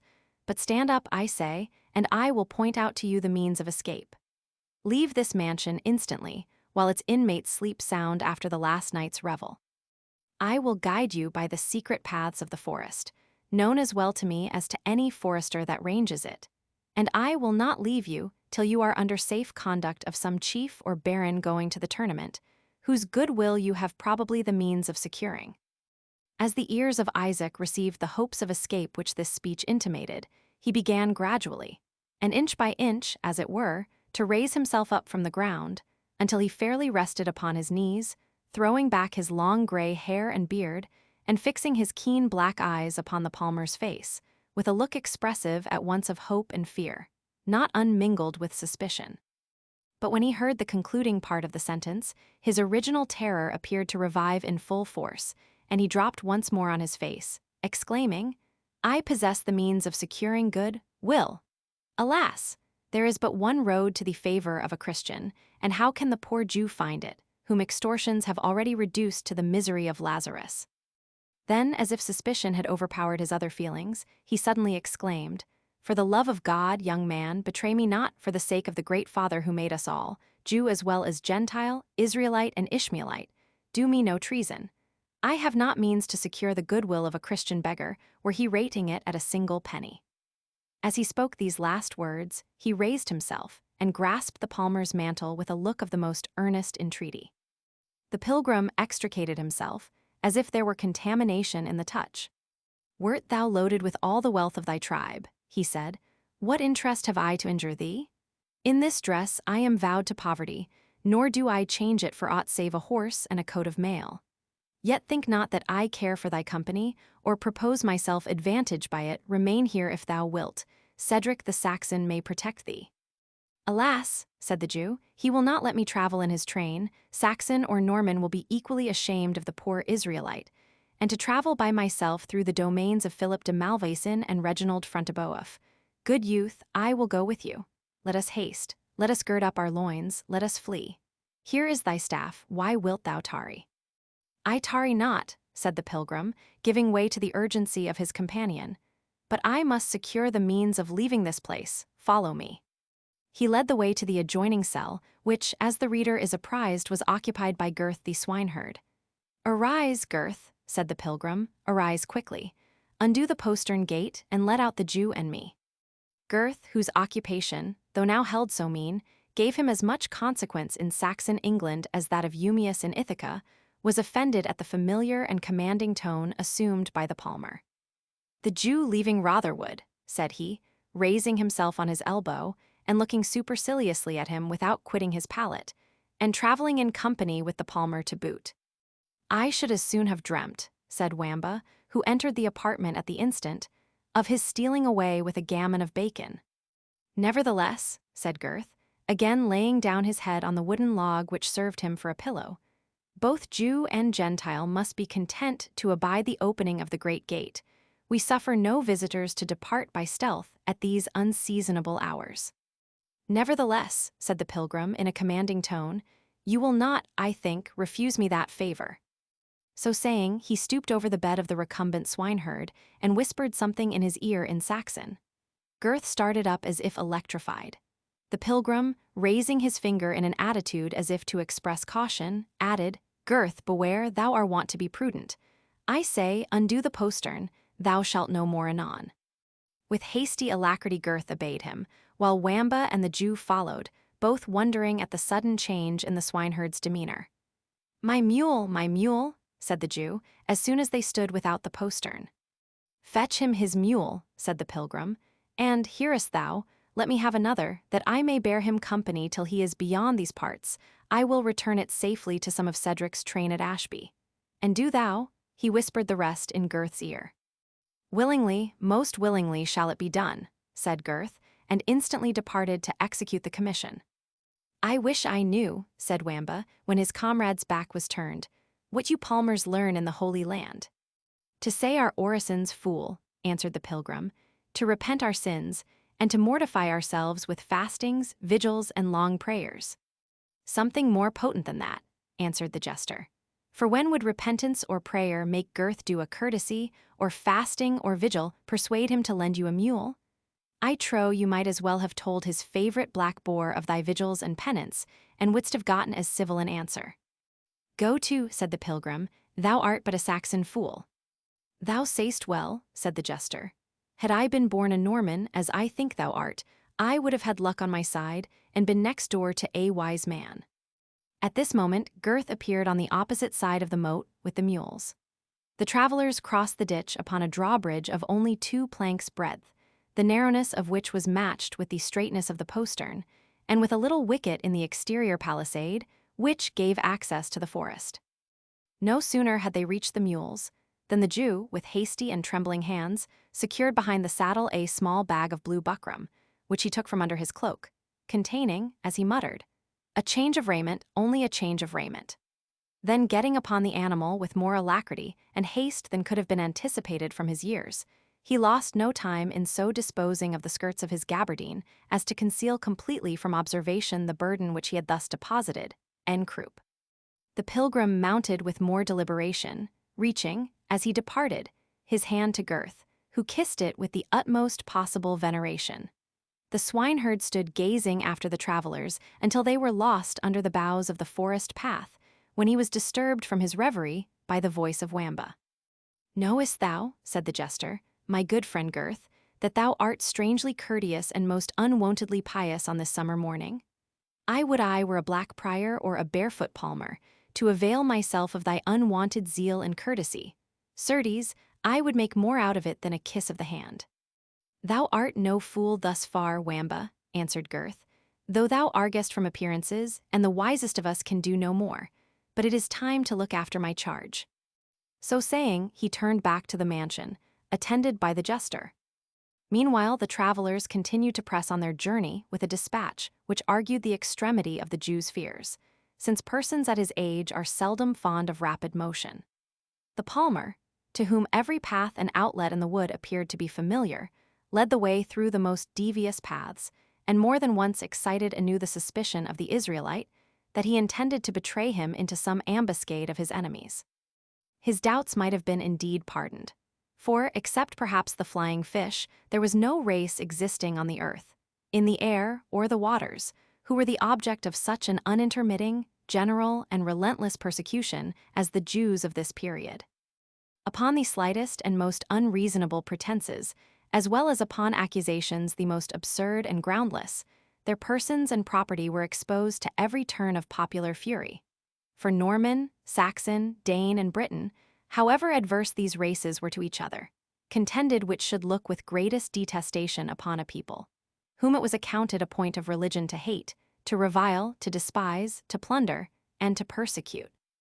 The kings of the Norman race, and the independent nobles, who followed their example in all acts of tyranny, maintained against this devoted people a persecution of a more regular, calculated, and self-interested kind. It is a well-known story of King John that he confined a wealthy Jew in one of the royal castles, and daily caused one of his teeth to be torn out, until, when the jaw of the unhappy Israelite was half disfurnished, he consented to pay a large sum, which it was the tyrant's object to extort from him. The little ready money which was in the country was chiefly in possession of this persecuted people, and the nobility hesitated not to follow the example of their sovereign, in wringing it from them by every species of oppression and even personal torture. Yet the passive courage inspired by the love of gain induced the Jews to dare the various evils to which they were subjected, in consideration of the immense profits which they were enabled to realize in a country naturally so wealthy as England.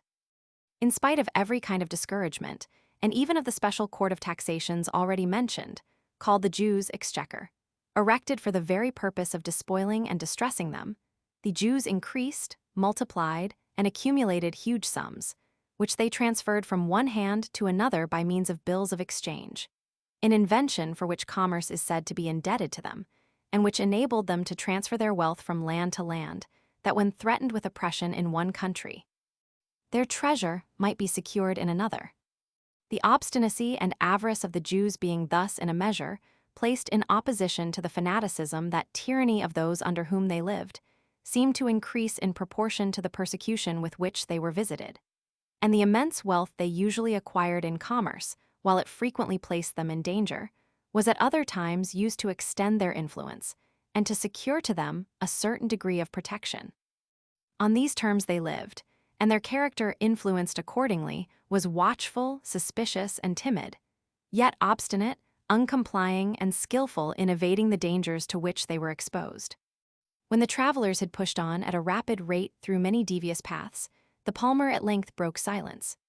"That large decayed oak," he said, "marks the boundaries over which Fronteboeuf claims authority. We are long since far from those of Malvoisin. There is now no fear of pursuit." "May the wheels of their chariots be taken off," said the Jew, "like those of the host of Pharaoh, that they may drive heavily. But leave me not, good pilgrim. Think but of that fierce and savage Templar with his Saracen slaves. They will regard neither territory, nor manor, nor lordship." "Our road," said the palmer, "should here separate, for it beseems not men of my character and thine to travel together longer than needs must be. Besides, what succor couldst thou have from me, a peaceful pilgrim, against two armed heathens?" "O good youth," answered the Jew, "thou canst defend me, and I know thou wouldst.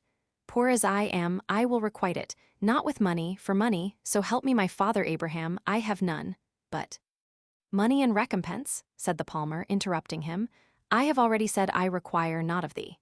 Guide thee I can, and, it may be, even in some sort defend thee, since to protect a Jew against a Saracen can scarce be accounted unworthy of a Christian.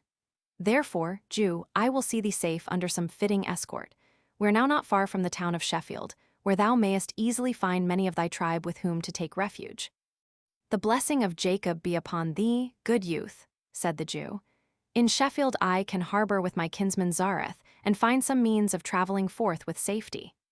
"Be it so," said the palmer. "At Sheffield then we part, and half an hour's riding will bring us in sight of that town."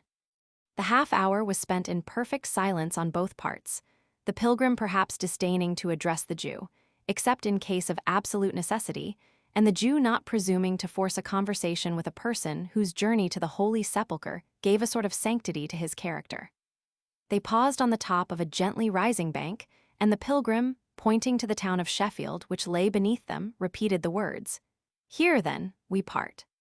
"Not till you have had the poor Jew's thanks," said Isaac, "for I presume not to ask you to go with me to my kinsman Zareth's, who might aid me with some means of repaying your good offices." "I have already said," answered the pilgrim, "that I desire no recompense. If among the huge list of thy debtors thou wilt, for my sake, spare the gyves and the dungeon to some unhappy Christian who stands in thy danger, I shall hold this morning's service to thee well bestowed." "Stay, stay," said the Jew, laying hold of his garment. "Something would I do more than this, something for thyself. God knows the Jew is poor. Yes, Isaac is the beggar of his tribe, but forgive me should I guess what thou most lackest at this moment." "If thou wert to guess truly," said the palmer, "it is what thou canst not supply, wert thou as wealthy as thou sayst thou art poor." "As I say," echoed the Jew. "Oh, believe it, I say but the truth. I am a plundered, indebted, distressed man. Hard hands have wrung from me my goods, my money, my ships, and all that I possessed. Yet I can tell thee what thou lackest, and it may be, supply it too. Thy wish even now is for a horse and armor." The palmer started and turned suddenly towards the Jew. "What fiend prompted that guess?" said he hastily. "No matter," said the Jew, smiling, "so that it be a true one, and as I can guess thy want, so I can supply it. "But consider," said the palmer, "my character, my dress, my vow." "I know you Christians," replied the Jew, "and that the noblest of you will take the staff and sandal in superstitious penance, and walk afoot to visit the graves of dead men." "Blaspheme not, Jew," said the pilgrim sternly. "Forgive me," said the Jew, "I spoke rashly.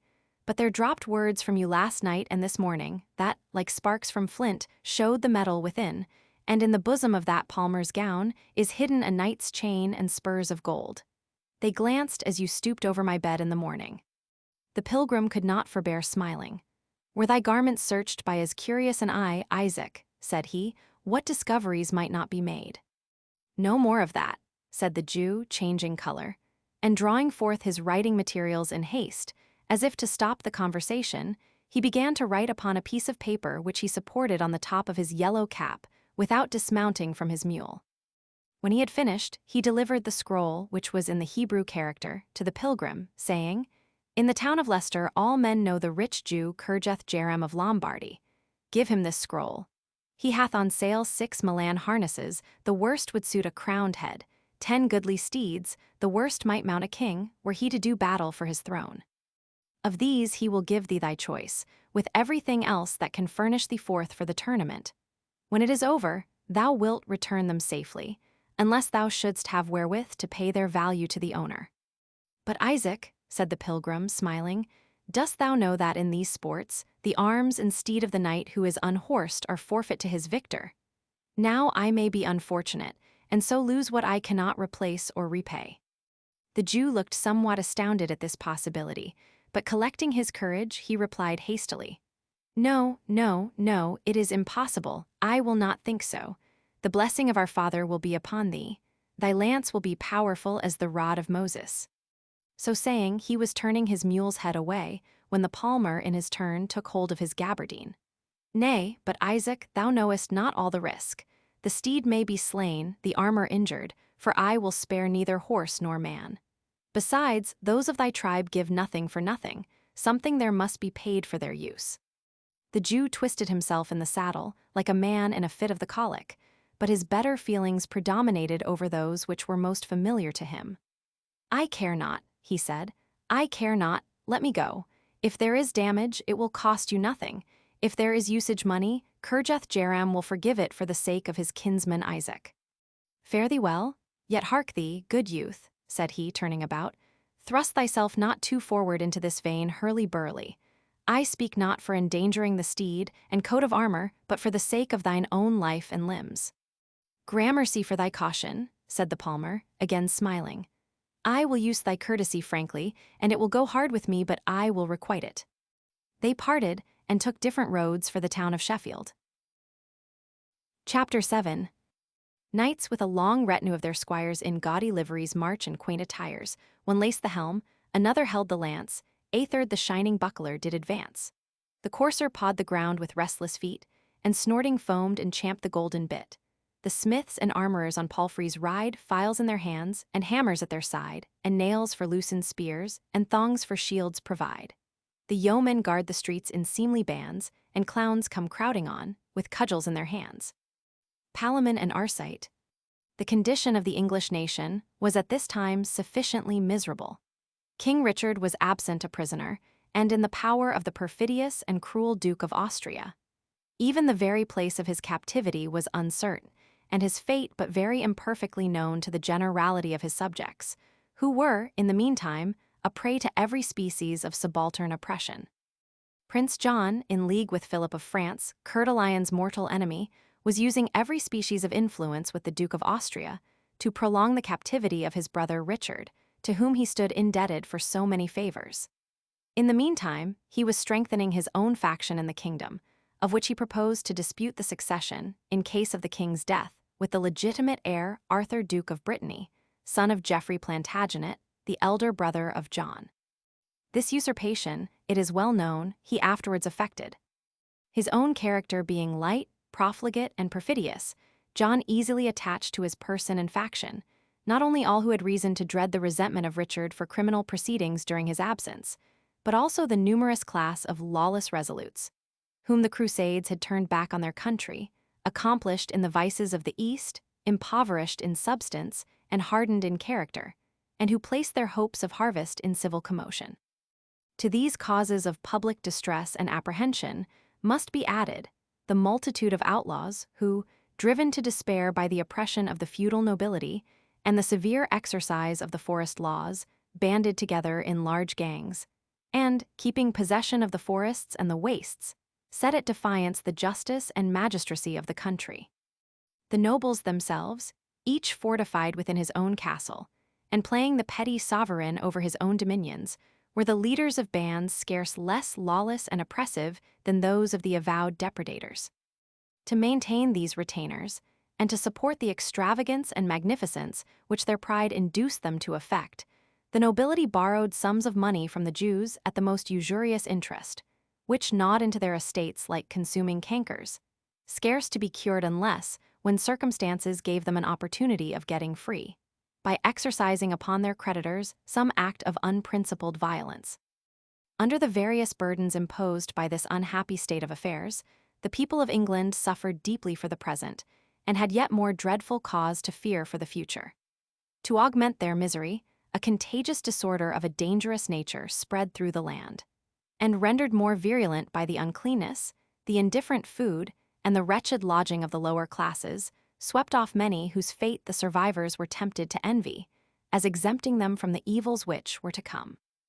Yet amid these accumulated distresses, the poor as well as the rich, the vulgar as well as the noble, in the event of a tournament, which was the grand spectacle of that age, felt as much interested as the half-starved citizen of Madrid, who has not a real left to buy provisions for his family, feels in the issue of a bull feast. Neither duty nor infirmity could keep youth or age from such exhibitions. The passage of arms, as it was called, which was to take place at Ashby, in the county of Leicester, as champions of the first renown were to take the field in the presence of Prince John himself, who was expected to grace the lists, had attracted universal attention, and an immense confluence of persons of all ranks hastened upon the appointed morning to the place of combat. The scene was singularly romantic. On the verge of a wood, which approached to within a mile of the town of Ashby, was an extensive meadow of the finest and most beautiful green turf, surrounded on one side by the forest and fringed on the other by straggling oak trees, some of which had grown to an immense size. The ground, as if fashioned on purpose for the martial display which was intended, sloped gradually down on all sides to a level bottom, which was enclosed for the lists with strong palisades, forming a space of 1/4 of a mile in length and about half as broad. The form of the enclosure was an oblong square, save that the corners were considerably rounded off, in order to afford more convenience for the spectators. The openings for the entry of the combatants were at the northern and southern extremities of the lists, accessible by strong wooden gates, each wide enough to admit 2 horsemen riding abreast. At each of these portals were stationed 2 heralds, attended by 6 trumpets, as many pursuivants, and a strong body of men-at-arms for maintaining order, and ascertaining the quality of the knights who proposed to engage in this martial game. On a platform beyond the southern entrance, formed by a natural elevation of the ground, were pitched 5 magnificent pavilions, adorned with pennons of russet and black, the chosen colors of the 5 knights challengers. The cords of the tents were of the same color. Before each pavilion was suspended the shield of the knight by whom it was occupied, and beside it stood his squire, quaintly disguised as a salvage or sylvan man, or in some other fantastic dress, according to the taste of his master and the character he was pleased to assume during the game. 16. The central pavilion, as the place of honor, had been assigned to Brian B. Boys Gilbert, whose renown in all games of chivalry, no less than his connections with the knights who had undertaken this passage of arms, had occasioned him to be eagerly received into the company of the challengers, and even adopted as their chief and leader, though he had so recently joined them. On one side of his tent were pitched those of Reginald Front-de-Bœuf and Richard de Malvoisin, and on the other was the pavilion of Hugh de Grantmesnil, a noble baron in the vicinity, whose ancestor had been Lord High Steward of England in the time of the Conqueror, and his son William Rufus. Ralph de Vipont, a knight of St. John of Jerusalem, who had some ancient possessions at a place called Heather, near Ashby de la Zouch, occupied the 5th pavilion.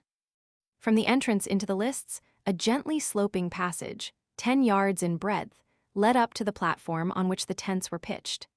It was strongly secured by a palisade on each side, as was the esplanade in front of the pavilions, and the whole was guarded by men-at-arms. The northern access to the lists terminated in a similar entrance of 30 feet in breadth, at the extremity of which was a large enclosed space for such knights as might be disposed to enter the lists with the challengers, behind which were placed tents containing refreshments of every kind for their accommodation, with armorers, terriers, and other attendants, in readiness to give their services wherever they might be necessary.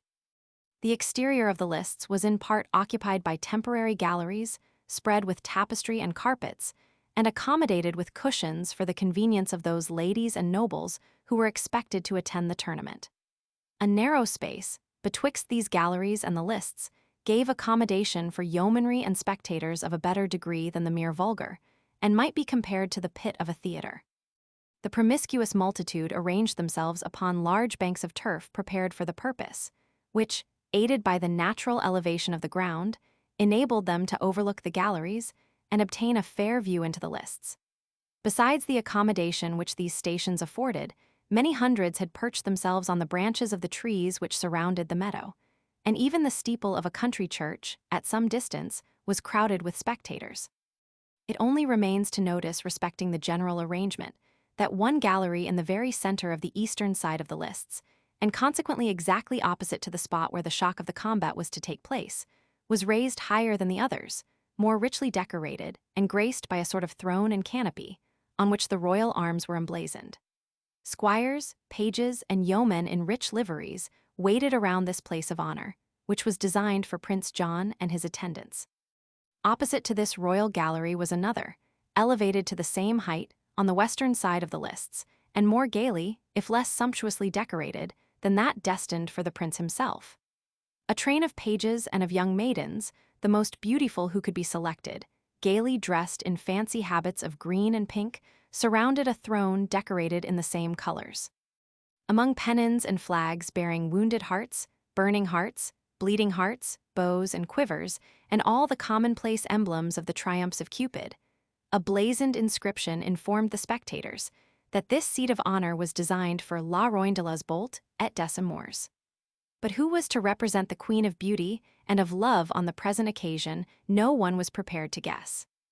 Meanwhile, spectators of every description thronged forward to occupy their respective stations, and not without many quarrels concerning those which they were entitled to hold.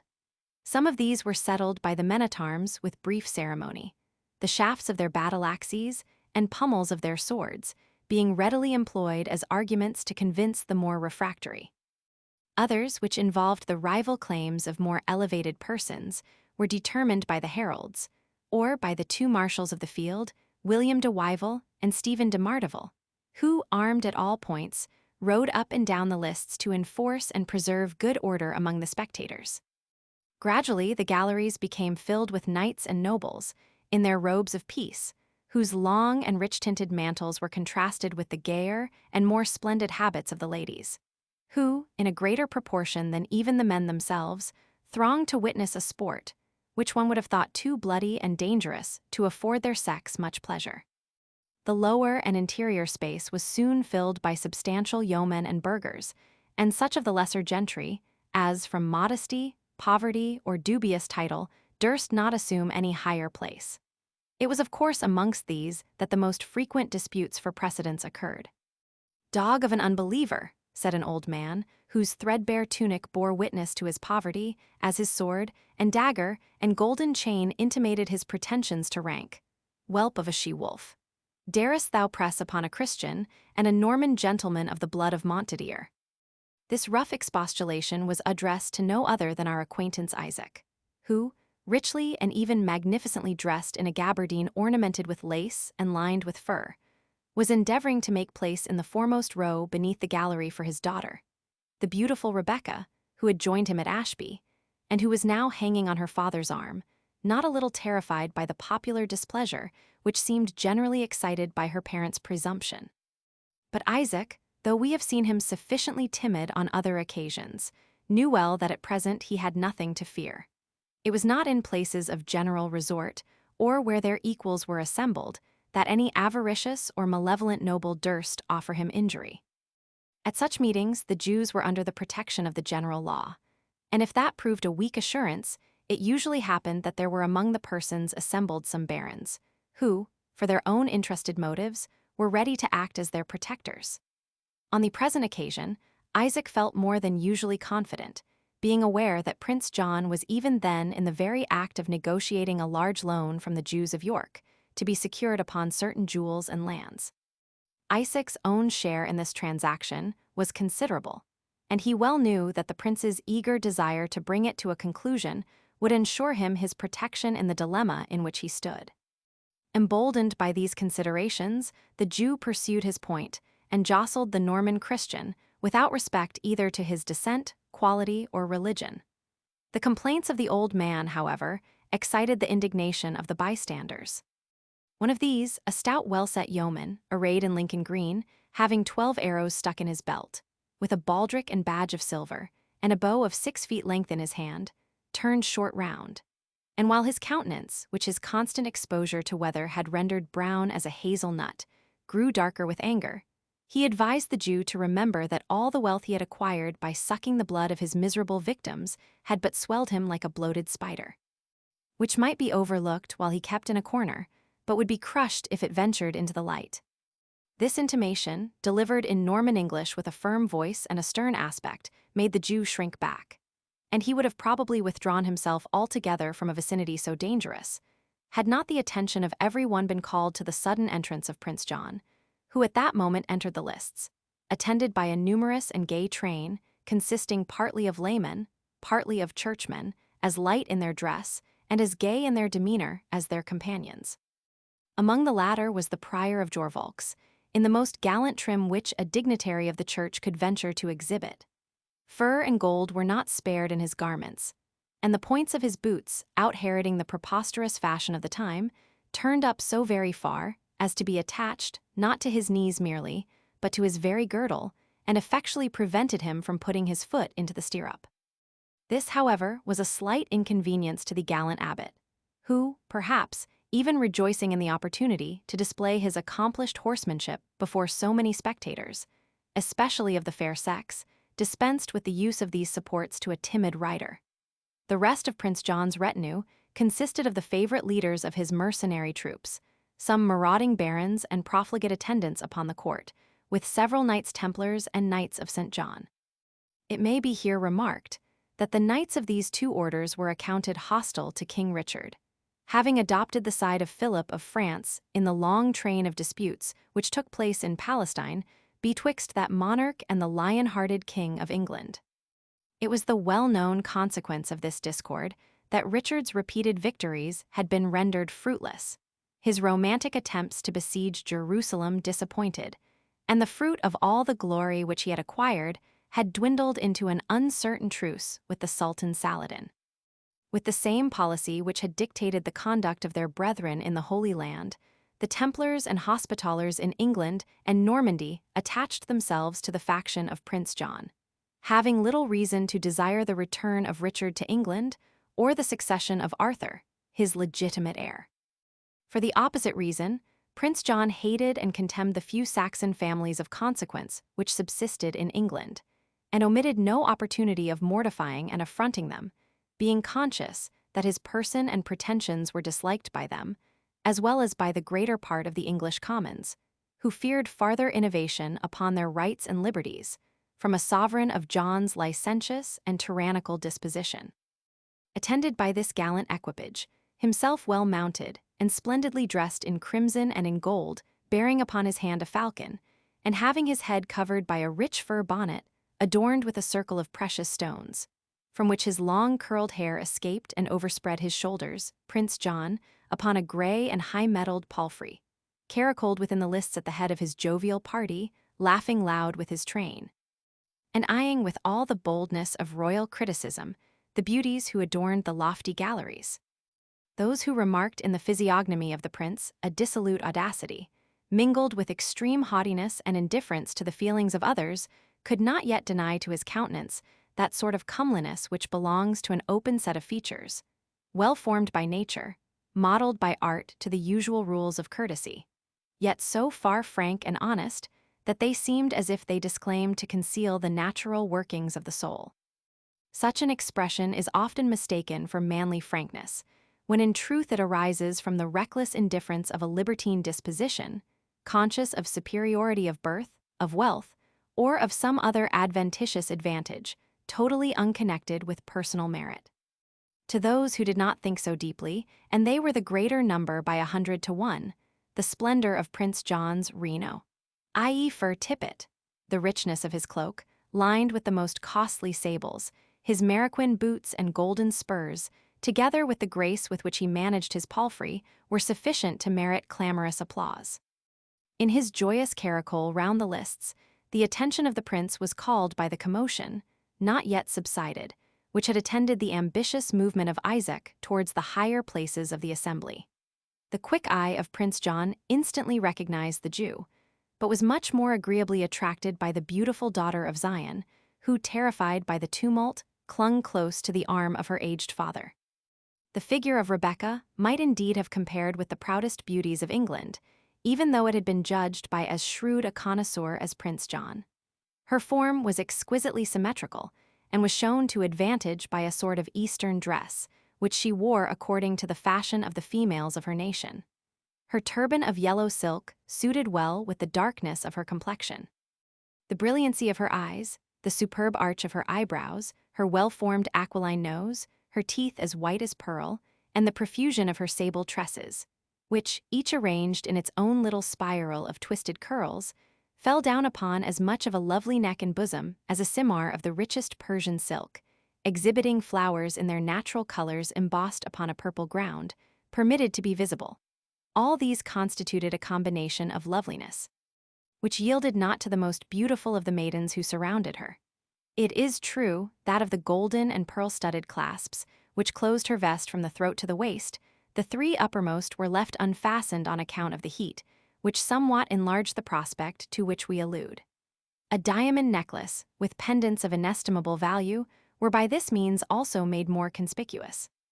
The feather of an ostrich, fastened in her turban by an agraffe set with brilliants, was another distinction of the beautiful Jewess, scoffed and sneered at by the proud dames who sat above her, but secretly envied by those who affected to deride them. "By the bald scalp of Abraham," said Prince John, "yonder Jewess must be the very model of that perfection, whose charms drove frantic the wisest king that ever lived. What sayest thou, Prior Aymer?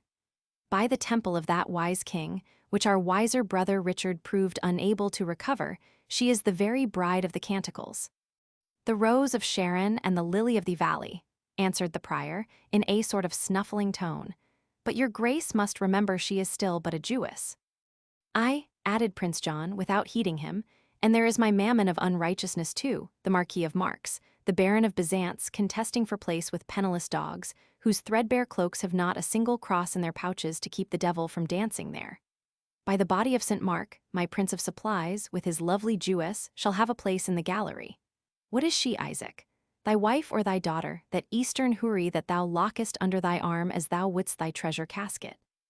"My daughter Rebecca, so please your grace," answered Isaac, with a low congee, nothing embarrassed by the prince's salutation, in which, however, there was at least as much mockery as courtesy. "The wiser man thou," said John, with a peal of laughter, in which his gay followers obsequiously joined. "But daughter or wife, she should be preferred according to her beauty and thy merits. Who sits above there?" he continued, bending his eye on the gallery. "Saxon churls, lolling at their lazy length, out upon them.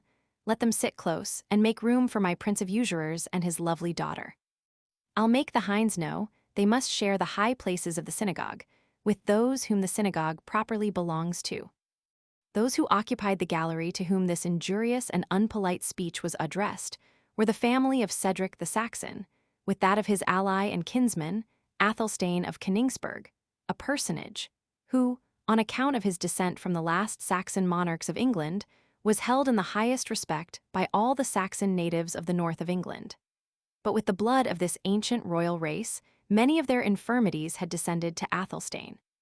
He was comely in countenance, bulky and strong in person, and in the flower of his age, yet inanimate in expression, dull-eyed, heavy-browed, inactive and sluggish in all his motions, and so slow in resolution that the sobriquet of one of his ancestors was conferred upon him, and he was very generally called Athelstane the Unready.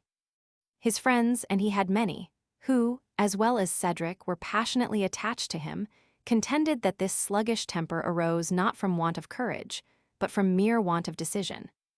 Others alleged that his hereditary vice of drunkenness had obscured his faculties, never of a very acute order, and that the passive courage and meek good nature which remained behind were merely the dregs of a character that might have been deserving of praise, but of which all the valuable parts had flown off in the progress of a long course of brutal debauchery.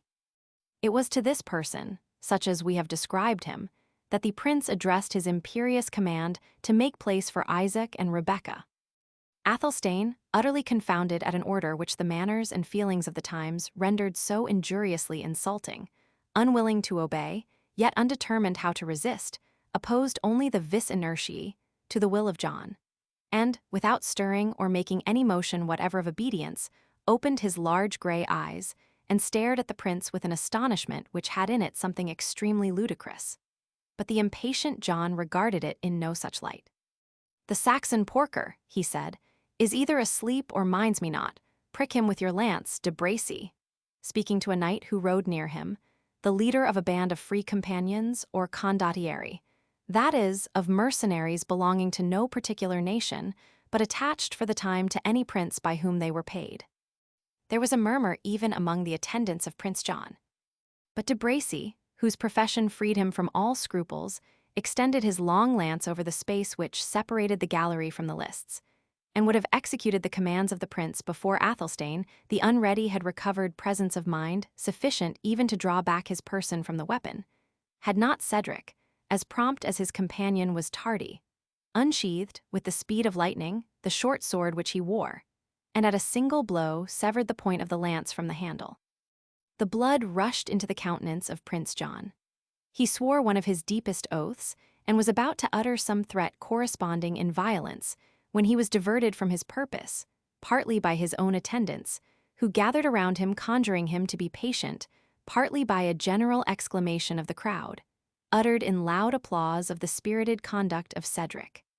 The prince rolled his eyes in indignation, as if to collect some safe and easy victim, and chancing to encounter the firm glance of the same archer whom we have already noticed, and who seemed to persist in his gesture of applause, in spite of the frowning aspect which the prince bent upon him, he demanded his reason for clamoring thus.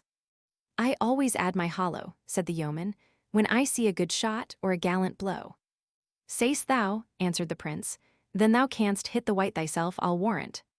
"A woodsman's mark, and at woodsman's distance, I can hit," answered the yeoman. "And Wat Tyrrell's mark at 100 yards," said a voice from behind, but by whom uttered could not be discerned. This allusion to the fate of William Rufus, his relative, at once incensed and alarmed Prince John. He satisfied himself, however, with commanding the men-at-arms who surrounded the lists to keep an eye on the braggart, pointing to the yeoman. "By St. Grizzle," he added, "we will try his own skill, who is so ready to give his voice to the feats of others." "I shall not fly the trial," said the yeoman, with the composure which marked his whole deportment.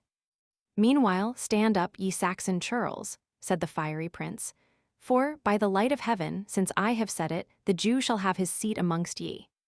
"By no means, an it please your grace. It is not fit for such as we to sit with the rulers of the land," said the Jew, whose ambition for precedence, though it had led him to dispute place with the extenuated and impoverished descendant of the line of Montdidier, by no means stimulated him to an intrusion upon the privileges of the wealthy Saxons. "Up, infidel dog, when I command you," said Prince John, "or I will have thy swarthy hide stripped off and tanned for horse furniture." Thus urged, the Jew began to ascend the steep and narrow steps which led up to the gallery. "Let me see," said the prince, "who dare stop him," fixing his eye on Cedric, whose attitude intimated his intention to hurl the Jew down headlong. The catastrophe was prevented by the clown Wamba, who, springing betwixt his master and Isaac, and exclaiming in answer to the prince's defiance, "Marry, that will I," opposed to the beard of the Jew a shield of brawn, which he plucked from beneath his cloak, and with which, doubtless, he had furnished himself, lest the tournament should have proved longer than his appetite could endure abstinence.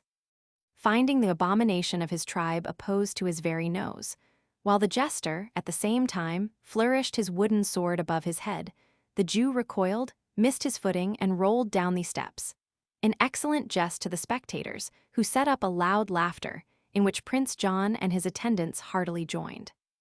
"Deal me the prize, cousin prince," said Wamba. "I have vanquished my foe in fair fight with sword and shield," he added, brandishing the brawn in one hand and the wooden sword in the other. "Who and what art thou, noble champion?" said Prince John, still laughing. "A fool by right of descent," answered the jester. "I am Wamba, the son of Witless, who was the son of Weatherbrain, who was the son of an alderman." "Make room for the Jew in front of the lower ring," said Prince John, not unwilling perhaps to seize an apology to desist from his original purpose. To place the vanquished beside the victor were false heraldry. "Knave upon fool were worse," answered the jester, "and Jew upon bacon worst of all." "Gramercy, good fellow," cried Prince John, "thou pleasest me. Here, Isaac, lend me a handful of Byzance."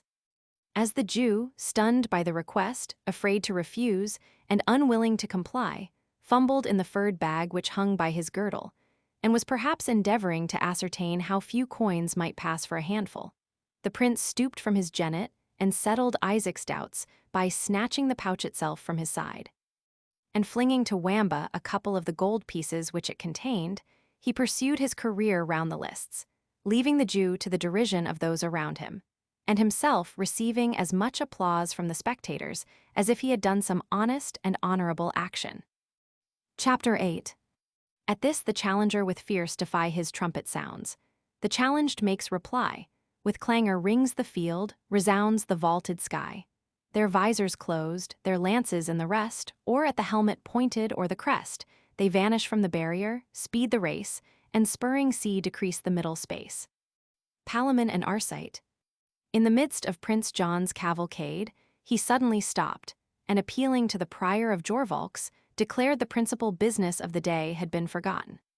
"By my holidom," said he, "we have forgotten, Sir Prior, to name the fair sovereign of love and of beauty, by whose white hand the palm is to be distributed. For my part, I am liberal in my ideas, and I care not if I give my vote for the black-eyed Rebecca." "Holy Virgin," answered the prior, turning up his eyes in horror, "a Jewess, we should deserve to be stoned out of the lists, and I am not yet old enough to be a martyr. Besides, I swear by my patron saint that she is far inferior to the lovely Saxon, Rowena." "Saxon or Jew," answered the prince, "Saxon or Jew, dog or hog, what matters it? I say, name Rebecca, were it only to mortify the Saxon churls." A murmur arose even among his own immediate attendants. "This passes a jest, my lord," said de Bracy. "No knight here will lay lance in rest if such an insult is attempted." "It is the mere wantonness of insult," said one of the oldest and most important of Prince John's followers, Waldemar Fitzurse, "and if your grace attempt it, cannot but prove ruinous to your projects." "I entertained you, sir," said John, reining up his palfrey haughtily, "for my follower, but not for my counselor." "Those who follow your grace in the paths which you tread," said Waldemar, but speaking in a low voice, "acquire the right of counselors, for your interest and safety are not more deeply gauged than their own." From the tone in which this was spoken, John saw the necessity of acquiescence. "I did but jest," he said, "and you turn upon me like so many adders. Name whom you will, in the fiend's name, and please yourselves." "Nay, nay," said de Bracy, "let the fair sovereign's throne remain unoccupied, until the conqueror shall be named, and then let him choose the lady by whom it shall be filled. It will add another grace to his triumph, and teach fair ladies to prize the love of valiant knights, who can exalt them to such distinction." "If Brian de Bois Gilbert gain the prize," said the prior, "I will gage my rosary that I name the sovereign of love and beauty." "Bois Gilbert," answered de Bracy, "is a good lance, but there are others around these lists, Sir Prior, who will not fear to encounter him." "Silence, sirs," said Waldemar, "and let the prince assume his seat. The knights and spectators are alike impatient, the time advances, and highly fit it is that the sports should commence." Prince John, though not yet a monarch, had in Waldemar Fitzurse all the inconveniences of a favorite minister, who, in serving his sovereign, must always do so in his own way. The prince acquiesced, however, although his disposition was precisely of that kind which is apt to be obstinate upon trifles, and, assuming his throne, and being surrounded by his followers, gave signal to the heralds to proclaim the laws of the tournament, which were briefly as follows.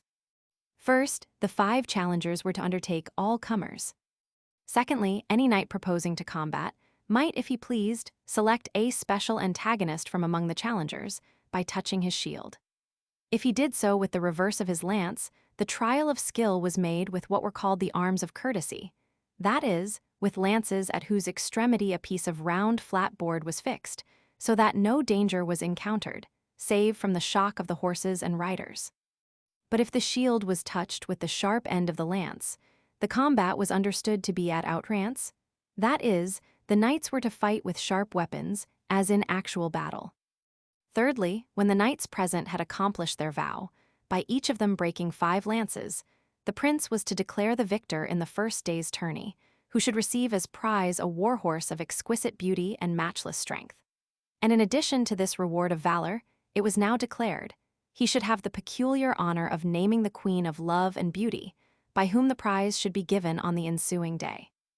Fourthly, it was announced that on the second day there should be a general tournament in which all the knights present, who were desirous to win praise, might take part, and being divided into 2 bands of equal numbers, might fight it out manfully, until the signal was given by Prince John to cease the combat.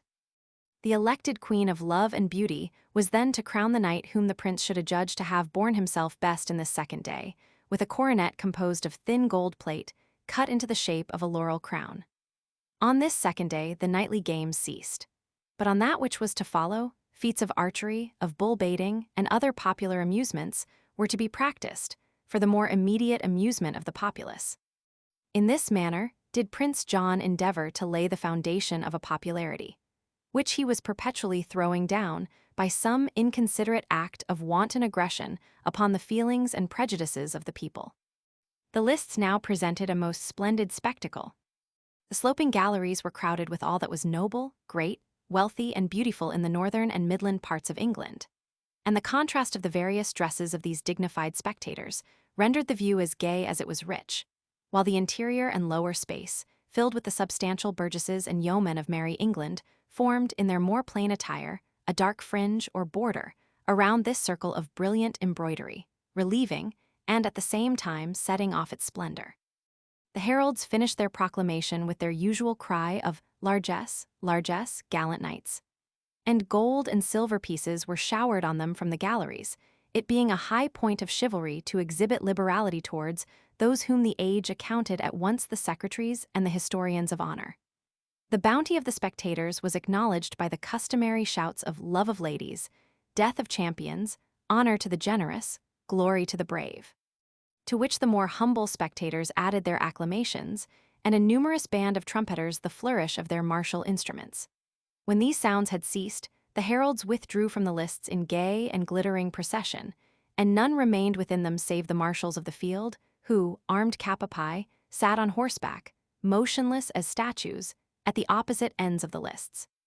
Meantime, the enclosed space at the northern extremity of the lists, large as it was now completely crowded with knights desirous to prove their skill against the challengers, and, when viewed from the galleries, presented the appearance of a sea of waving plumage, intermixed with glistening helmets and tall lances, to the extremities of which were, in many cases, attached small pennons of about a span's breadth, which fluttering in the air as the breeze caught them, joined with the restless motion of the feathers to add liveliness to the scene.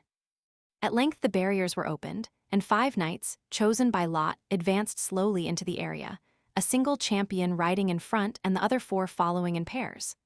All were splendidly armed, and my Saxon authority in the Warder manuscript records at great length their devices, their colors, and the embroidery of their horse trappings. It is unnecessary to be particular on these subjects. To borrow lines from a contemporary poet who has written but too little. The knights are dust, and their good swords are rust, their souls are with the saints, we trust. 17. Their escutcheons have long mouldered from the walls of their castles themselves are but green mounds and shattered ruins. The place that once knew them, knows them no more. Nay, many a race since theirs has died out and been forgotten in the very land which they occupied, with all the authority of feudal proprietors and feudal lords. What, then, would it avail the reader to know their names, or the evanescent symbols of their martial rank? Now, however, no whit anticipating the oblivion which awaited their names and feats, the champions advanced through the lists, restraining their fiery steeds and compelling them to move slowly, while at the same time they exhibited their paces, together with the grace and dexterity of the riders. As the procession entered the lists, the sound of a wild barbaric music was heard from behind the tents of the challengers, where the performers were concealed. It was of Eastern origin, having been brought from the Holy Land, and the mixture of the cymbals and bells seemed to bid welcome at once, and defiance, to the knights as they advanced. With the eyes of an immense concourse of spectators fixed upon them, the 5 knights advanced up the platform upon which the tents of the challengers stood, and there separating themselves, each touched slightly, and with the reverse of his lance, the shield of the antagonist to whom he wished to oppose himself. The lower orders of spectators in general, nay, many of the higher class, and it is even said several of the ladies, were rather disappointed at the champions choosing the arms of courtesy. For the same sort of persons, who, in the present day, applaud most highly the deepest tragedies, were then interested in a tournament exactly in proportion to the danger incurred by the champions engaged. Having intimated their more pacific purpose, the champions retreated to the extremity of the lists, where they remained drawn up in a line, while the challengers, sallying each from his pavilion, mounted their horses, and, headed by Brian de Bois-Guilbert, descended from the platform, and opposed themselves individually to the knights who had touched their respective shields. At the flourish of clarions and trumpets, they started out against each other at full gallop, and such was the superior dexterity or good fortune of the challengers, that those opposed to Bois-Guilbert, Malvoisin, and Frontebeuf rolled on the ground. The antagonist of Grantmesnil, instead of bearing his lance point fair against the crest or the shield of his enemy, swerved so much from the direct line as to break the weapon athwart the person of his opponent, a circumstance which was accounted more disgraceful than that of being actually unhorsed, because the latter might happen from accident, whereas the former evinced awkwardness and want of management of the weapon and of the horse. The 5th knight alone maintained the honor of his party, and parted fairly with the Knight of St. John, both splintering their lances without advantage on either side. The shouts of the multitude, together with the acclamations of the heralds and the clangor of the trumpets, announced the triumph of the victors and the defeat of the vanquished. The former retreated to their pavilions, and the latter, gathering themselves up as they could, withdrew from the lists in disgrace and dejection, to agree with their victors concerning the redemption of their arms and their horses, which, according to the laws of the tournament, they had forfeited. The 5th of their number alone tarried in the lists long enough to be greeted by the applauses of the spectators, amongst whom he retreated, to the aggravation, doubtless, of his companions' mortification. A second and a third party of knights took the field, and although they had various success, yet, upon the whole, the advantage decidedly remained with the challengers, not one of whom lost his seat or swerved from his charge, misfortunes which befell one or two of their antagonists in each encounter. The spirits, therefore, of those opposed to them seemed to be considerably damped by their continued success. 3 knights only appeared on the 4th entry, who, avoiding the shields of Bois-Guilbert and Frontebeuf, contented themselves with touching those of the 3 other knights, who had not altogether manifested the same strength and dexterity. This politic selection did not alter the fortune of the field. The challengers were still successful. One of their antagonists was overthrown, and both the others failed in the attaint, 18 that is, in striking the helmet and shield of their antagonist firmly and strongly, with the lance held in a direct line, so that the weapon might break unless the champion was overthrown. After this 4th encounter, there was a considerable pause, nor did it appear that anyone was very desirous of renewing the contest. The spectators murmured among themselves, for, among the challengers, Malvoisin and Frontebeuf were unpopular from their characters, and the others, except Grantmesnil, were disliked as strangers and foreigners. But none shared the general feeling of dissatisfaction so keenly as Cedric the Saxon, who saw, in each advantage gained by the Norman challengers, a repeated triumph over the honor of England. His own education had taught him no skill in the games of chivalry, although, with the arms of his Saxon ancestors, he had manifested himself, on many occasions, a brave and determined soldier. He looked anxiously to Athelstane, who had learned the accomplishments of the age, as if desiring that he should make some personal effort to recover the victory which was passing into the hands of the Templar and his associates.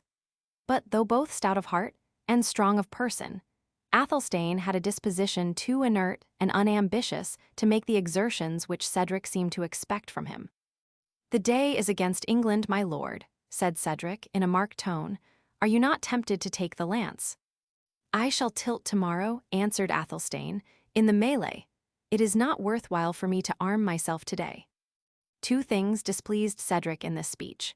It contained the Norman word melee, to express the general conflict, and it evinced some indifference to the honor of the country, but it was spoken by Athelstane, whom he held in such profound respect that he would not trust himself to canvass his motives or his foibles. Moreover, he had no time to make any remark, for Wamba thrust in his word, observing, "It was better, though scarce easier, to be the best man among 100 than the best man of 2. Athelstane took the observation as a serious compliment, but Cedric, who better understood the jester's meaning, darted at him a severe and menacing look. And lucky it was for Wamba, perhaps, that the time and place prevented his receiving, notwithstanding his place and service, more sensible marks of his master's resentment. The pause in the tournament was still uninterrupted, excepting by the voices of the heralds exclaiming, "Love of ladies, splintering of lances. Stand forth, gallant knights, fair eyes look upon your deeds." The music also of the challengers breathed from time to time wild bursts expressive of triumph or defiance, while the clowns grudged a holiday which seemed to pass away in inactivity. And old knights and nobles lamented in whispers the decay of martial spirit, spoke of the triumphs of their younger days, but agreed that the land did not now supply dames of such transcendent beauty as had animated the jousts of former times. Prince John began to talk to his attendants about making ready the banquet, and the necessity of adjudging the prize to Brian de Bois-Guilbert, who had, with a single spear, overthrown 2 knights and foiled a 3rd. At length, as the Saracenic music of the challengers concluded one of those long and high flourishes with which they had broken the silence of the lists, it was answered by a solitary trumpet, which breathed a note of defiance from the northern extremity. All eyes were turned to see the new champion which these sounds announced, and no sooner were the barriers opened than he paced into the lists. As far as could be judged of a man sheathed in armor, the new adventurer did not greatly exceed the middle size, and seemed to be rather slender than strongly made. His suit of armor was formed of steel, richly inlaid with gold, and the device on his shield was a young oak tree pulled up by the roots, with the Spanish word distachado, signifying disinherited. He was mounted on a gallant black horse, and as he passed through the lists he gracefully saluted the prince and the ladies by lowering his lance. The dexterity with which he managed his steed, and something of youthful grace which he displayed in his manner, won him the favor of the multitude, which some of the lower classes expressed by calling out, "Touch Ralph de Vipont's shield, touch the Hospitaller's shield. He has the least sure seat, he is your cheapest bargain." The champion, moving onward amid these well-meant hints, ascended the platform by the sloping alley which led to it from the lists, and, to the astonishment of all present, riding straight up to the central pavilion, struck with the sharp end of his spear the shield of Brian de Bois-Guilbert, until it rung again. All stood astonished at his presumption, but none more than the redoubted knight whom he had thus defied to mortal combat, and who, little expecting so rude a challenge, was standing carelessly at the door of the pavilion. "Have you confessed yourself, brother," said the Templar, "and have you heard mass this morning, that you peril your life so frankly?" "I am fitter to meet death than thou art," answered the disinherited knight, for by this name the stranger had recorded himself in the books of the tourney. "Then take your place in the lists," said Bois-Guilbert, "and look your last upon the sun, for this night thou shalt sleep in paradise." "Gramercy for thy courtesy," replied the disinherited knight, "and to requite it, I advise thee to take a fresh horse and a new lance, for by my honor you will need both."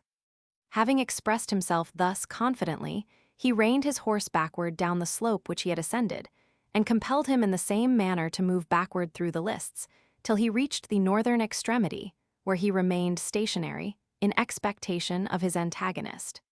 This feat of horsemanship, again, attracted the applause of the multitude.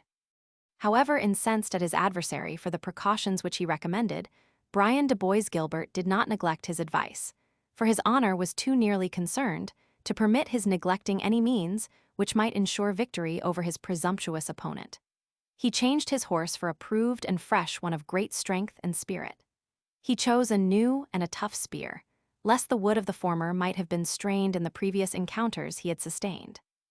Lastly, he laid aside his shield, which had received some little damage, and received another from his squires. His first had only borne the general device of his rider, representing two knights riding upon one horse, an emblem expressive of the original humility and poverty of the Templars, qualities which they had since exchanged for the arrogance and wealth that finally occasioned their suppression. Bois-Guilbert's new shield bore a raven in full flight, holding in its claws a skull and bearing the motto, Gare le Corbeau. When the two champions stood opposed to each other at the two extremities of the lists, the public expectation was strained to the highest pitch. Few augured the possibility that the encounter could terminate well for the disinherited knight, yet his courage and gallantry secured the general good wishes of the spectators. The trumpets had no sooner given the signal than the champions vanished from their posts with the speed of lightning and closed in the center of the lists with the shock of a thunderbolt. The lances burst into shivers up to the very grasp, and it seemed at the moment that both knights had fallen, for the shock had made each horse recoil backwards upon its haunches.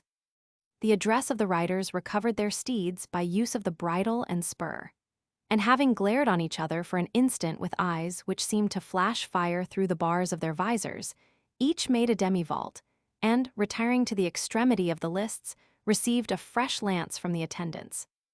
A loud shout from the spectators, waving of scarfs and handkerchiefs, and general acclamations attested the interest taken by the spectators in this encounter, the most equal, as well as the best performed, which had graced the day.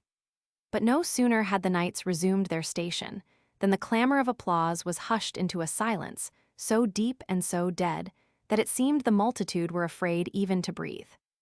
A few minutes' pause having been allowed, that the combatants and their horses might recover breath, Prince John with his truncheon signed to the trumpets to sound the onset. The champions a second time sprung from their stations and closed in the center of the lists, with the same speed, the same dexterity, the same violence, but not the same equal fortune as before. In this second encounter, the Templar aimed at the center of his antagonist's shield and struck it so fair and forcibly that his spear went to shivers, and the disinherited knight reeled in his saddle. On the other hand, that champion had, in the beginning of his career, directed the point of his lance towards Bois-Guilbert's shield, but changing his aim almost in the moment of encounter, he addressed it to the helmet, a mark more difficult to hit, but which, if attained, rendered the shock more irresistible. Fair and true, he hit the Norman on the visor, where his lance's point kept hold of the bars. Yet, even at this disadvantage, the Templar sustained his high reputation, and had not the girths of his saddle burst, he might not have been unhorsed. As it chanced, however, saddle, horse, and man rolled on the ground under a cloud of dust. To extricate himself from the stirrups and fallen steed was to the Templar scarce the work of a moment, and, stung with madness, both at his disgrace and at the acclamations with which it was hailed by the spectators, he drew his sword and waved it in defiance of his conqueror. The disinherited knight sprung from his steed and also unsheathed his sword. The marshals of the field, however, spurred their horses between them and reminded them that the laws of the tournament did not, on the present occasion, permit this species of encounter. "We shall meet again, I trust," said the Templar, casting a resentful glance at his antagonist, "and where there are none to separate us." "If we do not," said the disinherited knight, "the fault shall not be mine. On foot or horseback, with spear, with axe, or with sword, I am alike ready to encounter thee." More and angrier words would have been exchanged, but the marshals, crossing their lances betwixt them, compelled them to separate. The disinherited knight returned to his first station, and Bois-Guilbert to his tent, where he remained for the rest of the day in an agony of despair. Without alighting from his horse, the conqueror called for a bowl of wine, and opening the beaver or lower part of his helmet, announced that he quaffed it, to all true English hearts, and to the confusion of foreign tyrants. He then commanded his trumpet to sound a defiance to the challengers, and desired a herald to announce to them that he should make no election, but was willing to encounter them in the order in which they pleased to advance against him. The gigantic Frontaboa, armed in sable armor, was the first who took the field. He bore on a white shield a black bull's head, half defaced by the numerous encounters which he had undergone, and bearing the arrogant motto, Cave ad sum. Over this champion the disinherited knight obtained a slight but decisive advantage. Both knights broke their lances fairly, but Frontaboa, who lost a stirrup in the encounter, was adjudged to have the disadvantage. In the stranger's third encounter with Sir Philip Malvoisin, he was equally successful, striking that baron so forcibly on the casque that the laces of the helmet broke, and Malvoisin, only saved from falling by being unhelmeted, was declared vanquished like his companions.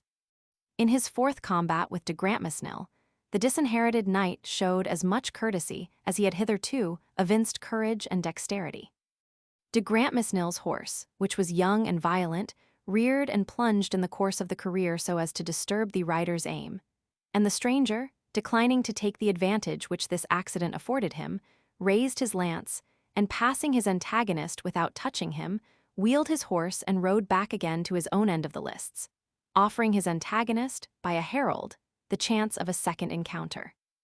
This de Grantmesnil declined, avowing himself vanquished as much by the courtesy as by the address of his opponent. Ralph de Vipont summed up the list of the stranger's triumphs, being hurled to the ground with such force that the blood gushed from his nose and his mouth, and he was borne senseless from the lists. The acclamations of thousands applauded the unanimous award of the prince and marshals, announcing that day's honors to the disinherited knight. Chapter 9.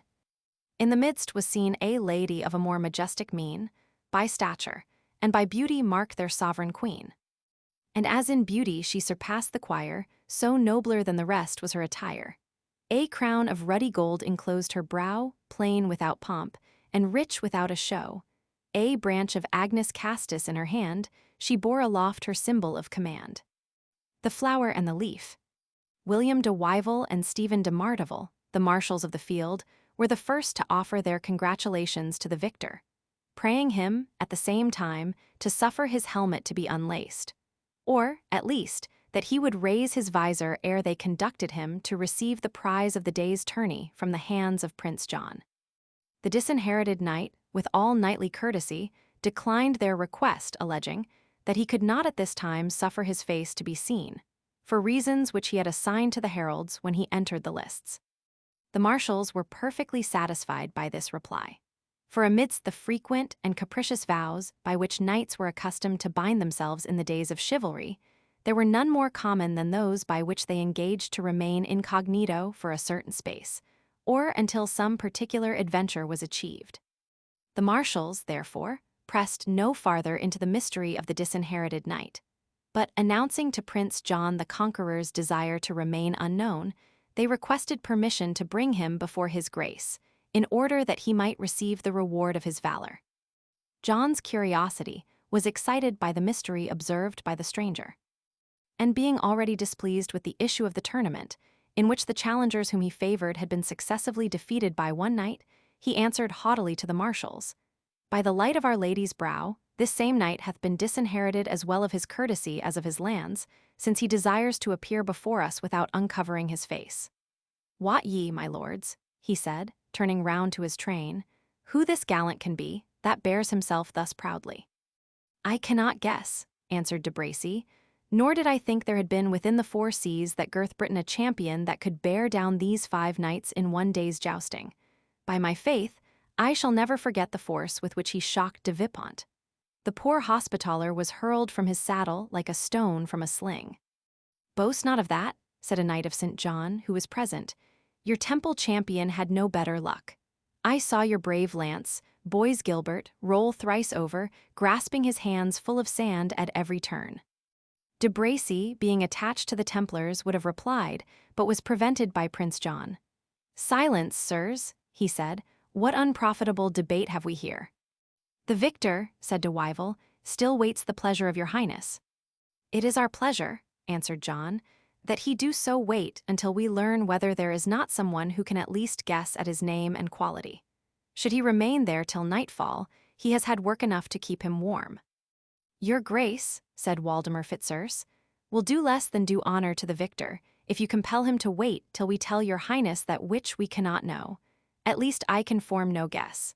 Unless he be one of the good lances who accompanied King Richard to Palestine, and who are now straggling homeward from the Holy Land." "It may be the Earl of Salisbury," said de Bracy. "He is about the same pitch." "Sir Thomas de Multon, the Knight of Gilsland, rather," said Fitzurse. "Salisbury is bigger in the bones." A whisper arose among the train, but by whom first suggested could not be ascertained. It might be the king, it might be Richard Coeur de Lion himself. "Over God's forbode," said Prince John, involuntarily turning at the same time as pale as death and shrinking as if blighted by a flash of lightning. "Waldemar, de Bracy, brave knights and gentlemen, remember your promises and stand truly by me." "Here is no danger impending," said Waldemar Fitzurse. "Are you so little acquainted with the gigantic limbs of your father's son, as to think they can be held within the circumference of yonder suit of armor? De Wyvil and Martival, you will best serve the prince by bringing forward the victor to the throne, and ending an error that has conjured all the blood from his cheeks. Look at him more closely," he continued. "Your highness will see that he wants 3 inches of King Richard's height and twice as much of his shoulder breadth. The very horse he backs could not have carried the ponderous weight of King Richard through a single course." While he was yet speaking, the marshals brought forward the disinherited knight to the foot of a wooden flight of steps, which formed the ascent from the lists to Prince John's throne. Still discomposed with the idea that his brother, so much injured, and to whom he was so much indebted, had suddenly arrived in his native kingdom, even the distinctions pointed out by Fitzurse did not altogether remove the prince's apprehensions. And while, with a short and embarrassed eulogy upon his valor, he caused to be delivered to him the war-horse assigned as the prize, he trembled lest from the barred visor of the mailed form before him an answer might be returned in the deep and awful accents of Richard the Lion-hearted. But the disinherited knight spoke not a word in reply to the compliment of the prince, which he only acknowledged with a profound obeisance. The horse was led into the lists by 2 grooms richly dressed, the animal itself being fully accoutred with the richest war furniture, which, however, scarcely added to the value of the noble creature in the eyes of those who were judges. Laying one hand upon the pommel of the saddle, the disinherited knight vaulted at once upon the back of the steed without making use of the stirrup, and, brandishing aloft his lance, rode twice around the lists, exhibiting the points and paces of the horse with the skill of a perfect horseman. The appearance of vanity, which might otherwise have been attributed to this display, was removed by the propriety shown in exhibiting to the best advantage the princely reward with which he had been just honored, and the knight was again greeted by the acclamations of all present. In the meanwhile, the bustling prior of Jorvolks had reminded Prince John, in a whisper, that the victor must now display his good judgment, instead of his valor, by selecting from among the beauties who graced the galleries a lady, who should fill the throne of the Queen of Beauty and of Love, and deliver the prize of the tourney upon the ensuing day. The prince accordingly made a sign with his truncheon, as the knight passed him in his second career around the lists. The knight turned towards the throne, and, sinking his lance, until the point was within a foot of the ground, remained motionless, as if expecting John's commands. While all admired the sudden dexterity with which he instantly reduced his fiery steed from a state of violent emotion and high excitation to the stillness of an equestrian statue. "Sir Disinherited Knight," said Prince John, "since that is the only title by which we can address you, it is now your duty as well as privilege to name the fair lady, who, as Queen of Honor and of Love, is to preside over next day's festival. If, as a stranger in our land, you should require the aid of other judgment to guide your own, we can only say that Alicia, the daughter of our gallant knight Waldemar Fitzurse, has at our court been long held the first in beauty as in place. Nevertheless, it is your undoubted prerogative to confer on whom you please this crown, by the delivery of which to the lady of your choice, the election of tomorrow's queen will be formal and complete. Raise your lance." The knight obeyed, and Prince John placed upon its point a coronet of green satin, having around its edge a circlet of gold. the upper edge of which was relieved by arrow points and hearts placed interchangeably, like the strawberry leaves and balls upon a ducal crown. In the broad hint which he dropped respecting the daughter of Waldemar Fitzurse, John had more than one motive, each the offspring of a mind, which was a strange mixture of carelessness and presumption with low artifice and cunning. He wished to banish from the minds of the chivalry around him his own indecent and unacceptable jest respecting the Jewess Rebecca. He was desirous of conciliating Alicia's father Waldemar, of whom he stood in awe, and who had more than once shown himself dissatisfied during the course of the day's proceedings. He had also a wish to establish himself in the good graces of the lady, for John was at least as licentious in his pleasures as profligate in his ambition. But besides all these reasons, he was desirous to raise up against the disinherited knight, towards whom he already entertained a strong dislike, a powerful enemy in the person of Waldemar Fitzurse, who was likely, he thought, highly to resent the injury done to his daughter, in case, as was not unlikely, the victor should make another choice. And so, indeed, it proved. For the disinherited knight passed the gallery close to that of the prince, in which the Lady Alicia was seated in the full pride of triumphant beauty, and, pacing forwards as slowly as he had hitherto rode swiftly around the lists, he seemed to exercise his right of examining the numerous fair faces which adorned that splendid circle. It was worthwhile to see the different conduct of the beauties who underwent this examination, during the time it was proceeding. Some blushed, some assumed an air of pride and dignity, some looked straight forward, and essayed to seem utterly unconscious of what was going on, some drew back in alarm, which was perhaps affected, some endeavored to forbear smiling, and there were 2 or 3 who laughed outright. There were also some who dropped their veils over their charms, but as the Warder manuscript says, these were fair ones of 10 years' standing. It may be supposed that, having had their full share of such vanities, they were willing to withdraw their claim, in order to give a fair chance to the rising beauties of the age. At length, the champion paused beneath the balcony in which the Lady Rowena was placed, and the expectation of the spectators was excited to the utmost. It must be owned that if an interest displayed in his success could have bribed the disinherited knight, the part of the lists before which he paused had merited his predilection.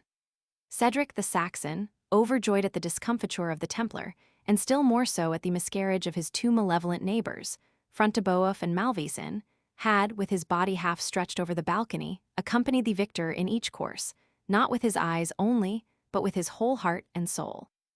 The Lady Rowena had watched the progress of the day with equal attention, though without openly betraying the same intense interest. Even the unmoved Athelstane had shown symptoms of shaking off his apathy, when, calling for a huge goblet of muscadine, he quaffed it to the health of the disinherited knight. Another group, stationed under the gallery occupied by the Saxons, had shown no less interest in the fate of the day. "Father Abraham," said Isaac of York, when the first course was run betwixt the Templar and the disinherited knight, "how fiercely that gentle rides! Ah, the good horse that was brought all the long way from Barbary, he takes no more care of him than if he were a wild ass's colt. And the noble armor, that was worth so many zecchins to Joseph Pereira, the armorer of Milan, besides 70 in the 100 of profits, he cares for it as little as if he had found it in the highways. If he risks his own person and limbs, father," said Rebecca, "in doing such a dreadful battle, he can scarce be expected to spare his horse and armor." "Child," replied Isaac, somewhat heated, "thou knowest not what thou speakest. His neck and limbs are his own, but his horse and armor belong to holy Jacob. What was I about to say? Nevertheless, it is a good youth. See, Rebecca. See, he is again about to go up to battle against the Philistine. Pray, child, pray for the safety of the good youth, and of the speedy horse and the rich armor. God of my fathers." He again exclaimed, "He hath conquered, and the uncircumcised Philistine hath fallen before his lance, even as Og the king of Bashan, and Sihon, king of the Amorites, fell before the sword of our fathers. Surely he shall take their gold and their silver, and their war horses, and their armor of brass and of steel, for a prey and for a spoil." The same anxiety did the worthy Jew display during every course that was run, seldom failing to hazard a hasty calculation concerning the value of the horse and armor, which was forfeited to the champion upon each new success. There had been therefore no small interest taken in the success of the disinherited knight, by those who occupied the part of the lists before which he now paused. Whether from indecision or some other motive of hesitation, the champion of the day remained stationary for more than a minute, while the eyes of the silent audience were riveted upon his motions. And then, gradually and gracefully sinking the point of his lance, he deposited the coronet which it supported at the feet of the fair Rowena. The trumpets instantly sounded, while the heralds proclaimed the Lady Rowena the Queen of Beauty and of Love for the ensuing day, menacing with suitable penalties those who should be disobedient to her authority. They then repeated their cry of largesse, to which Cedric, in the height of his joy, replied by an ample donative, and to which Athelstane, though less promptly, added one equally large. There was some murmuring among the damsels of Norman descent, who were as much unused to see the preference given to a Saxon beauty as the Norman nobles were to sustain defeat in the games of chivalry which they themselves had introduced. But these sounds of disaffection were drowned by the popular shout of "Long live the Lady Rowena, the chosen and lawful Queen of Love and of Beauty," to which many in the lower area added, "Long live the Saxon princess! Long live the race of the immortal Alfred!" However unacceptable these sounds might be to Prince John, and to those around him, he saw himself nevertheless obliged to confirm the nomination of the victor, and accordingly calling to horse, he left his throne, and mounting his jennet, accompanied by his train, he again entered the lists.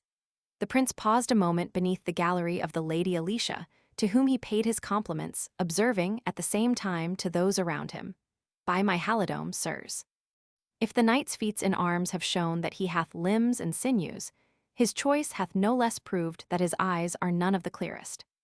It was on this occasion, as during his whole life, John's misfortune, not perfectly to understand the characters of those whom he wished to conciliate. Waldemar Fitzurse was rather offended than pleased at the prince stating thus broadly an opinion that his daughter had been slighted. "I know no right of chivalry," he said, "more precious or inalienable than that of each free knight to choose his ladylove by his own judgment. My daughter courts distinction from no one, and in her own character and in her own sphere will never fail to receive the full proportion of that which is her due." Prince John replied not, but spurring his horse, as if to give vent to his vexation, he made the animal bound forward to the gallery where Rowena was seated, with the crown still at her feet. "Assume," he said, "fair lady, the mark of your sovereignty, to which none vows homage more sincerely than ourself, John of Anjou. And if it please you today, with your noble sire and friends, to grace our banquet in the castle of Ashby, we shall learn to know the empress to whose service we devote tomorrow." Rowena remained silent, and Cedric answered for her in his native Saxon. "The Lady Rowena," he said, "possesses not the language in which to reply to your courtesy or to sustain her part in your festival. I also, and the noble Athelstane of Königsberg, speak only the language and practice only the manners of our fathers. We therefore decline with thanks your highness's courteous invitation to the banquet. Tomorrow, the Lady Rowena will take upon her the state to which she has been called by the free election of the victor knight, confirmed by the acclamations of the people." So saying, he lifted the coronet and placed it upon Rowena's head, in token of her acceptance of the temporary authority assigned to her. "What says he?" said Prince John, affecting not to understand the Saxon language, in which, however, he was well skilled. The purport of Cedric's speech was repeated to him in French. "It is well," he said. "Tomorrow we will ourselves conduct this mute sovereign to her seat of dignity. You, at least, Sir Knight," he added, turning to the victor, who had remained near the gallery, "will this day share our banquet." The knight, speaking for the first time, in a low and hurried voice, excused himself by pleading fatigue and the necessity of preparing for tomorrow's encounter. "It is well," said Prince John haughtily.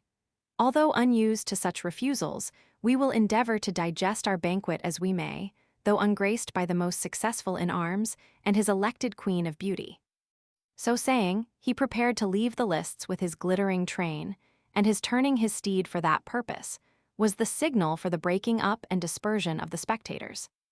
Yet with the vindictive memory proper to offended pride, especially when combined with conscious want of desert, John had hardly proceeded 3 paces, ere again, turning around, he fixed an eye of stern resentment upon the yeoman who had displeased him in the early part of the day, and issued his commands to the men-at-arms who stood near. "On your life, suffer not that fellow to escape." The yeoman stood the angry glance of the prince with the same unvaried steadiness which had marked his former deportment, saying, with a smile, "I have no intention to leave Ashby until the day after tomorrow. I must see how Staffordshire and Leicestershire can draw their bows. The forests of Needwood and Charnwood must rear good archers." "I," said Prince John to his attendants, but not in direct reply, "I will see how he can draw his own, and woe betide him unless his skill should prove some apology for his insolence."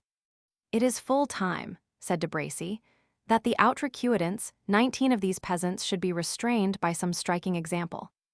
Waldemar Fitzurse, who probably thought his patron was not taking the readiest road to popularity, shrugged up his shoulders and was silent. Prince John resumed his retreat from the lists, and the dispersion of the multitude became general. In various routes, according to the different quarters from which they came, and in groups of various numbers, the spectators were seen retiring over the plain. By far the most numerous part streamed towards the town of Ashby, where many of the distinguished persons were lodged in the castle, and where others found accommodation in the town itself. Among these were most of the knights who had already appeared in the tournament, or who proposed to fight there the ensuing day, and who, as they rode slowly along, talking over the events of the day, were greeted with loud shouts by the populace. The same acclamations were bestowed upon Prince John, although he was indebted for them rather to the splendor of his appearance and train than to the popularity of his character. A more sincere and more general, as well as a better merited acclamation, attended the victor of the day, until, anxious to withdraw himself from popular notice, he accepted the accommodation of one of those pavilions pitched at the extremities of the lists, the use of which was courteously tendered him by the marshals of the field. On his retiring to his tent, many who had lingered in the lists, to look upon and form conjectures concerning him, also dispersed. The signs and sounds of a tumultuous concourse of men, lately crowded together in one place, and agitated by the same passing events, were now exchanged for the distant hum of voices of different groups retreating in all directions, and these speedily died away in silence. No other sounds were heard save the voices of the menials, who stripped the galleries of their cushions and tapestry, in order to put them in safety for the night, and wrangled among themselves for the half-used bottles of wine and relics of the refreshment which had been served round to the spectators. Beyond the precincts of the lists, more than one forge was erected, and these now began to glimmer through the twilight, announcing the toil of the armorers, which was to continue through the whole night, in order to repair or alter the suits of armor to be used again on the morrow. A strong guard of men-at-arms, renewed at intervals from 2 hours to 2 hours, surrounded the lists and kept watch during the night. Chapter 10.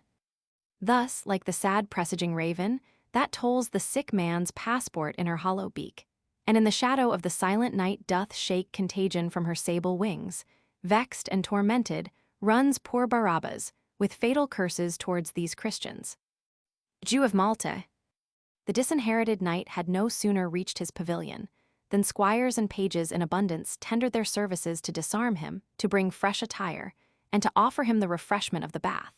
Their zeal on this occasion was perhaps sharpened by curiosity, since everyone desired to know who the knight was that had gained so many laurels, yet had refused, even at the command of Prince John, to lift his visor or to name his name. But their officious inquisitiveness was not gratified. The disinherited knight refused all other assistance save that of his own squire, or rather yeoman, a clownish-looking man, who, wrapped in a cloak of dark-colored felt, and having his head and face half buried in a Norman bonnet made of black fur, seemed to affect the incognito as much as his master. All others being excluded from the tent, this attendant relieved his master from the more burdensome parts of his armor, and placed food and wine before him, which the exertions of the day rendered very acceptable. The knight had scarcely finished a hasty meal, ere his menial announced to him that 5 men, each leading a barbed steed, desired to speak with him. The disinherited knight had exchanged his armor for the long robe usually worn by those of his condition, which, being furnished with a hood, concealed the features, when such was the pleasure of the wearer, almost as completely as the visor of the helmet itself. But the twilight, which was now fast darkening, would of itself have rendered a disguise unnecessary, and less to persons to whom the face of an individual chanced to be particularly well known. The disinherited knight, therefore, stepped boldly forth to the front of his tent, and found in attendance the squires of the challengers, whom he easily knew by their russet and black dresses, each of whom led his master's charger, loaded with the armor in which he had that day fought.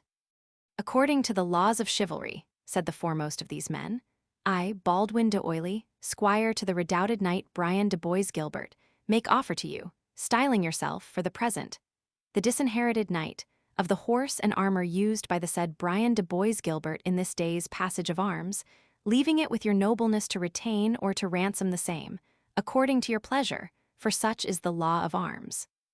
The other squires repeated nearly the same formula, and then stood to await the decision of the disinherited knight. "To you four, sirs," replied the knight, addressing those who had last spoken, "and to your honorable and valiant masters, I have one common reply. Commend me to the noble knights, your masters, and say, I should do ill to deprive them of steeds and arms which can never be used by braver cavaliers. I would I could here end my message to these gallant knights. But being, as I term myself in truth and earnest, the disinherited, I must be thus far bound to your masters, that they will of their courtesy be pleased to ransom their steeds and armor, since that which I wear I can hardly term mine own." "We stand commissioned, each of us," answered the squire of Reginald Front-de-Bœuf, "to offer 100 zecchins in ransom of these horses and suits of armor." "It is sufficient," said the disinherited knight. "Half the sum my present necessities compel me to accept. Of the remaining half, distribute one moiety among yourselves, sir squires, and divide the other half betwixt the heralds and the pursuivants and minstrels and attendants." The squires, with cap in hand and low reverences, expressed their deep sense of a courtesy and generosity not often practiced, at least upon a scale so extensive. The disinherited knight then addressed his discourse to Baldwin, the squire of Brian de Bois Gilbert. "From your master," said he, "I will accept neither arms nor ransom. Say to him in my name that our strife is not ended, no, not till we have fought as well with swords as with lances, as well on foot as on horseback. To this mortal quarrel he has himself defied me, and I shall not forget the challenge. Meantime, let him be assured that I hold him not as one of his companions, with whom I can with pleasure exchange courtesies, but rather as one with whom I stand upon terms of mortal defiance." "My master," answered Baldwin, "knows how to requite scorn with scorn and blows with blows, as well as courtesy with courtesy. Since you disdain to accept from him any share of the ransom at which you have rated the arms of the other knights, I must leave his armor and his horse here, being well assured that he will never deign to mount the one nor wear the other."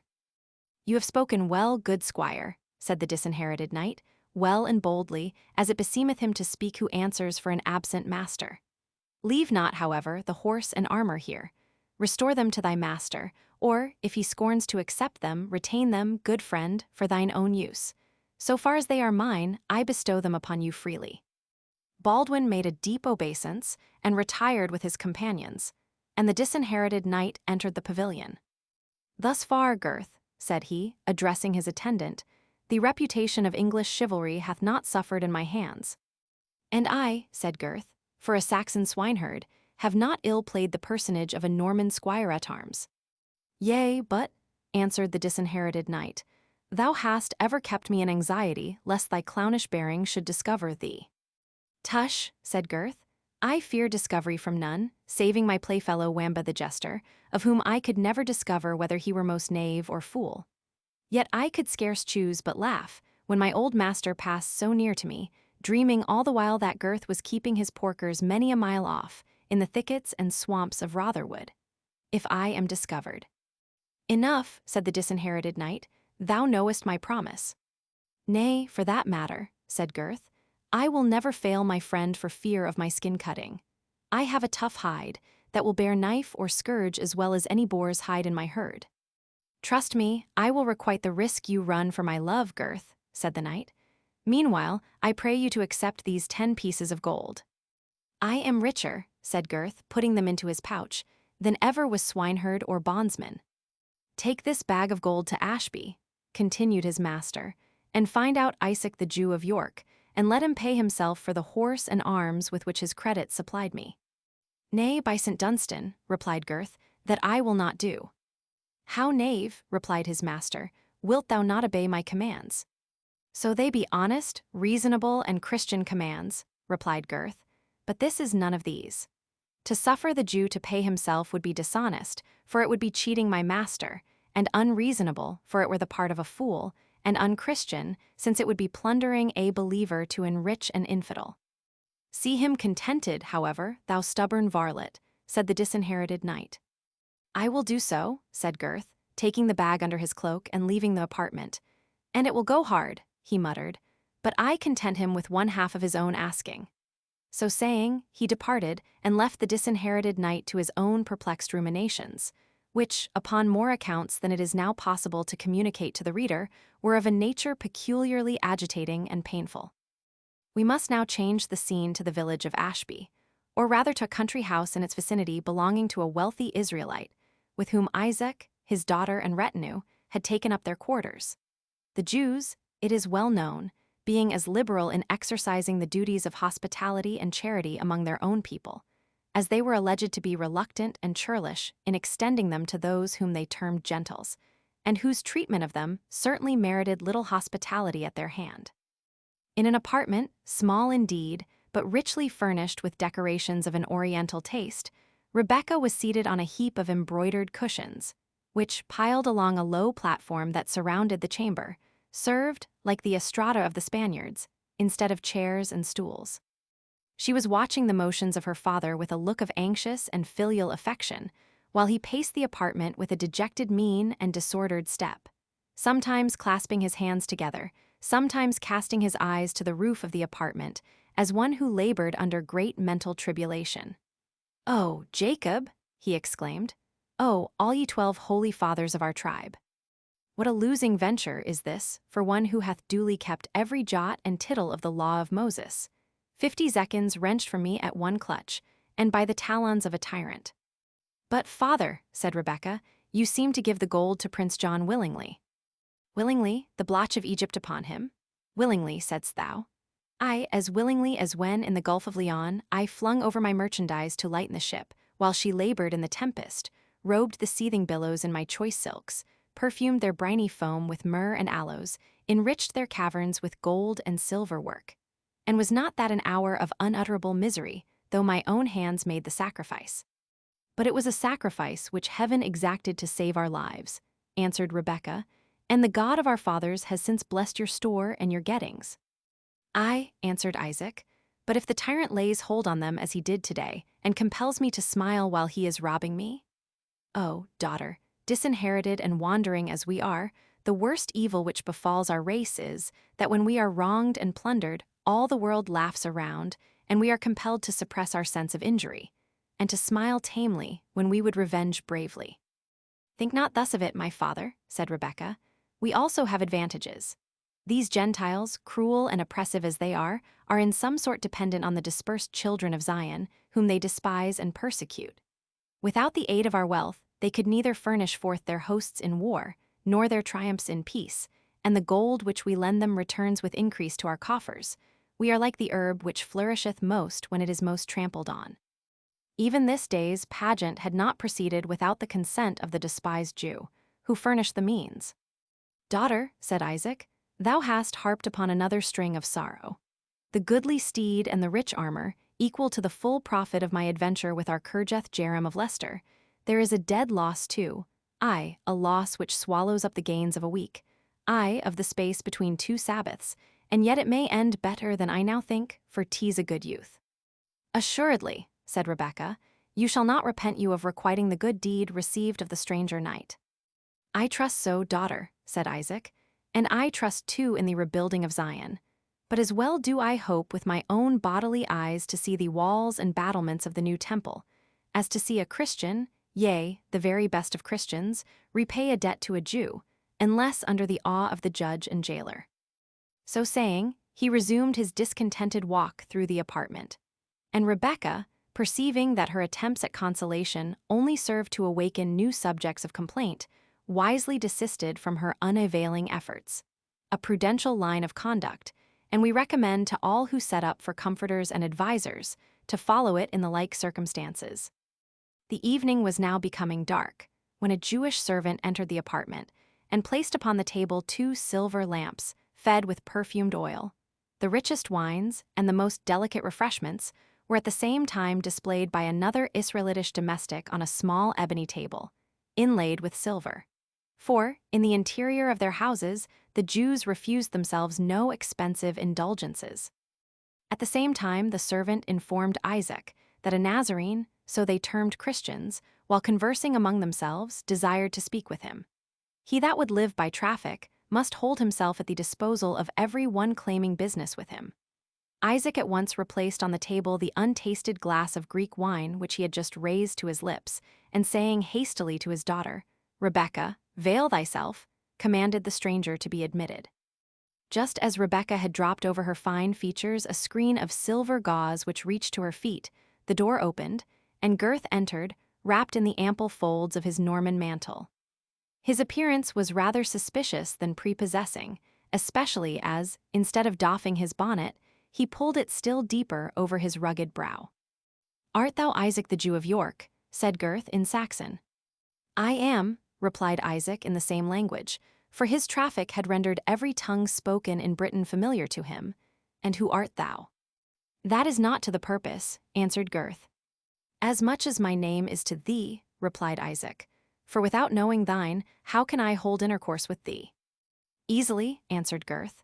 "I, being to pay money, must know that I deliver it to the right person. Thou, who are to receive it, will not, I think, care very greatly by whose hands it is delivered." "Oh," said the Jew, "you are come to pay monies. Holy Father Abraham, that altereth our relation to each other, and from whom dost thou bring it?" "From the disinherited knight," said Gurth, "victor in this day's tournament. It is the price of the armor supplied to him by Kirjath Jeram of Leicester, on thy recommendation. The steed is restored to thy stable. I desire to know the amount of the sum which I am to pay for the armor." "I said he was a good youth," exclaimed Isaac with joyful exultation. "A cup of wine will do thee no harm," he added, filling and handing to the swineherd a richer draught than Gurth had ever before tasted. "And how much money," continued Isaac, "hast thou brought with thee?" "Holy Virgin," said Gurth, setting down the cup, "what nectar these unbelieving dogs drink, while true Christians are fain to quaff ale as muddy and thick as the draught we give to hogs. What money have I brought with me?" Continued the Saxon, when he had finished this uncivil ejaculation, "even but a small sum, something in hand the whilst. What, Isaac, thou must bear a conscience, though it be a Jewish one." "Nay, but," said Isaac, "thy master has won goodly steeds and rich armors with the strength of his lance, and of his right hand. But 'tis a good youth, the Jew will take these in present payment, and render him back the surplus." "My master has disposed of them already," said Gurth. "Ah, that was wrong," said the Jew. "That was the part of a fool. No Christians here could buy so many horses and armor, no Jew except myself would give him half the values. But thou hast 100 zecchins with thee in that bag," said Isaac, prying under Gurth's cloak. "It is a heavy one." "I have heads for crossbow bolts in it," said Gurth readily. "Well then," said Isaac, panting and hesitating between habitual love of gain and a newborn desire to be liberal in the present instance, "if I should say that I would take 80 zecchins for the good steed and the rich armor, which leaves me not a guilder's profit, have you money to pay me?" "Barely," said Gurth, though the sum demanded was more reasonable than he expected, "and it will leave my master nigh penniless. Nevertheless, if such be your least offer, I must be content." "Fill thyself another goblet of wine," said the Jew. "Ah, 80 zecchins is too little. It leaveth no profit for the usages of the moneys, and besides, the good horse may have suffered wrong in this day's encounter. Oh, it was a hard and a dangerous meeting. Man and steed rushing on each other like wild bulls of Bashan, the horse cannot but have had wrong." "And I say," replied Gurth, "he is sound, wind and limb, and you may see him now in your stable. And I say, over and above, that 70 zecchins is enough for the armor, and I hope a Christian's word is as good as a Jew's. If you will not take 70, I will carry this bag," and he shook it till the contents jingled, "back to my master." "Nay, nay," said Isaac, "lay down the talents, the shekels, the 80 zecchins, and thou shalt see I will consider thee liberally." Gurth at length complied, and telling out 80 zecchins upon the table, the Jew delivered out to him an acquittance for the horse and suit of armor. The Jew's hand trembled for joy as he wrapped up the first 70 pieces of gold. The last 10 he told over with much deliberation, pausing and saying something as he took each piece from the table and dropped it into his purse. It seemed as if his avarice were struggling with his better nature, and compelling him to pouch zecchin after zecchin, while his generosity urged him to restore some part at least to his benefactor, or as a donation to his agent. His whole speech ran nearly thus. 71, 72. Thy master is a good youth, 73, an excellent youth, 74. That piece hath been clipped within the ring, 75, and that looketh light of weight, 76. When thy master wants money, let him come to Isaac of York, 77, that is, with reasonable security. Here he made a considerable pause, and Gurth had good hope that the last 3 pieces might escape the fate of their comrades, but the enumeration proceeded. 78, thou art a good fellow, 79, and deservest something for thyself. Here the Jew paused again and looked at the last zecchin, intending doubtless to bestow it upon Gurth. He weighed it upon the tip of his finger and made it ring by dropping it upon the table. Had it rung too flat, or had it felt a hair's breadth too light, generosity had carried the day. But unhappily for Gurth, the chime was full and true, the zecchin plump, newly coined, and a grain above weight. Isaac could not find in his heart to part with it, so dropped it into his purse as if in absence of mind, with the words, 80 completes the tale, and I trust thy master will reward thee handsomely. Surely, he added, looking earnestly at the bag, thou hast more coins in that pouch. Gurth grinned, which was his nearest approach to a laugh, as he replied, about the same quantity which thou hast just told over so carefully. He then folded the quittance and put it under his cap, adding, Peril of thy beard, Jew, see that this be full and ample. He filled himself unbidden, a 3rd goblet of wine, and left the apartment without ceremony. Rebecca, said the Jew, that Ishmaelite hath gone somewhat beyond me. Nevertheless his master is a good youth. Aye, and I am well pleased that he hath gained shekels of gold and shekels of silver, even by the speed of his horse and by the strength of his lance, which, like that of Goliath the Philistine, might vie with a weaver's beam. As he turned to receive Rebecca's answer, he observed that during his chattering with Gurth, she had left the apartment unperceived. In the meanwhile, Gurth had descended the stair, and having reached the dark antechamber or hall, was puzzling about to discover the entrance, when a figure in white, shown by a small silver lamp which she held in her hand, beckoned him into a side apartment. Gurth had some reluctance to obey the summons. Rough and impetuous as a wild boar, where only earthly force was to be apprehended, he had all the characteristic terrors of a Saxon respecting fawns, forest fiends, white women, and the whole of the superstitions which his ancestors had brought with them from the wilds of Germany. He remembered, moreover, that he was in the house of a Jew, a people who, besides the other unamiable qualities which popular report ascribed to them, were supposed to be profound necromancers and Kabbalists. Nevertheless, after a moment's pause, he obeyed the beckoning summons of the apparition, and followed her into the apartment which she indicated, where he found to his joyful surprise that his fair guide was the beautiful Jewess whom he had seen at the tournament and a short time in her father's apartment. She asked him the particulars of his transaction with Isaac, which he detailed accurately. My father did but jest with thee, good fellow, said Rebecca. He owes thy master deeper kindness than these arms and steed could pay, were their value tenfold. What sum didst thou pay my father even now? 80 zecchins, said Gurth, surprised at the question. In this purse, said Rebecca, thou wilt find 100. Restore to thy master that which is his due, and enrich thyself with the remainder. Haste begone, stay not to render thanks, and beware how you pass through this crowded town, where thou mayst easily lose both thy burden and thy life. Reuben, she added, clapping her hands together, light forth this stranger, and fail not to draw lock and bar behind him. Reuben, a dark-browed and black-bearded Israelite, obeyed her summons with a torch in his hand, undid the outward door of the house, and conducting Gurth across a paved court, led him out through a wicket in the entrance gate, which he closed behind him with such bolts and chains as would well have become that of a prison.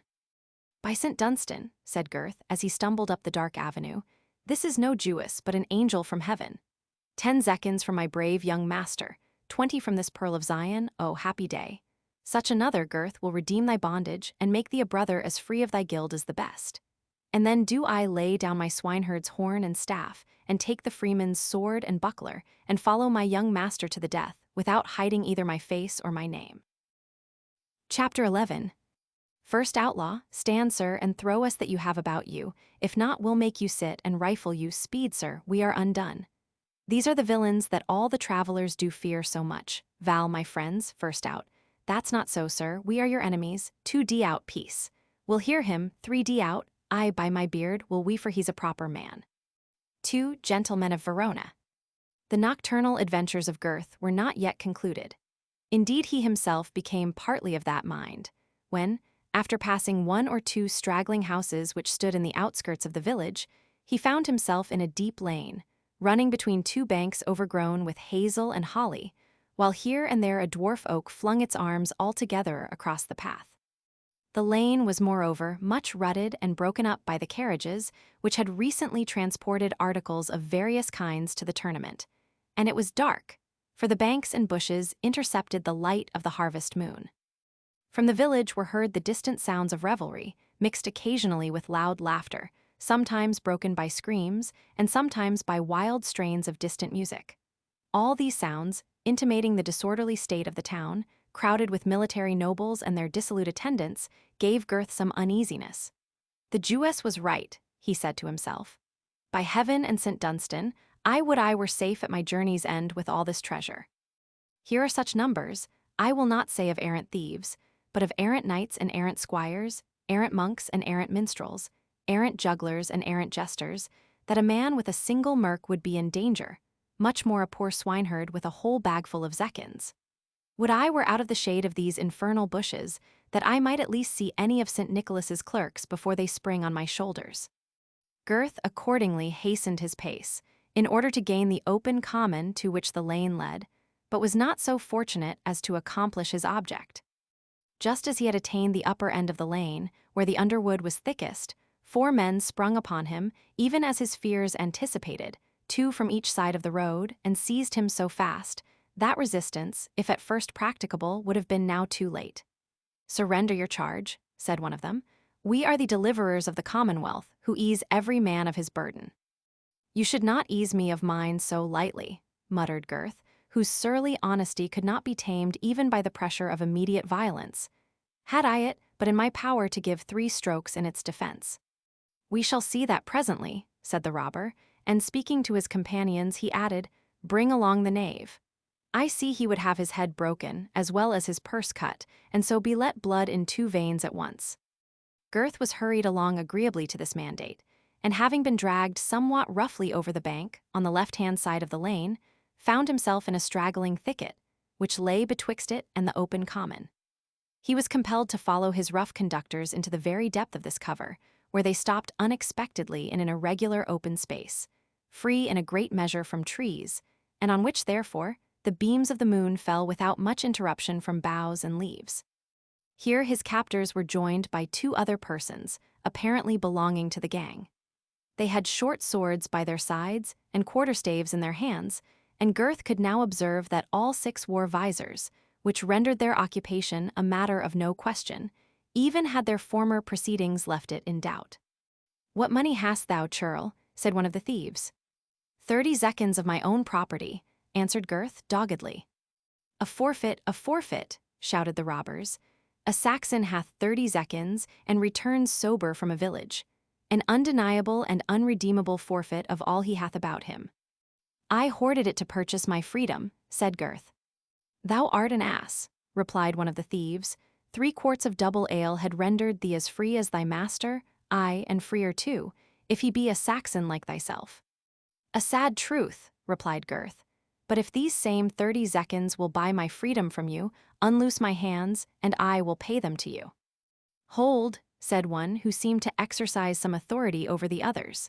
This bag which thou bearest, as I can feel through thy cloak, contains more coin than thou hast told us of. It is the good knight my master, answered Gurth, of which, assuredly, I would not have spoken a word, had you been satisfied with working your will upon mine own property. "Thou art an honest fellow," replied the robber, "I warrant thee, and we worship not St. Nicholas so devoutly, but what thy 30 zecchins may yet escape, if thou deal uprightly with us. Meantime render up thy trust for a time." So saying, he took from Gurth's breast the large leathern pouch, in which the purse given him by Rebecca was enclosed, as well as the rest of the zecchins, and then continued his interrogation. "Who is thy master?" "The disinherited knight," said Gurth. "Whose good lance," replied the robber, "won the prize in today's tourney? What is his name and lineage?" "It is his pleasure," answered Gurth, "that they be concealed, and from me assuredly you will learn naught of them." "What is thine own name and lineage?" "To tell that," said Gurth, "might reveal my master S." "Thou art a saucy groom," said the robber, "but of that anon. How comes thy master by this gold? Is it of his inheritance, or by what means hath it accrued to him?" "By his good lance," answered Gurth. "These bags contain the ransom of 4 good horses and 4 good suits of armor." "How much is there?" demanded the robber. 200 zecchins." "Only 200 zecchins," said the bandit. "Your master hath dealt liberally by the vanquished and put them to a cheap ransom. Name those who paid the gold." Gurth did so. "The armor and horse of the Templar Brian de Bois-Guilbert, at what ransom were they held? Thou seest thou canst not deceive me." "My master," replied Gurth, "will take naught from the Templar save his life's blood. They are on terms of mortal defiance and cannot hold courteous intercourse together." "Indeed," repeated the robber, and paused after he had said the word. "And what wert thou now doing at Ashby with such a charge in thy custody?" "I went thither to render to Isaac the Jew of York," replied Gurth, "the price of a suit of armor with which he fitted my master for this tournament." "And how much didst thou pay to Isaac? Methinks, to judge by weight, there is still 200 zecchins in this pouch." "I paid to Isaac," said the Saxon, 80 zecchins, and he restored me 100 in lieu thereof. "How, what?" exclaimed all the robbers at once. "Darest thou trifle with us, that thou tellest such improbable lies?" "What I tell you," said Gurth, "is as true as the moon is in heaven. You will find the just sum in a silken purse within the leathern pouch, and separate from the rest of the gold." "Bethink thee, man," said the captain, "thou speakest of a Jew, of an Israelite, as unapt to restore gold, as the dry sand of his deserts to return the cup of water which the pilgrim spills upon them." "There is no more mercy in them," said another of the banditti, "than in an unbribed sheriff's officer." "It is, however, as I say," said Gurth. "Strike a light instantly," said the captain. "I will examine this said purse, and if it be as this fellow says, the Jew's bounty is little less miraculous than the stream which relieved his fathers in the wilderness." A light was procured accordingly, and the robber proceeded to examine the purse. The others crowded around him, and even 2 who had hold of Gurth relaxed their grasp while they stretched their necks to see the issue of the search. Availing himself of their negligence, by a sudden exertion of strength and activity, Gurth shook himself free of their hold and might have escaped, could he have resolved to leave his master's property behind him. But such was no part of his intention. He wrenched a quarterstaff from one of the fellows, struck down the captain, who was altogether unaware of his purpose, and had well-nigh repossessed himself of the pouch and treasure. The thieves, however, were too nimble for him, and again secured both the bag and the trusty Gurth. "Knave," said the captain, getting up, "thou hast broken my head, and with other men of our sort thou wouldst fare the worse for thy insolence. But thou shalt know thy fate instantly. First let us speak of thy master. The knight's matters must go before the squire, according to the due order of chivalry. Stand thou fast in the meantime. If thou stir again, thou shalt have that will make thee quiet for thy life, comrades." He then said, addressing his gang, "This purse is embroidered with Hebrew characters, and I well believe the yeoman's tale is true. The errant knight, his master, must needs pass us toll-free. He is too like ourselves for us to make booty of him, since dogs should not worry dogs where wolves and foxes are to be found in abundance." "Like us," answered one of the gang, "I should like to hear how that is made good." "Why, thou fool," answered the captain, "is he not poor and disinherited as we are? Doth he not win his substance at the sword's point as we do? Hath he not beaten Fronteboeuf and Malvoisin, even as we would beat them if we could? Is he not the enemy to life and death of Brian de Bois-Guilbert, whom we have so much reason to fear?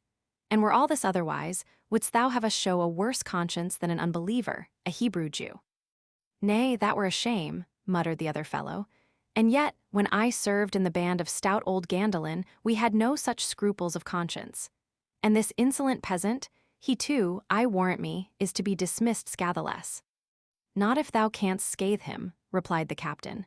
"Here, fellow," continued he, addressing Gurth, "canst thou use the staff, that thou starts to it so readily?" "I think," said Gurth, "thou shouldst be best able to reply to that question." "Nay, by my troth, thou gavest me a round knock," replied the captain. "Do as much for this fellow, and thou shalt pass scot-free. And if thou dost not, why, by my faith, as thou art such a sturdy knave, I think I must pay thy ransom myself. Take thy staff, miller," he added, "and keep thy head, and you others let the fellow go and give him a staff, there is light enough to lay on load by." The two champions, being alike armed with quarterstaves, stepped forward into the center of the open space, in order to have the full benefit of the moonlight, the thieves in the meantime laughing and crying to their comrade, "Miller, beware thy toll-dish." The miller, on the other hand, holding his quarterstaff by the middle, and making it flourish round his head after the fashion which the French call faire le moulinet, exclaimed boastfully, "Come on, churl, and thou darest, thou shalt feel the strength of a miller's thumb." "If thou be'st he a miller," answered Gurth, undauntedly, making his weapon play around his head with equal dexterity, "thou art doubly a thief, and I, as a true man, bid thee defiance." So saying, the two champions closed together, and for a few minutes they displayed great equality in strength, courage, and skill, intercepting and returning the blows of their adversary with the most rapid dexterity, while, from the continued clatter of their weapons, a person at a distance might have supposed that there were at least 6 persons engaged on each side. Less obstinate and even less dangerous combats have been described in good heroic verse, but that of Gurth and the miller must remain unsung for want of a sacred poet to do justice to its eventful progress. Yet, though quarterstaff play be out of date, what we can in prose we will do for these bold champions. Long they fought equally, until the miller began to lose temper at finding himself so stoutly opposed, and at hearing the laughter of his companions, who, as usual in such cases, enjoyed his vexation. This was not a state of mind favorable to the noble game of quarterstaff, in which, as in ordinary cudgel playing, the utmost coolness is requisite, and it gave Gurth, whose temper was steady, though surly, the opportunity of acquiring a decided advantage, in availing himself of which he displayed great mastery. The miller pressed furiously forward, dealing blows with either end of his weapon alternately, and striving to come to half-staff distance, while Gurth defended himself against the attack, keeping his hands about a yard asunder, and covering himself by shifting his weapon with great celerity, so as to protect his head and body. Thus did he maintain the defensive, making his eye, foot, and hand keep true time, until, observing his antagonist to lose wind, he darted the staff at his face with his left hand. And, as the miller endeavored to parry the thrust, he slid his right hand down to his left, and with the full swing of the weapon struck his opponent on the left side of the head, who instantly measured his length upon the green sward. "Well and yeomanly done," shouted the robbers, "fair play and old England forever. The Saxon hath saved both his purse and his hide, and the miller has met his match." "Thou mayst go thy ways, my friend," said the captain, addressing Gurth, in special confirmation of the general voice, "and I will cause 2 of my comrades to guide thee by the best way to thy master's pavilion, and to guard thee from night walkers that might have less tender consciences than ours, for there is many one of them upon the amble in such a night as this. Take heed, however," he added sternly. "Remember thou hast refused to tell thy name, ask not after ours, nor endeavor to discover who or what we are, for, if thou makest such an attempt, thou wilt come by worse fortune than has yet befallen thee." Gurth thanked the captain for his courtesy, and promised to attend to his recommendation. 2 of the outlaws, taking up their quarterstaves, and desiring Gurth to follow close in the rear, walked roundly forward along a by-path, which traversed the thicket and the broken ground adjacent to it. On the very verge of the thicket 2 men spoke to his conductors, and receiving an answer in a whisper, withdrew into the wood, and suffered them to pass unmolested. This circumstance induced Gurth to believe both that the gang was strong in numbers, and that they kept regular guards around their place of rendezvous. When they arrived on the open heath, where Gurth might have had some trouble in finding his road, the thieves guided him straight forward to the top of a little eminence, whence he could see, spread beneath him in the moonlight, the palisades of the lists, the glimmering pavilions pitched at either end, with the pennons which adorned them fluttering in the moonbeams, and from which could be heard the hum of the song with which the sentinels were beguiling their night watch. Here the thieves stopped. "We go with you no farther," said they. "It were not safe that we should do so. Remember the warning you have received. Keep secret what has this night befallen you, and you will have no room to repent it. Neglect what is now told you, and the Tower of London shall not protect you against our revenge." "Good night to you, kind sirs," said Gurth. "I shall remember your orders, and trust that there is no offense in wishing you a safer and an honester trade." Thus they parted, the outlaws returning in the direction from whence they had come, and Gurth proceeding to the tent of his master, to whom, notwithstanding the injunction he had received, he communicated the whole adventures of the evening. The disinherited knight was filled with astonishment, no less at the generosity of Rebecca, by which, however, he resolved he would not profit, than that of the robbers, to whose profession such a quality seemed totally foreign. His course of reflections upon these singular circumstances was, however, interrupted by the necessity for taking repose, which the fatigue of the preceding day and the propriety of refreshing himself for the morrow's encounter rendered alike indispensable. The knight, therefore, stretched himself for repose upon a rich couch with which the tent was provided, and the faithful Gurth, extending his hardy limbs upon a bearskin which formed a sort of carpet to the pavilion, laid himself across the opening of the tent, so that no one could enter without awakening him. Chapter 12. The heralds left their pricking up and down, now ringen trumpets loud and clarion. There is no more to say, but east and west, in go the spears sadly in the rest. In goth the sharp spur into the side, there see men who can just and who can ride, there shiver shafts upon shields thick. He feeleth through the heart spawn the prick, up springen spears, 20 feet in height, out go the swords to the silver bright, the helms they to hewn and to shred, out burst the blood with stern streams red. Chaucer. Morning arose in unclouded splendor, and ere the sun was much above the horizon, the idlest or the most eager of the spectators appeared on the common, moving to the lists as to a general center, in order to secure a favorable situation for viewing the continuation of the expected games. The marshals and their attendants appeared next on the field, together with the heralds, for the purpose of receiving the names of the knights who intended to joust, with the side which each chose to espouse. This was a necessary precaution, in order to secure equality betwixt the two bodies who should be opposed to each other. According to due formality, the disinherited knight was to be considered as leader of the one body, while Brian de Bois Gilbert, who had been rated as having done second best in the preceding day, was named first champion of the other band. Those who had concurred in the challenge adhered to his party of course, excepting only Ralph de Vipont, whom his fall had rendered unfit so soon to put on his armor. There was no want of distinguished and noble candidates to fill up the ranks on either side. In fact, although the general tournament, in which all knights fought at once, was more dangerous than single encounters, they were nevertheless more frequented and practiced by the chivalry of the age. Many knights, who had not sufficient confidence in their own skill to defy a single adversary of high reputation, were nevertheless desirous of displaying their valor in the general combat, where they might meet others with whom they were more upon an equality. On the present occasion, about 50 knights were inscribed as desirous of combating upon each side, when the marshals declared that no more could be admitted, to the disappointment of several who were too late in preferring their claim to be included. About the hour of 10 o'clock, the whole plain was crowded with horsemen, horsewomen, and foot passengers, hastening to the tournament, and shortly after, a grand flourish of trumpets announced Prince John and his retinue, attended by many of those knights who meant to take share in the game, as well as others who had no such intention. About the same time arrived Cedric the Saxon, with the Lady Rowena unattended, however, by Athelstane. This Saxon lord had arrayed his tall and strong person in armor, in order to take his place among the combatants, and, considerably to the surprise of Cedric, had chosen to enlist himself on the part of the Knight Templar. The Saxon, indeed, had remonstrated strongly with his friend upon the injudicious choice he had made of his party, But he had only received that sort of answer usually given by those who are more obstinate in following their own course than strong in justifying it.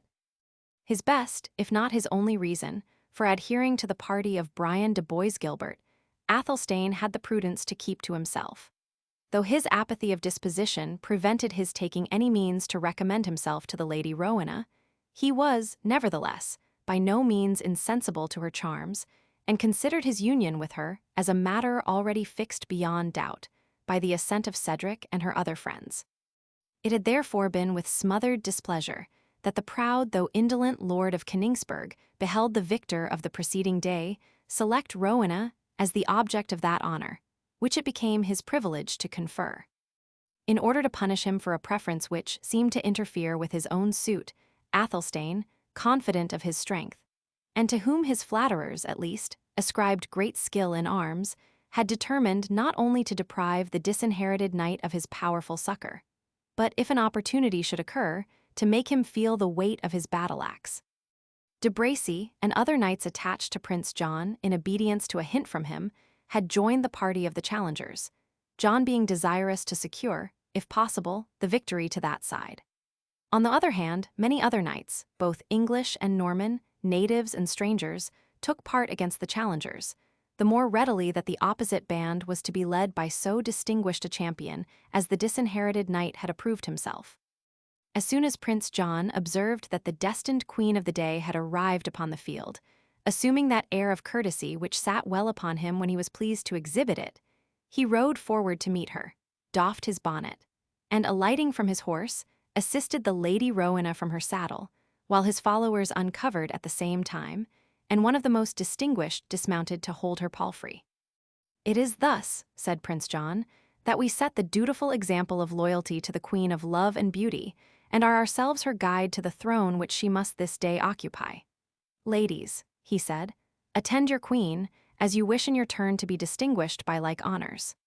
So saying, the prince marshaled Rowena to the seat of honor opposite his own, while the fairest and most distinguished ladies present crowded after her to obtain places as near as possible to their temporary sovereign. No sooner was Rowena seated than a burst of music, half drowned by the shouts of the multitude, greeted her new dignity. Meantime, the sun shone fierce and bright upon the polished arms of the knights of either side, who crowded the opposite extremities of the lists, and held eager conference together concerning the best mode of arranging their line of battle and supporting the conflict. The heralds then proclaimed silence until the laws of the tourney should be rehearsed. These were calculated in some degree to abate the dangers of the day, a precaution the more necessary, as the conflict was to be maintained with sharp swords and pointed lances. The champions were therefore prohibited to thrust with the sword, and were confined to striking. A knight, it was announced, might use a mace or battle-axe at pleasure, but the dagger was a prohibited weapon. A knight unhorsed might renew the fight on foot with any other on the opposite side in the same predicament, but mounted horsemen were in that case forbidden to assail him. When any knight could force his antagonist to the extremity of the lists, so as to touch the palisade with his person or arms, such opponent was obliged to yield himself vanquished, and his armor and horse were placed at the disposal of the conqueror. A knight thus overcome was not permitted to take farther share in the combat. If any combatant was struck down, and unable to recover his feet, his squire or page might enter the lists, and drag his master out of the press. But in that case, the knight was adjudged vanquished, and his arms and horse declared forfeited. The combat was to cease as soon as Prince John should throw down his leading staff, or truncheon, another precaution usually taken to prevent the unnecessary effusion of blood by the too long endurance of a sport so desperate. Any knight breaking the rules of the tournament, or otherwise transgressing the rules of honorable chivalry, was liable to be stripped of his arms, and, having his shield reversed to be placed in that posture astride upon the bars of the palisade, and exposed to public derision in punishment of his unknightly conduct. Having announced these precautions, the heralds concluded with an exhortation to each good knight to do his duty, and to merit favor from the Queen of Beauty and of Love. This proclamation having been made, the heralds withdrew to their stations. The knights, entering at either end of the lists in long procession, arranged themselves in a double file, precisely opposite to each other, the leader of each party being in the center of the foremost rank, a post which he did not occupy until each had carefully marshaled the ranks of his party and stationed every one in his place. It was a goodly, and at the same time an anxious, sight to behold so many gallant champions, mounted bravely and armed richly, stand ready prepared for an encounter so formidable, seated on their war saddles like so many pillars of iron, and awaiting the signal of encounter with the same ardor as their generous steeds, which, by neighing and pawing the ground, gave signal of their impatience. As yet the knights held their long lances upright, their bright points glancing to the sun, and the streamers with which they were decorated fluttering over the plumage of the helmets. Thus they remained while the marshals of the field surveyed their ranks with the utmost exactness, lest either party had more or fewer than the appointed number. The tale was found exactly complete.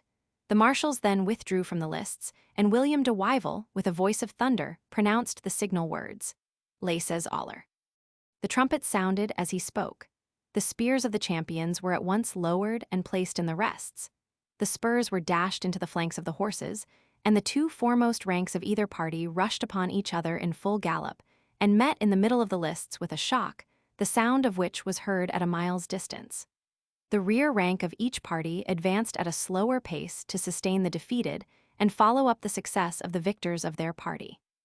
The consequences of the encounter were not instantly seen, for the dust raised by the trampling of so many steeds darkened the air, and it was a minute ere the anxious spectator could see the fate of the encounter. When the fight became visible, half the knights on each side were dismounted, some by the dexterity of their adversary's lance, some by the superior weight and strength of opponents, which had borne down both horse and man. Some lay stretched on earth as if never more to rise, some had already gained their feet, and were closing hand to hand with those of their antagonists who were in the same predicament. And several on both sides, who had received wounds by which they were disabled, were stopping their blood by their scarfs, and endeavoring to extricate themselves from the tumult. The mounted knights, whose lances had been almost all broken by the fury of the encounter, were now closely engaged with their swords, shouting their war cries and exchanging buffets, as if honor and life depended on the issue of the combat. The tumult was presently increased by the advance of the second rank on either side, which, acting as a reserve, now rushed on to aid their companions. The followers of Brian de Bois Gilbert shouted, "Ha, Beauseant, Beauseant, 20. For the temple, for the temple." The opposite party shouted in answer, "Disdicado, Disdicado," which watchword they took from the motto upon their leader's shield. The champions thus encountering each other with the utmost fury, and with alternate success, the tide of battle seemed to flow now toward the southern, now toward the northern extremity of the lists, as the one or the other party prevailed. Meantime, the clang of the blows and the shouts of the combatants mixed fearfully with the sound of the trumpets and drowned the groans of those who fell and lay rolling defenseless beneath the feet of the horses. The splendid armor of the combatants was now defaced with dust and blood and gave way at every stroke of the sword and battle-axe. The gay plumage, shorn from the crests, drifted upon the breeze like snowflakes. All that was beautiful and graceful in the martial array had disappeared, and what was now visible was only calculated to awake terror or compassion.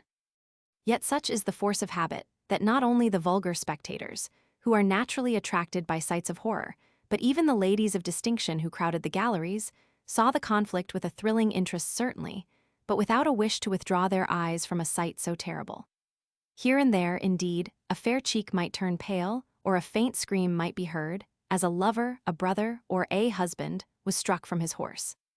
But in general, the ladies around encouraged the combatants, not only by clapping their hands and waving their veils and kerchiefs, but even by exclaiming, "Brave lance, good sword," when any successful thrust or blow took place under their observation.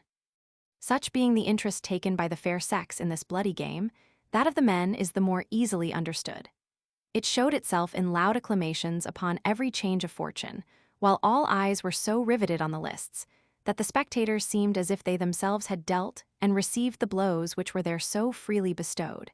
And between every pause was heard the voice of the heralds, exclaiming, "Fight on, brave knights. Man dies, but glory lives. Fight on, death is better than defeat. Fight on, brave knights, for bright eyes behold your deeds." Amid the varied fortunes of the combat, The eyes of all endeavored to discover the leaders of each band, who, mingling in the thick of the fight, encouraged their companions both by voice and example. Both displayed great feats of gallantry, nor did either Boys Gilbert or the disinherited knight find in the ranks opposed to them a champion who could be termed their unquestioned match. They repeatedly endeavored to single out each other, spurred by mutual animosity, and aware that the fall of either leader might be considered as decisive of victory. Such, however, was the crowd and confusion that, during the earlier part of the conflict, their efforts to meet were unavailing, and they were repeatedly separated by the eagerness of their followers, each of whom was anxious to win honor by measuring his strength against the leader of the opposite party.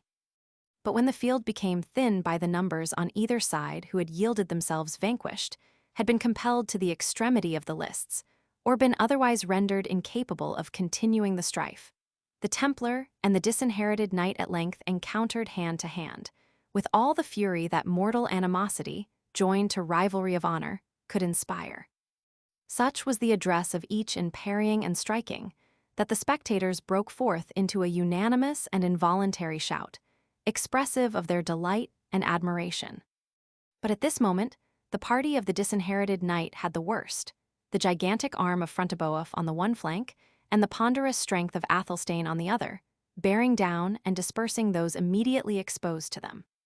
Finding themselves freed from their immediate antagonists, it seems to have occurred to both these knights at the same instant that they would render the most decisive advantage to their party by aiding the Templar in his contest with his rival.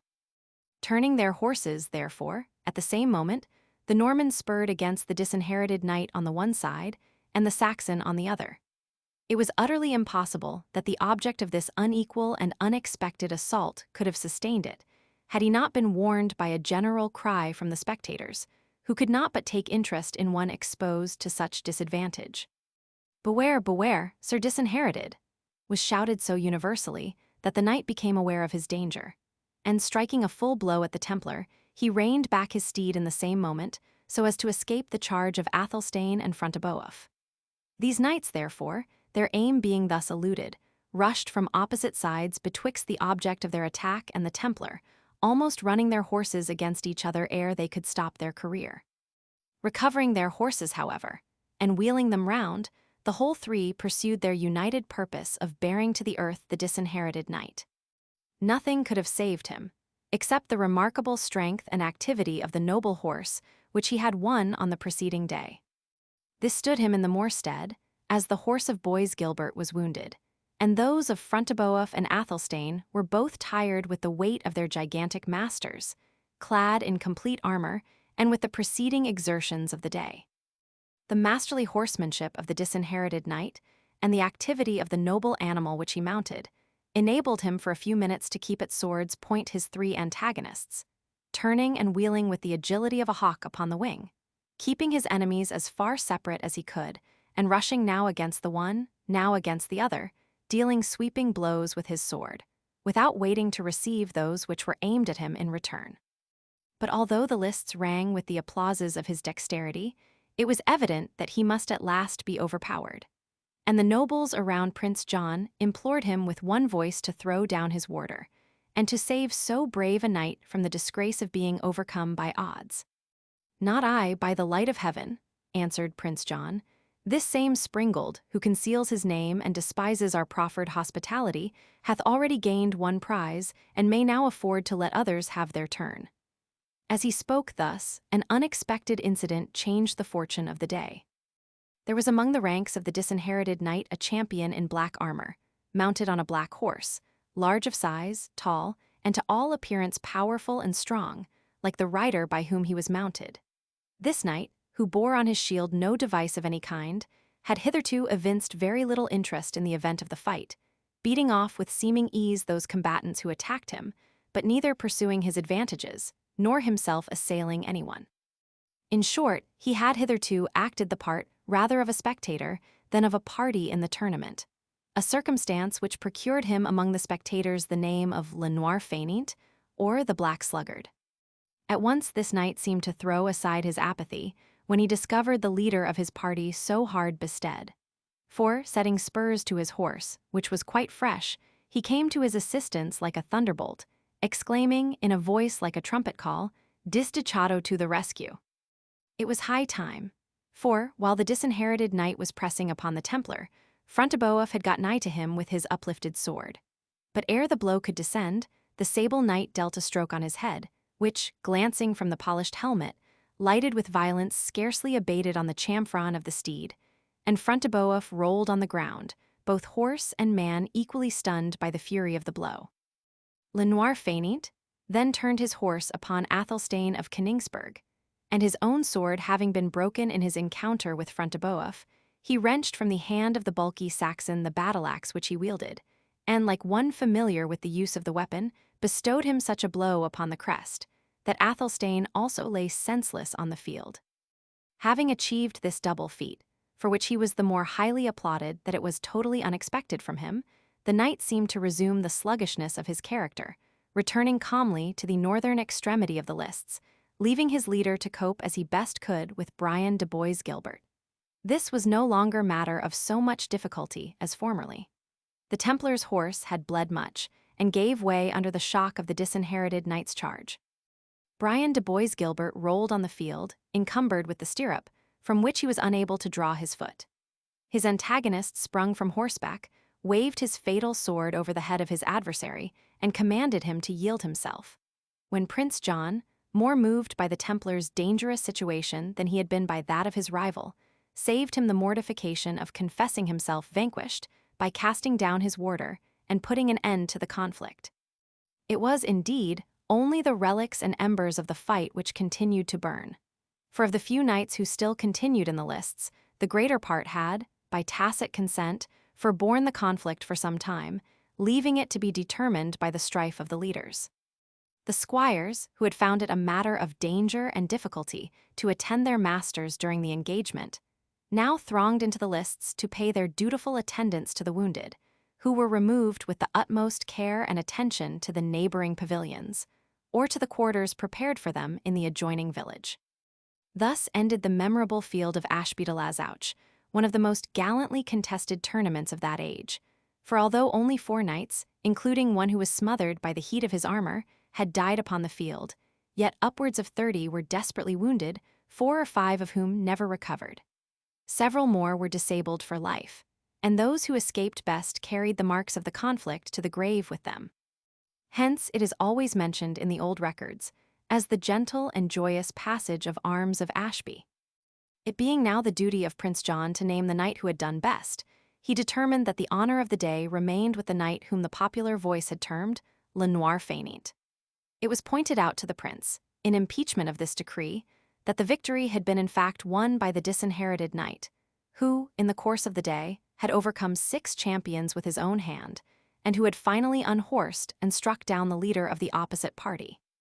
But Prince John adhered to his own opinion, on the ground that the disinherited knight and his party had lost the day, but for the powerful assistance of the knight of the black armor, to whom, therefore, he persisted in awarding the prize. To the surprise of all present, however, the knight thus preferred was nowhere to be found. He had left the lists immediately when the conflict ceased, and had been observed by some spectators to move down one of the forest glades with the same slow pace and listless and indifferent manner which had procured him the epithet of the Black Sluggard. After he had been summoned twice by sound of trumpet and proclamation of the heralds, it became necessary to name another to receive the honors which had been assigned to him.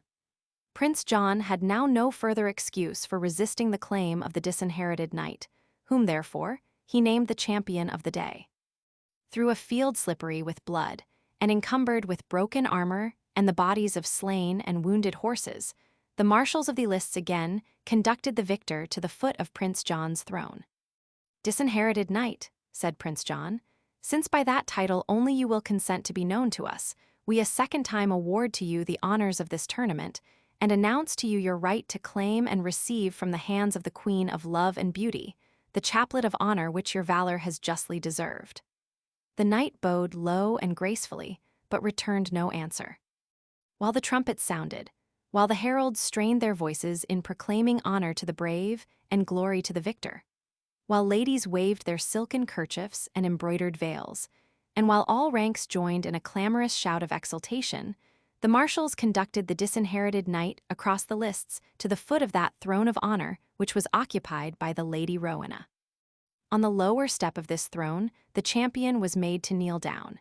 Indeed, his whole action since the fight had ended seemed rather to have been upon the impulse of those around him than from his own free will, and it was observed that he tottered as they guided him the second time across the lists. Rowena, descending from her station with a graceful and dignified step, was about to place the chaplet which she held in her hand upon the helmet of the champion, when the marshals exclaimed with one voice, "It must not be thus. His head must be bare." The knight muttered faintly a few words, which were lost in the hollow of his helmet, but their purport seemed to be a desire that his casque might not be removed. Whether from love of form or from curiosity, the marshals paid no attention to his expressions of reluctance, but unhelmed him by cutting the laces of his casque and undoing the fastening of his gorget. When the helmet was removed, the well-formed yet sunburnt features of a young man of 25 were seen, amidst a profusion of short fair hair. His countenance was as pale as death, and marked in one or two places with streaks of blood.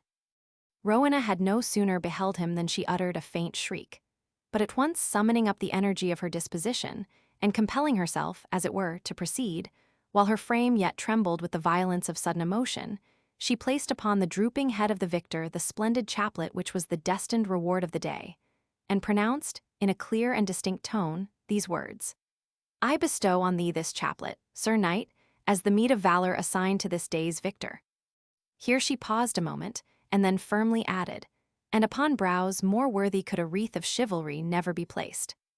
The knight stooped his head, and kissed the hand of the lovely sovereign by whom his valor had been rewarded, and then, sinking yet farther forward, lay prostrate at her feet. There was a general consternation.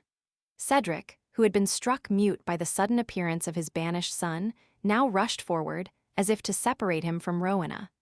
But this had been already accomplished by the marshals of the field, who, guessing the cause of Ivanhoe's swoon, had hastened to undo his armor, and found that the head of a lance had penetrated his breastplate and inflicted a wound in his side. Chapter 13. Heroes approach, Atrides thus aloud, stand forth distinguished from the circling crowd, ye who by skill or manly force may claim your rivals to surpass and merit fame.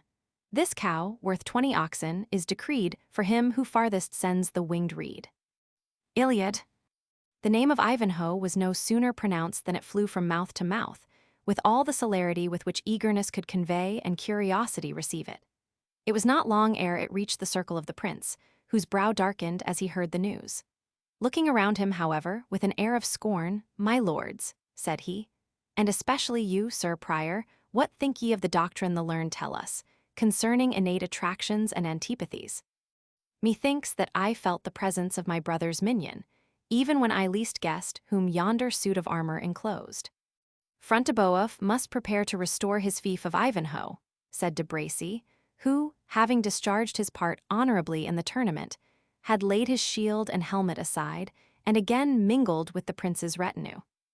"Aye," answered Waldemar Fitzurse, "this gallant is likely to reclaim the castle and manor which Richard assigned to him, and which your highness's generosity has since given to Front-de-Bœuf."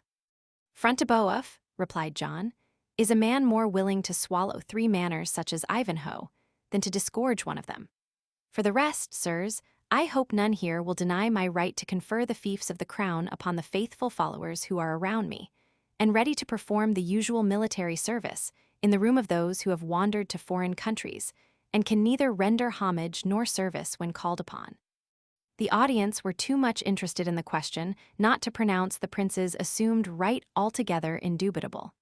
A generous prince, a most noble lord, who thus takes upon himself the task of rewarding his faithful followers. Such were the words which burst from the train, expectants all of them of similar grants at the expense of King Richard's followers and favorites, if indeed they had not as yet received such. Prior Aymer also assented to the general proposition, observing, however, that the blessed Jerusalem could not indeed be termed a foreign country. She was, communis mater, the mother of all Christians. But he saw not, he declared, how the knight of Ivanhoe could plead any advantage from this, since he, the prior, was assured that the Crusaders, under Richard, had never proceeded much farther than Ascalon, which, as all the world knew, was a town of the Philistines, and entitled to none of the privileges of the Holy City. Waldemar, whose curiosity had led him towards the place where Ivanhoe had fallen to the ground, now returned. "The gallant," said he, "is likely to give your highness little disturbance, and to leave Front-de-Bœuf in the quiet possession of his gains. He is severely wounded." "Whatever becomes of him," said Prince John, "he is victor of the day, and were he tenfold our enemy or the devoted friend of our brother, which is perhaps the same, his wounds must be looked to, our own physician shall attend him." A stern smile curled the prince's lip as he spoke.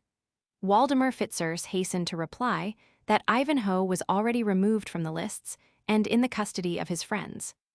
"I was somewhat afflicted," he said, "to see the grief of the Queen of Love and Beauty, whose sovereignty of a day this event has changed into mourning. I am not a man to be moved by a woman's lament for her lover, but this same Lady Rowena suppressed her sorrow with such dignity of manner that it could only be discovered by her folded hands and her tearless eye, which trembled as it remained fixed on the lifeless form before her." "Who is this Lady Rowena," said Prince John, "of whom we have heard so much?" "A Saxon heiress of large possessions," replied the Prior Aymer, "a rose of loveliness and a jewel of wealth, the fairest among 1,000, a bundle of myrrh and a cluster of camphire." "We shall cheer her sorrows," said Prince John, "and amend her blood by wedding her to a Norman. She seems a minor, and must therefore be at our royal disposal in marriage. How sayst thou, de Bracy? What thinkst thou of gaining fair lands and livings by wedding a Saxon after the fashion of the followers of the Conqueror?" "If the lands are to my liking, my lord," answered de Bracy, "it will be hard to displease me with a bride, and deeply will I hold myself bound to your highness for a good deed, which will fulfill all promises made in favor of your servant and vassal." "We will not forget it," said Prince John, "and that we may instantly go to work, command our seneschal presently to order the attendance of the Lady Rowena and her company, that is, the rude churl her guardian, and the Saxon ox whom the Black Knight struck down in the tournament, upon this evening's banquet. De Bigot," he added to his seneschal, "thou wilt word this our second summons so courteously as to gratify the pride of these Saxons and make it impossible for them again to refuse. Although, by the bones of Becket, courtesy to them is casting pearls before swine." Prince John had proceeded thus far, and was about to give the signal for retiring from the lists, when a small billet was put into his hand. "From whence?" said Prince John, looking at the person by whom it was delivered. "From foreign parts, my lord, but from whence I know not," replied his attendant. "A Frenchman brought it hither, who said he had ridden night and day to put it into the hands of your highness." The prince looked narrowly at the superscription, and then at the seal, placed so as to secure the flex silk with which the billet was surrounded, and which bore the impression of 3 fleurs-de-lis. John then opened the billet with apparent agitation, which visibly and greatly increased when he had perused the contents, which were expressed in these words: "Take heed to yourself, for the devil is unchained." The prince turned as pale as death, looked first on the earth, and then up to heaven, like a man who has received news that sentence of execution has been passed upon him. Recovering from the first effects of his surprise, he took Waldemar Fitzurse and de Bracy aside, and put the billet into their hands successively. "It means," he added, in a faltering voice, "that my brother Richard has obtained his freedom." "This may be a false alarm or a forged letter," said de Bracy. "It is France's own hand and seal," replied Prince John. "It is time, then," said Fitzurse, "to draw our party to a head, either at York or some other centrical place. A few days later, and it will be indeed too late. Your highness must break short this present mummery." "The yeomen and commons," said de Bracy, "must not be dismissed discontented for lack of their share in the sports." "The day," said Waldemar, "is not yet very far spent. Let the archers shoot a few rounds at the target, and the prize be adjudged. This will be an abundant fulfillment of the prince's promises, so far as this herd of Saxon serfs is concerned." "I thank thee, Waldemar," said the prince. "Thou remindest me, too, that I have a debt to pay to that insolent peasant who yesterday insulted our person. Our banquet also shall go forward tonight as we proposed. Were this my last hour of power, it should be an hour sacred to revenge and to pleasure. Let new cares come with tomorrow's new day."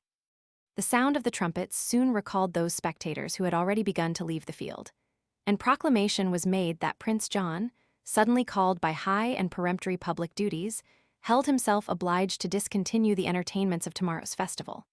Nevertheless, that, unwilling so many good yeomen should depart without a trial of skill, he was pleased to appoint them, before leaving the ground, presently to execute the competition of archery intended for the morrow.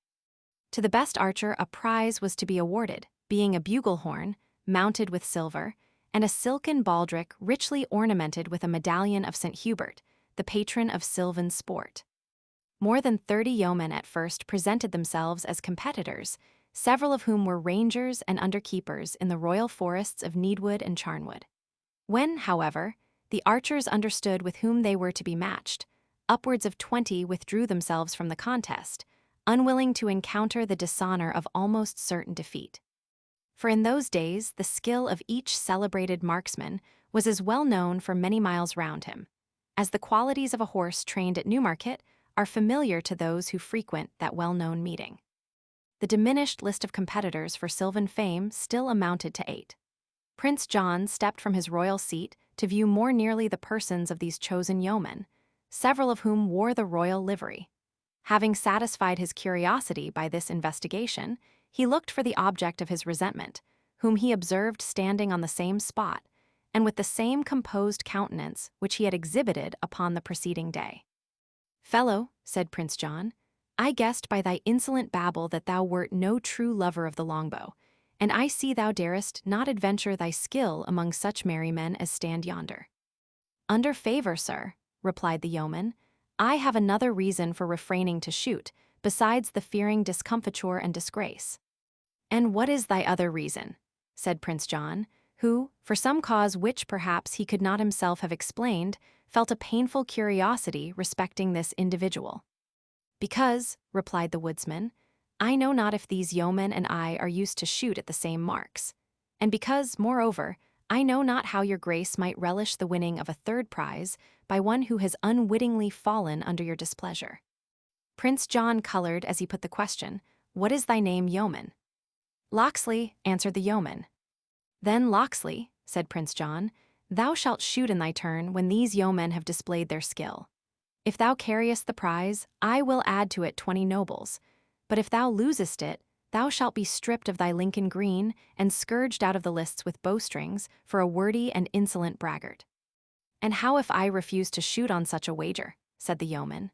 "Your grace's power, supported, as it is, by so many men-at-arms, may indeed easily strip and scourge me, but cannot compel me to bend or to draw my bow." "If thou refusest my fair proffer," said the prince, "the provost of the list shall cut thy bowstring, break thy bow and arrows, and expel thee from the presence as a faint-hearted craven." "This is no fair chance you put on me, proud prince," said the yeoman, "to compel me to peril myself against the best archers of Leicester and Staffordshire, under the penalty of infamy if they should overshoot me. Nevertheless, I will obey your pleasure." "Look to him close, men-at-arms," said Prince John. "His heart is sinking. I am jealous lest he attempt to escape the trial. And do you, good fellows, shoot boldly round. A buck and a butt of wine are ready for your refreshment in yonder tent when the prize is won." A target was placed at the upper end of the southern avenue which led to the lists. The contending archers took their station in turn, at the bottom of the southern access, the distance between that station and the mark allowing full distance for what was called a shot at rovers. The archers, having previously determined by lot their order of precedence, were to shoot each 3 shafts in succession. The sports were regulated by an officer of inferior rank, termed the provost of the games, for the high rank of the marshals of the lists would have been held degraded had they condescended to superintend the sports of the yeomanry. One by one the archers, stepping forward, delivered their shafts yeomanlike and bravely. Of 24 arrows, shot in succession, 10 were fixed in the target, and the others ranged so near it, that, considering the distance of the mark, it was accounted good archery. Of the 10 shafts which hit the target, 2 within the inner ring were shot by Hubert, a forester in the service of Malvoisin, who was accordingly pronounced victorious. "Now, Locksley," said Prince John to the bold yeoman, with a bitter smile, "wilt thou try conclusions with Hubert, or wilt thou yield up bow, baldric, and quiver to the provost of the sports?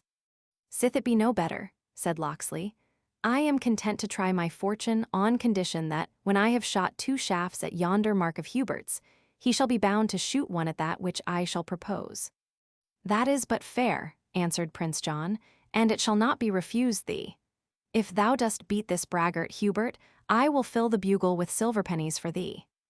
A man can do but his best, answered Hubert, but my grandsire drew a good long bow at Hastings, and I trust not to dishonor his memory. The former target was now removed, and a fresh one of the same size placed in its room.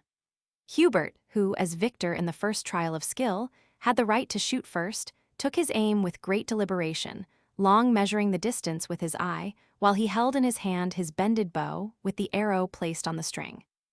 At length he made a step forward, and raising the bow at the full stretch of his left arm, till the center or grasping place was nigh level with his face, he drew his bowstring to his ear. The arrow whistled through the air, and lighted within the inner ring of the target, but not exactly in the center. You have not allowed for the wind, Hubert, said his antagonist, bending his bow, or that had been a better shot. So saying, and without showing the least anxiety to pause upon his aim, Locksley stepped to the appointed station, and shot his arrow as carelessly in appearance as if he had not even looked at the mark. He was speaking almost at the instant that the shaft left the bowstring, yet it alighted in the target 2 inches nearer to the white spot which marked the center than that of Hubert. By the light of heaven, said Prince John to Hubert, and thou suffer that runagate knave to overcome thee, thou art worthy of the gallows. Hubert had but one set speech for all occasions. And your highness were to hang me, he said, a man can but do his best. Nevertheless, my grandsire drew a good bow. The foul fiend on thy grandsire and all his generation, interrupted John, shoot, knave, and shoot thy best, or it shall be the worse for thee. Thus exhorted, Hubert resumed his place, and not neglecting the caution which he had received from his adversary, he made the necessary allowance for a very light air of wind, which had just arisen, and shot so successfully that his arrow alighted in the very center of the target. A Hubert, shouted the populace, more interested in a known person than in a stranger. In the clout, a Hubert forever. Thou canst not mend that shot, Locksley, said the prince, with an insulting smile. I will notch his shaft for him, however, replied Locksley. And letting fly his arrow with a little more precaution than before, it lighted right upon that of his competitor, which it split to shivers. The people who stood around were so astonished at his wonderful dexterity that they could not even give vent to their surprise in their usual clamor. This must be the devil, and no man of flesh and blood, whispered the yeomen to each other. Such archery was never seen since a bow was first bent in Britain. And now, said Locksley, I will crave your grace's permission to plant such a mark as is used in the north country, and welcome every brave yeoman who shall try a shot at it to win a smile from the bonny lass he loves best. He then turned to leave the lists. Let your guards attend me, he said. If you please, I go but to cut a rod from the next willow bush. Prince John made a signal that some attendants should follow him in case of his escape, but the cry of shame, shame, which burst from the multitude, induced him to alter his ungenerous purpose. Locksley returned almost instantly with a willow wand about 6 feet in length, perfectly straight, and rather thicker than a man's thumb. He began to peel this with great composure, observing at the same time that to ask a good woodsman to shoot at a target so broad as had hitherto been used was to put shame upon his skill.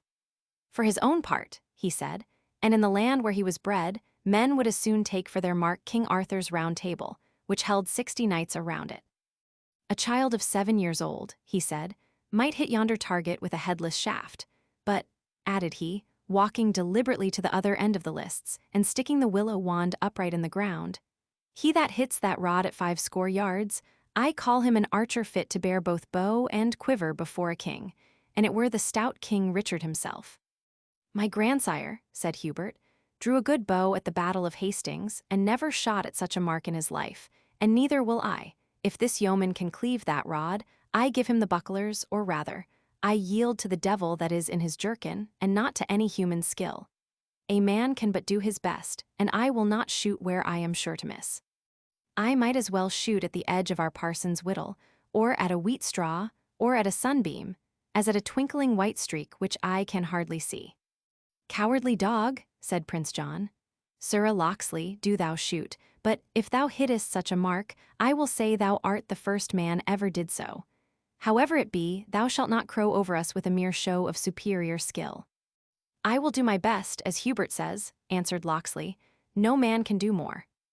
So saying, he again bent his bow, but on the present occasion looked with attention to his weapon, and changed the string, which he thought was no longer truly round, having been a little frayed by the 2 former shots. He then took his aim with some deliberation, and the multitude awaited the event in breathless silence. The archer vindicated their opinion of his skill. His arrow split the willow rod against which it was aimed. A jubilee of acclamations followed, and even Prince John, in admiration of Locksley's skill, lost for an instant his dislike to his person. These 20 nobles, he said, which with the bugle thou hast fairly won are thine own. We will make them 50, if thou wilt take livery and service with us as a yeoman of our bodyguard, and be near to our person. For never did so strong a hand bend a bow, or so true an eye direct a shaft. Pardon me, noble prince, said Locksley, but I have vowed that if ever I take service, it should be with your royal brother King Richard. These 20 nobles I leave to Hubert, who has this day drawn as brave a bow as his grandsire did at Hastings. Had his modesty not refused the trial, he would have hit the wand as well I. Hubert shook his head as he received with reluctance the bounty of the stranger, and Locksley, anxious to escape further observation, mixed with the crowd and was seen no more. The victorious archer would not perhaps have escaped John's attention so easily, had not that prince had other subjects of anxious and more important meditation pressing upon his mind at that instant. He called upon his chamberlain as he gave the signal for retiring from the lists, and commanded him instantly to gallop to Ashby and seek out Isaac the Jew. Tell the dog, he said, to send me before sundown 2,000 crowns. He knows the security, but thou mayst show him this ring for a token. The rest of the money must be paid at York within 6 days. If he neglects, I will have the unbelieving villain S-head. Look that thou pass him not on the way, for the circumcised slave was displaying his stolen finery amongst us. So saying, the prince resumed his horse, and returned to Ashby, the whole crowd breaking up and dispersing upon his retreat. Chapter 14. In rough magnificence arrayed, when ancient chivalry displayed the pomp of her heroic games, and crested chiefs and tissued dames assembled, at the clarion's call, in some proud castle's high-arched hall. Wharton. Prince John held his high festival in the castle of Ashby. This was not the same building of which the stately ruins still interest the traveller, and which was erected at a later period by the Lord Hastings, High Chamberlain of England, one of the first victims of the tyranny of Richard III, and yet better known as one of Shakespeare's characters than by his historical fame. The castle and town of Ashby, at this time, belonged to Roger de Quincey, Earl of Winchester, who, during the period of our history, was absent in the Holy Land. Prince John, in the meanwhile, occupied his castle and disposed of his domains without scruple, and seeking at present to dazzle men's eyes by his hospitality and magnificence, had given orders for great preparations, in order to render the banquet as splendid as possible. The purveyors of the prince, who exercised on this and other occasions the full authority of royalty, had swept the country of all that could be collected which was esteemed fit for their master's table. Guests also were invited in great numbers, and in the necessity in which he then found himself of courting popularity, Prince John had extended his invitation to a few distinguished Saxon and Danish families, as well as to the Norman nobility and gentry of the neighborhood. However despised and degraded on ordinary occasions, the great numbers of the Anglo-Saxons must necessarily render them formidable in the civil commotions which seemed approaching, and it was an obvious point of policy to secure popularity with their leaders. It was accordingly the prince's intention, which he for some time maintained, to treat these unwanted guests with a courtesy to which they had been little accustomed. But although no man with less scruple made his ordinary habits and feelings bend to his interest, it was the misfortune of this prince that his levity and petulance were perpetually breaking out, and undoing all that had been gained by his previous dissimulation. Of this fickle temper he gave a memorable example in Ireland, when sent thither by his father, Henry II, with the purpose of buying golden opinions of the inhabitants of that new and important acquisition to the English crown. Upon this occasion, the Irish chieftains contended which should first offer to the young prince their loyal homage and the kiss of peace. But instead of receiving their salutations with courtesy, John and his petulant attendants could not resist the temptation of pulling the long beards of the Irish chieftains, a conduct which, as might have been expected, was highly resented by these insulted dignitaries, and produced fatal consequences to the English domination in Ireland. It is necessary to keep these inconsistencies of John's character in view, that the reader may understand his conduct during the present evening. In execution of the resolution which he had formed during his cooler moments, Prince John received Cedric and Athelstane with distinguished courtesy, and expressed his disappointment, without resentment, when the indisposition of Rowena was alleged by the former as a reason for her not attending upon his gracious summons. Cedric and Athelstane were both dressed in the ancient Saxon garb, which, although not unhandsome in itself, and in the present instance composed of costly materials, was so remote in shape and appearance from that of the other guests, that Prince John took great credit to himself with Waldemar Fitzurse for refraining from laughter at a sight which the fashion of the day rendered ridiculous. Yet in the eye of sober judgment, the short close tunic and long mantle of the Saxons was a more graceful, as well as a more convenient dress, than the garb of the Normans, whose undergarment was a long doublet, so loose as to resemble a shirt or wagoner's frock, covered by a cloak of scanty dimensions, neither fit to defend the wearer from cold or from rain, and the only purpose of which appeared to be to display as much fur, embroidery, and jewelry work as the ingenuity of the tailor could contrive to lay upon it. The Emperor Charlemagne, in whose reign they were first introduced, seems to have been very sensible of the inconveniences arising from the fashion of this garment. "In heaven's name," said he, "to what purpose serve these abridged cloaks? If we are in bed, they are no cover, on horseback they are no protection from the wind and rain, and when seated, they do not guard our legs from the damp or the frost." Nevertheless, spite of this imperial objurgation, the short cloaks continued in fashion down to the time of which we treat, and particularly among the princes of the House of Anjou. They were therefore in universal use among Prince John's courtiers, and the long mantle, which formed the upper garment of the Saxons, was held in proportional derision. The guests were seated at a table, which groaned under the quantity of good cheer. The numerous cooks who attended on the prince's progress, having exerted all their art in varying the forms in which the ordinary provisions were served up, had succeeded almost as well as the modern professors of the culinary art in rendering them perfectly unlike their natural appearance. Besides these dishes of domestic origin, there were various delicacies brought from foreign parts, and a quantity of rich pastry, as well as of the simnel bread and wassail cakes, which were only used at the tables of the highest nobility. The banquet was crowned with the richest wines, both foreign and domestic. But though luxurious, the Norman nobles were not generally speaking an intemperate race. While indulging themselves in the pleasures of the table, they aimed at delicacy, but avoided excess, and were apt to attribute gluttony and drunkenness to the vanquished Saxons as vices peculiar to their inferior station. Prince John, indeed, and those who courted his pleasure by imitating his foibles, were apt to indulge to excess in the pleasures of the trencher and the goblet, and indeed it is well known that his death was occasioned by a surfeit upon peaches and new ale. His conduct, however, was an exception to the general manners of his countrymen. With sly gravity, interrupted only by private signs to each other, the Norman knights and nobles beheld the ruder demeanor of Athelstane and Cedric at a banquet, to the form and fashion of which they were unaccustomed. And while their manners were thus the subject of sarcastic observation, the untaught Saxons unwittingly transgressed several of the arbitrary rules established for the regulation of society.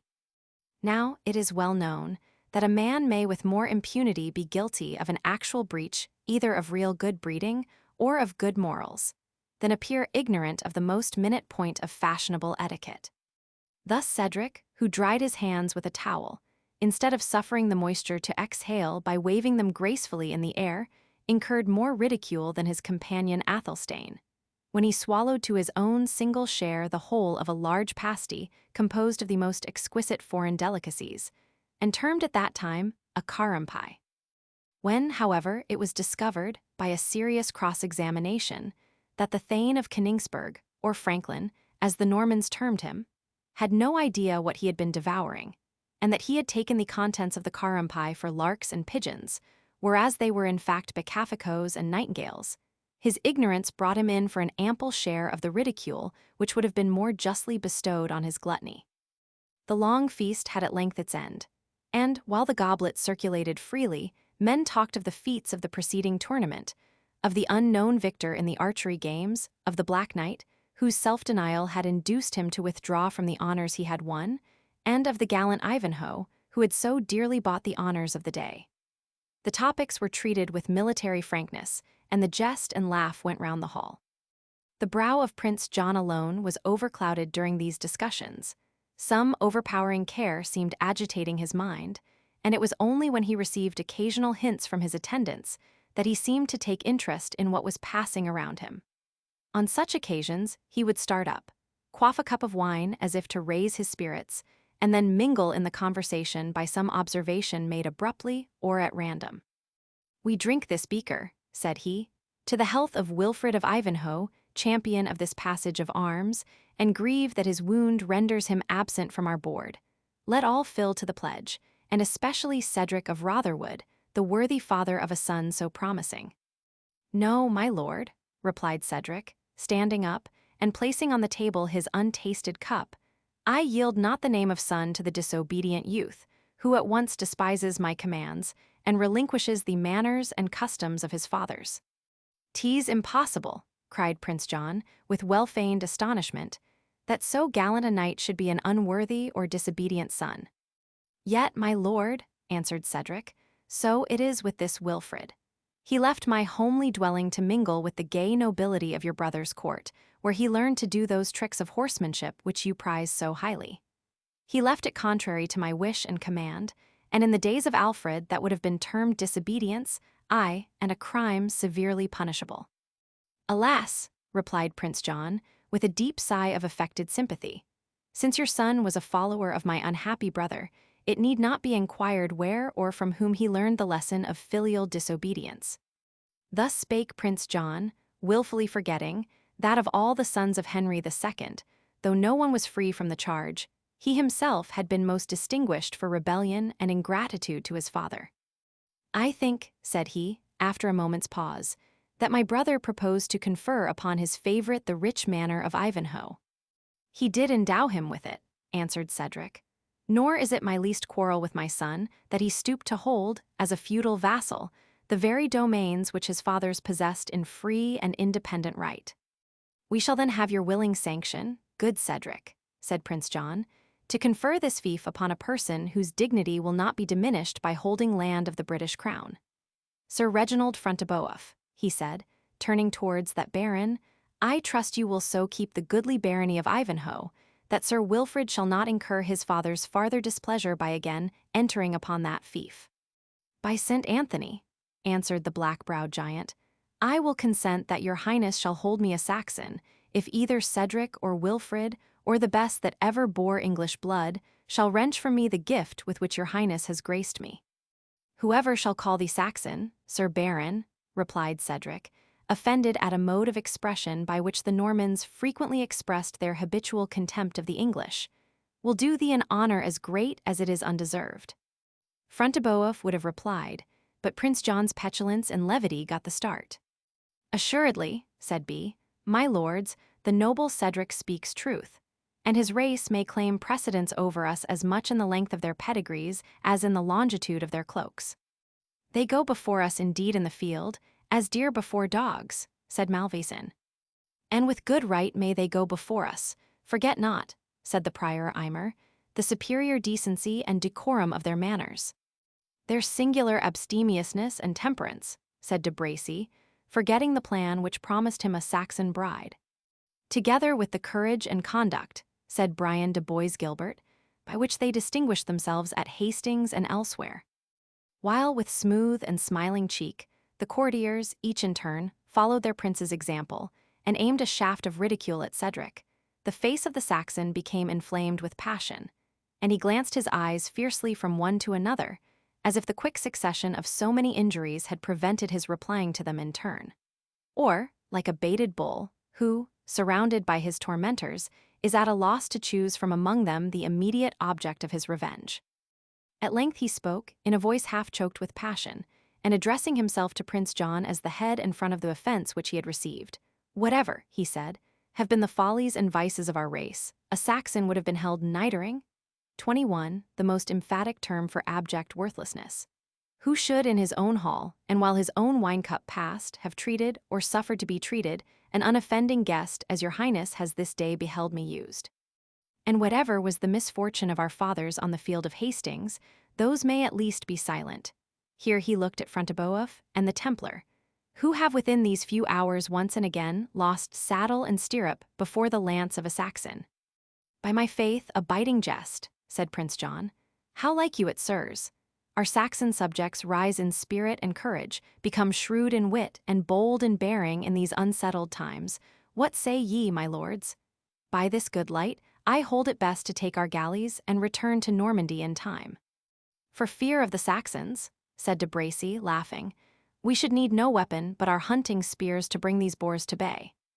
"A truce with your raillery, sir knights," said Fitzurse. "And it were well," he added, addressing the prince, "that your highness should assure the worthy Cedric there is no insult intended him by jests, which must sound but harshly in the ear of a stranger." "Insult?" answered Prince John, resuming his courtesy of demeanor. "I trust it will not be thought that I could mean, or permit any, to be offered in my presence. Here, I fill my cup to Cedric himself, since he refuses to pledge his son's health." The cup went round amid the well-dissembled applause of the courtiers, which, however, failed to make the impression on the mind of the Saxon that had been designed. He was not naturally acute of perception, but those too much undervalued his understanding who deemed that this flattering compliment would obliterate the sense of the prior insult. He was silent, however, when the royal pledge again passed round to Sir Athelstane of Koningsberg. The knight made his obeisance, and showed his sense of the honor by draining a huge goblet in answer to it. "And now, sirs," said Prince John, who began to be warmed with the wine which he had drank, "having done justice to our Saxon guests, we will pray of them some requital to our courtesy. Worthy Thane," he continued, addressing Cedric, "may we pray you to name to us some Norman whose mention may least sully your mouth, and to wash down with a goblet of wine all bitterness which the sound may leave behind it." Fitzurse arose while Prince John spoke, and gliding behind the seat of the Saxon, whispered to him not to omit the opportunity of putting an end to unkindness betwixt the two races, by naming Prince John. The Saxon replied not to this politic insinuation, but, rising up, and filling his cup to the brim, he addressed Prince John in these words: "Your Highness has required that I should name a Norman deserving to be remembered at our banquet. This, perchance, is a hard task, since it calls on the slave to sing the praises of the master, upon the vanquished, while pressed by all the evils of conquest, to sing the praises of the conqueror. Yet I will name a Norman, the first in arms and in place, the best and the noblest of his race. And the lips that shall refuse to pledge me to his well-earned fame, I term false and dishonored, and will so maintain them with my life. I quaff this goblet to the health of Richard the Lion-hearted." Prince John, who had expected that his own name would have closed the Saxon's speech, started when that of his injured brother was so unexpectedly introduced. He raised mechanically the wine-cup to his lips, then instantly set it down, to view the demeanor of the company at this unexpected proposal, which many of them felt it as unsafe to oppose as to comply with. Some of them, ancient and experienced courtiers, closely imitated the example of the prince himself, raising the goblet to their lips and again replacing it before them. There were many who, with a more generous feeling, exclaimed, "Long live King Richard, and may he be speedily restored to us." And some few, among whom were Fronteboeuf and the Templar, in sullen disdain suffered their goblets to stand untasted before them. But no man ventured directly to gainsay a pledge filled to the health of the reigning monarch. Having enjoyed his triumph for about a minute, Cedric said to his companion, "Up, noble Athelstane, we have remained here long enough, since we have requited the hospitable courtesy of Prince John's banquet. Those who wish to know further of our rude Saxon manners must henceforth seek us in the homes of our fathers, since we have seen enough of royal banquets and enough of Norman courtesy." So saying, he arose and left the banqueting room, followed by Athelstane and by several other guests, who, partaking of the Saxon lineage, held themselves insulted by the sarcasms of Prince John and his courtiers. "By the bones of St. Thomas," said Prince John, as they retreated, "the Saxon churls have borne off the best of the day and have retreated with triumph." "Conclamatum est, poculatum est," said Prior Eimer. "We have drunk and we have shouted, it were time we left our wine flagons. The monk hath some fair penitent to shrive tonight, that he is in such a hurry to depart," said de Bracy. "Not so, Sir Knight," replied the abbot, "but I must move several miles forward this evening upon my homeward journey." "They are breaking up," said the prince in a whisper to Fitzurse. "Their fears anticipate the event, and this coward prior is the first to shrink from me." "Fear not, my lord," said Waldemar. "I will show him such reasons as shall induce him to join us when we hold our meeting at York. Sir Prior," he said, "I must speak with you in private before you mount your palfrey." The other guests were now fast dispersing, with the exception of those immediately attached to Prince John's faction and his retinue. "This, then, is the result of your advice," said the prince, turning an angry countenance upon Fitzurse. "That I should be bearded at my own board by a drunken Saxon churl, and that, on the mere sound of my brother's name, men should fall off from me as if I had the leprosy." "Have patience, sir," replied his counselor. "I might retort your accusation and blame the inconsiderate levity which foiled my design and misled your own better judgment. But this is no time for recrimination. De Bracy and I will instantly go among these shuffling cowards and convince them they have gone too far to recede." "It will be in vain," said Prince John, pacing the apartment with disordered steps and expressing himself with an agitation to which the wine he had drank partly contributed. "It will be in vain. They have seen the handwriting on the wall. They have marked the paw of the lion in the sand. They have heard his approaching roar shake the wood. Nothing will reanimate their courage." "Would to God," said Fitzurse to de Bracy, "that aught could reanimate his own. His brother's very name is an ague to him. Unhappy are the counselors of a prince, who wants fortitude and perseverance alike in good and in evil." Chapter 15. "And yet he thinks, ha ha ha ha, he thinks I am the tool and servant of his will. Well, let it be. Through all the maze of trouble his plots and base oppression must create, I'll shape myself away to higher things, and who will say 'tis wrong?" Basil, a tragedy. No spider ever took more pains to repair the shattered meshes of his web than did Waldemar Fitzurse to reunite and combine the scattered members of Prince John's cabal. Few of these were attached to him from inclination, and none from personal regard. It was therefore necessary that Fitzurse should open to them new prospects of advantage, and remind them of those which they at present enjoyed. To the young and wild nobles, he held out the prospect of unpunished license and uncontrolled revelry, to the ambitious that of power, and to the covetous that of increased wealth and extended domains. The leaders of the mercenaries received a donation in gold, an argument the most persuasive to their minds, and without which all others would have proved in vain. Promises were still more liberally distributed than money by this active agent, and, in fine, nothing was left undone that could determine the wavering or animate the disheartened. The return of King Richard he spoke of as an event altogether beyond the reach of probability. Yet, when he observed, from the doubtful looks and uncertain answers which he received, that this was the apprehension by which the minds of his accomplices were most haunted, he boldly treated that event, should it really take place, as one which ought not to alter their political calculations. "If Richard returns," said Fitzurse, "he returns to enrich his needy and impoverished crusaders at the expense of those who did not follow him to the Holy Land. He returns to call to a fearful reckoning those who, during his absence, have done aught that can be construed offense or encroachment upon either the laws of the land or the privileges of the crown. He returns to avenge upon the orders of the Temple and the Hospital the preference which they showed to Philip of France during the wars in the Holy Land. He returns, in fine, to punish as a rebel every adherent of his brother Prince John. Are ye afraid of his power?" continued the artful confidant of that prince. "We acknowledge him a strong and valiant knight, but these are not the days of King Arthur, when a champion could encounter an army. If Richard indeed comes back, it must be alone, unfollowed, unfriended. The bones of his gallant army have whitened the sands of Palestine. The few of his followers who have returned have straggled hither like this Wilfred of Ivanhoe, beggared and broken men. And what talk ye of Richard's right of birth? He proceeded, in answer to those who objected scruples on that head. Is Richard's title of primogeniture more decidedly cert than that of Duke Robert of Normandy, the conqueror's eldest son? And yet William the Red and Henry, his second and third brothers, were successively preferred to him by the voice of the nation. Robert had every merit which can be pleaded for Richard.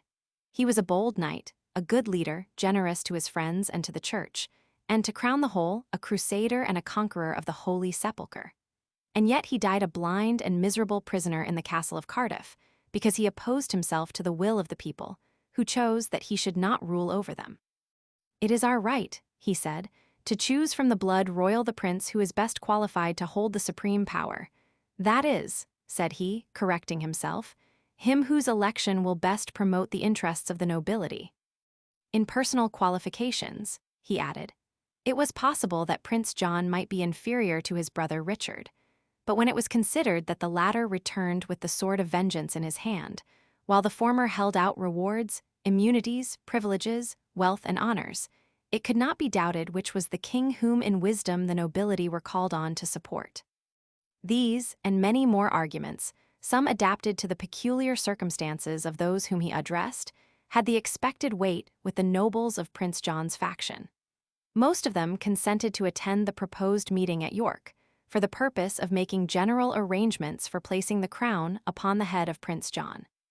It was late at night, when worn out and exhausted with his various exertions, however gratified with the result, Fitzurse, returning to the castle of Ashby, met with de Bracy, who had exchanged his banqueting garments for a short green kirtle, with hose of the same cloth and color, a leathern cap or headpiece, a short sword, a horn slung over his shoulder, a long bow in his hand, and a bundle of arrows stuck in his belt. Had Fitzurse met this figure in an outer apartment, he would have passed him without notice, as one of the yeomen of the guard. But finding him in the inner hall, he looked at him with more attention, and recognized the Norman knight in the dress of an English yeoman. "What mummery is this, de Bracy?" said Fitzurse, somewhat angrily. "Is this a time for Christmas gambols and quaint maskings, when the fate of our master, Prince John, is on the very verge of decision? Why hast thou not been, like me, among these heartless cravens, whom the very name of King Richard terrifies, as it is said to do the children of the Saracens?" "I have been attending to mine own business," answered de Bracy calmly, "as you, Fitzurse, have been minding yours." "I minding mine own business," echoed Waldemar. "I have been engaged in that of Prince John, our joint patron."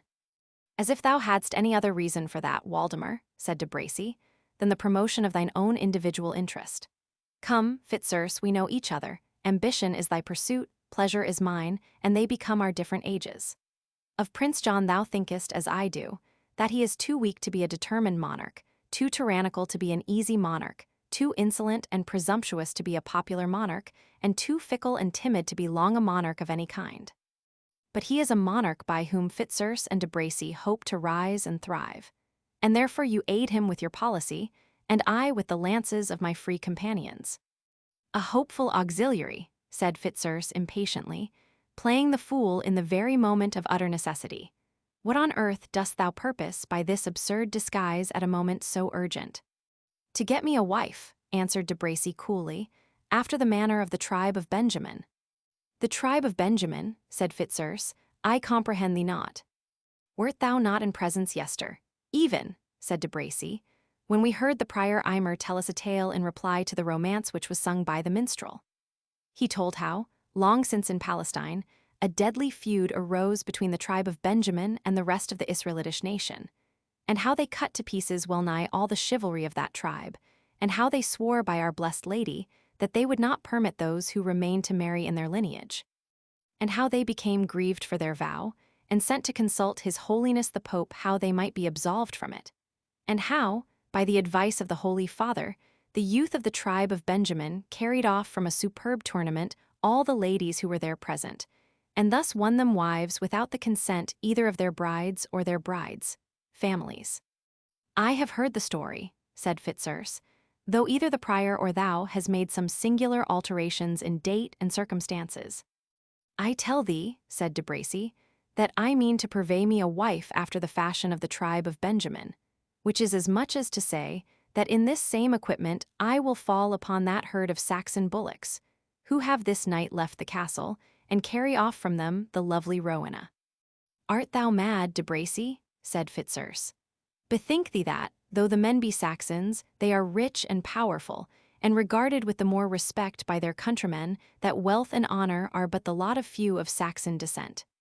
And should belong to none, said de Bracy, the work of the conquest should be completed. This is no time for it at least, said Fitzurse. The approaching crisis renders the favor of the multitude indispensable, and Prince John cannot refuse justice to anyone who injures their favorites. Let him grant it, if he dare, said de Bracy. He will soon see the difference betwixt the support of such a lusty lot of spears as mine, and that of a heartless mob of Saxon churls. Yet I mean no immediate discovery of myself. Seem I not in this garb as bold a forester as ever blew horn? The blame of the violence shall rest with the outlaws of the Yorkshire forests. I have sure spies on the Saxons' motions. Tonight they sleep in the convent of St. Whittle, or Withold, or whatever they call that churl of a Saxon saint at Burton-on-Trent. Next day's march brings them within our reach, and, falcon-ways, we swoop on them at once. Presently after I will appear in mine own shape. Play the courteous knight. Rescue the unfortunate and afflicted fair one from the hands of the rude ravishers, conduct her to Front de Boeuf's castle, or to Normandy, if it should be necessary, and produce her not again to her kindred, until she be the bride and dame of Maurice de Bracy. A marvellously sage plan, said Fitzurse, and, as I think, not entirely of thine own device. Come, be frank, de Bracy, who aided thee in the invention, and who is to assist in the execution, for, as I think, thine own band lies as far off as York. Marry, if thou must needs know, said de Bracy, it was the Templar Brian de Bois-Guilbert that shaped out the enterprise, which the adventure of the men of Benjamin suggested to me. He is to aid me in the onslaught, and he and his followers will personate the outlaws, from whom my valorous arm is, after changing my garb, to rescue the lady. By my halidome, said Fitzurse, the plan was worthy of your united wisdom, and thy prudence, de Bracy, is most especially manifested in the project of leaving the lady in the hands of thy worthy confederate. Thou mayst, I think, succeed in taking her from her Saxon friends, but how thou wilt rescue her afterwards from the clutches of Bois-Guilbert seems considerably more doubtful. He is a falcon well accustomed to pounce on a partridge, and to hold his prey fast. He is a Templar, said de Bracy, and cannot therefore rival me in my plan of wedding this heiress, and to attempt aught dishonorable against the intended bride of de Bracy, by heaven. Were he a whole chapter of his order in his single person, he dared not do me such an injury. Then, since naught that I can say, said Fitzurse, will put this folly from thy imagination, for well I know the obstinacy of thy disposition, at least waste as little time as possible. Let not thy folly be lasting as well as untimely. I tell thee, answered de Bracy, that it will be the work of a few hours, and I shall be at York, at the head of my daring and valorous fellows, as ready to support any bold design as thy policy can be to form one. But I hear my comrades assembling, and the steeds stamping and neighing in the outer court. Farewell. I go, like a true knight, to win the smiles of beauty. Like a true knight, repeated Fitzurse, looking after him. Like a fool, I should say, or like a child, who will leave the most serious and needful occupation to chase the down of the thistle that drives past him. But it is with such tools that I must work, and for whose advantage? For that of a prince as unwise as he is profligate, and as likely to be an ungrateful master as he has already proved a rebellious son and an unnatural brother. But he too, is but one of the tools with which I labor. And proud as he is, should he presume to separate his interest from mine, this is a secret which he shall soon learn. The meditations of the statesman were here interrupted by the voice of the prince from an interior apartment, calling out, "Noble Waldemar Fitzurse!" And, with bonnet doffed, the future chancellor, for to such high preferment did the wily Norman aspire, hastened to receive the orders of the future sovereign. Chapter 16.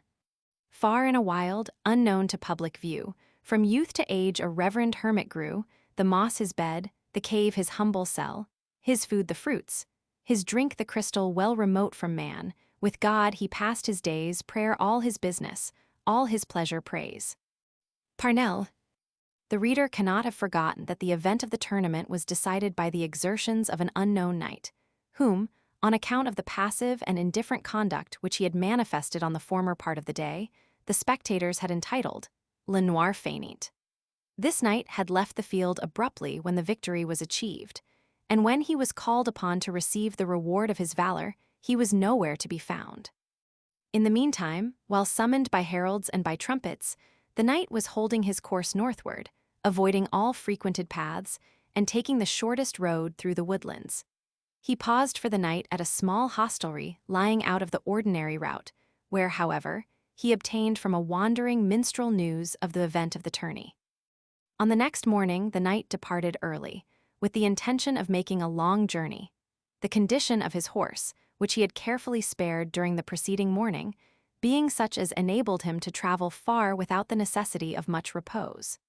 Yet his purpose was baffled by the devious paths through which he rode, so that when evening closed upon him, he only found himself on the frontiers of the West Riding of Yorkshire. By this time both horse and man required refreshment, and it became necessary, moreover, to look out for some place in which they might spend the night, which was now fast approaching. The place where the traveler found himself seemed unpropitious for obtaining either shelter or refreshment, and he was likely to be reduced to the usual expedient of knights-errant, who, on such occasions, turned their horses to graze and laid themselves down to meditate on their lady mistress, with an oak tree for a canopy. But the Black Knight either had no mistress to meditate upon, or, being as indifferent in love as he seemed to be in war, was not sufficiently occupied by passionate reflections upon her beauty and cruelty, to be able to parry the effects of fatigue and hunger, and suffer love to act as a substitute for the solid comforts of a bed and supper. He felt dissatisfied, therefore, when, looking around, he found himself deeply involved in woods, through which indeed there were many open glades, and some paths, but such as seemed only formed by the numerous herds of cattle which grazed in the forest, or by the animals of chase, and the hunters who made prey of them. The sun, by which the knight had chiefly directed his course, had now sunk behind the Derbyshire hills on his left, and every effort which he might make to pursue his journey was as likely to lead him out of his road as to advance him on his route. After having in vain endeavored to select the most beaten path, in hopes it might lead to the cottage of some herdsman or the sylvan lodge of a forester, and having repeatedly found himself totally unable to determine on a choice, the knight resolved to trust to the sagacity of his horse. Experience having, on former occasions, made him acquainted with the wonderful talent possessed by these animals for extricating themselves and their riders on such emergencies. The good steed, grievously fatigued with so long a day's journey under a rider cased in mail, had no sooner found, by the slackened reins, that he was abandoned to his own guidance, than he seemed to assume new strength and spirit. And whereas, formerly he had scarce replied to the spur, otherwise than by a groan, he now, as if proud of the confidence reposed in him, pricked up his ears, and assumed, of his own accord, a more lively motion. The path which the animal adopted rather turned off from the course pursued by the knight during the day. But as the horse seemed confident in his choice, the rider abandoned himself to his discretion. He was justified by the event, for the footpath soon after appeared a little wider and more worn, and the tinkle of a small bell gave the knight to understand that he was in the vicinity of some chapel or hermitage. Accordingly, he soon reached an open plat of turf, on the opposite side of which a rock, rising abruptly from a gently sloping plain, offered its gray and weather-beaten front to the traveler. Ivy mantled its sides in some places, and in others oaks and holly bushes, whose roots found nourishment in the cliffs of the crag, waved over the precipices below, like the plumage of the warrior over his steel helmet, giving grace to that whose chief expression was terror. At the bottom of the rock, and leaning, as it were, against it, was constructed a rude hut, built chiefly of the trunks of trees felled in the neighboring forest, and secured against the weather by having its crevices stuffed with moss mingled with clay. The stem of a young fir tree lopped of its branches, with a piece of wood tied across near the top, was planted upright by the door, as a rude emblem of the Holy Cross. At a little distance on the right hand, a fountain of the purest water trickled out of the rock, and was received in a hollow stone, which labor had formed into a rustic basin. Escaping from thence, the stream murmured down the descent by a channel which its course had long worn, and so wandered through the little plain to lose itself in the neighboring wood.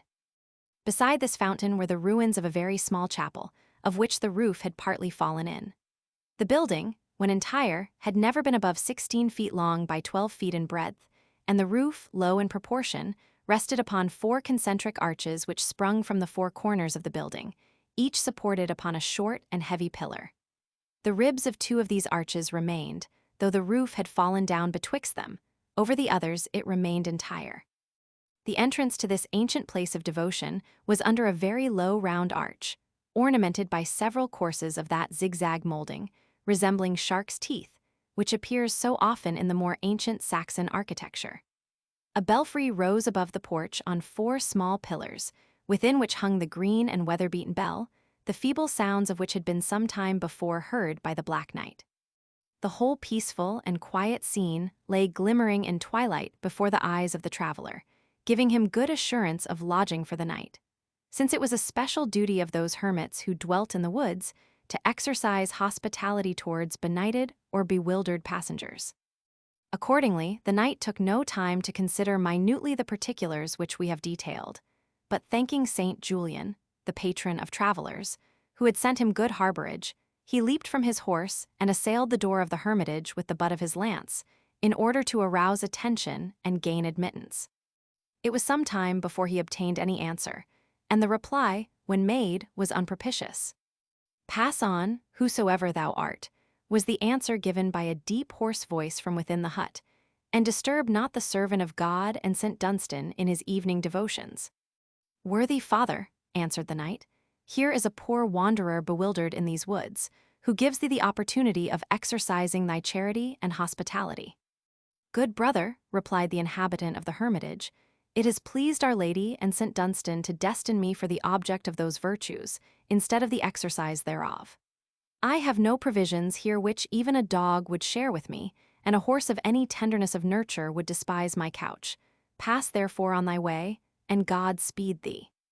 "But how," replied the knight, "is it possible for me to find my way through such a wood as this, when darkness is coming on? I pray you, reverend father as you are a Christian, to undo your door and at least point out to me my road."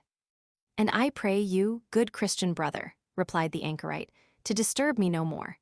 You have already interrupted 1 pater, 2 aves, and a credo, which I, miserable sinner that I am, should, according to my vow, have said before moonrise." The road," vociferated the knight, "give me directions for the road, if I am to expect no more from thee."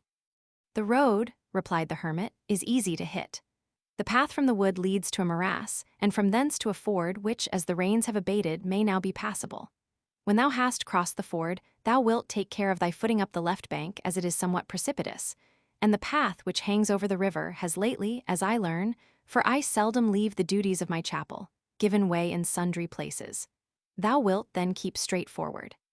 "A broken path, a precipice, a ford, and a morass," said the knight, interrupting him.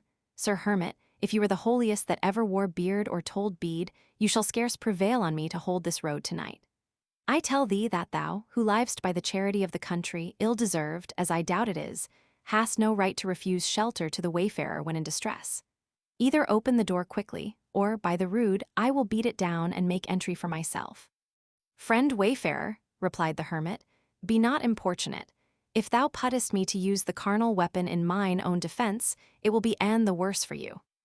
At this moment a distant noise of barking and growling, which the traveler had for some time heard, became extremely loud and furious, and made the knight suppose that the hermit, alarmed by his threat of making forcible entry, had called the dogs who made this clamor to aid him in his defense, out of some inner recess in which they had been kennelled. Incensed at this preparation on the hermit's part for making good his inhospitable purpose, the knight struck the door so furiously with his foot that posts as well as staples shook with violence.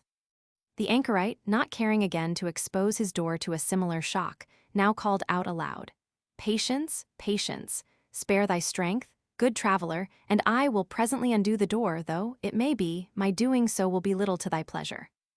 The door accordingly was opened, and the hermit, a large, strong-built man in his sackcloth gown and hood, girt with a rope of rushes, stood before the knight. He had in one hand a lighted torch or link, and in the other a baton of crabtree, so thick and heavy that it might well be termed a club. Two large shaggy dogs, half greyhound, half mastiff, stood ready to rush upon the traveller as soon as the door should be opened. But when the torch glanced upon the lofty crest and golden spurs of the knight, who stood without, the hermit, altering probably his original intentions, repressed the rage of his auxiliaries, and changing his tone to a sort of churlish courtesy, invited the knight to enter his hut, making excuse for his unwillingness to open his lodge after sunset, by alleging the multitude of robbers and outlaws who were abroad, and who gave no honor to Our Lady or St. Dunstan, nor to those holy men who spent life in their service. "The poverty of your cell, good father," said the knight, looking around him and seeing nothing but a bed of leaves, a crucifix rudely carved in oak, a missal with a rough-hewn table and 2 stools, and 1 or 2 clumsy articles of furniture. "The poverty of your cell should seem a sufficient defense against any risk of thieves, not to mention the aid of 2 trusty dogs, large and strong enough, I think, to pull down a stag and of course to match with most men. The good keeper of the forest," said the hermit, "hath allowed me the use of these animals to protect my solitude until the times shall mend." Having said this, he fixed his torch in a twisted branch of iron which served for a candlestick, and, placing the oaken trivet before the embers of the fire, which he refreshed with some dry wood, he placed a stool upon one side of the table and beckoned to the knight to do the same upon the other. They sat down and gazed with great gravity at each other, each thinking in his heart that he had seldom seen a stronger or more athletic figure than was placed opposite to him. "Reverend hermit," said the knight, after looking long and fixedly at his host, "were it not to interrupt your devout meditations, I would pray to know 3 things of your holiness. First, where I am to put my horse. Secondly, what I can have for supper. Thirdly, where I am to take up my couch for the night." "I will reply to you," said the hermit, "with my finger, it being against my rule to speak by words where signs can answer the purpose." So saying, he pointed successively to 2 corners of the hut. "Your stable," said he, "is there, your bed there," and, reaching down a platter with 2 handfuls of parched peas upon it from the neighboring shelf, and placing it upon the table, he added, "Your supper is here." The knight shrugged his shoulders, and leaving the hut, brought in his horse, which in the interim he had fastened to a tree, unsaddled him with much attention, and spread upon the steed's weary back his own mantle. The hermit was apparently somewhat moved to compassion by the anxiety as well as address which the stranger displayed in tending his horse, for, muttering something about provender left for the keeper's palfrey, he dragged out of a recess a bundle of forage, which he spread before the knight's charger, and immediately afterwards shook down a quantity of dried fern in the corner which he had assigned for the rider's couch.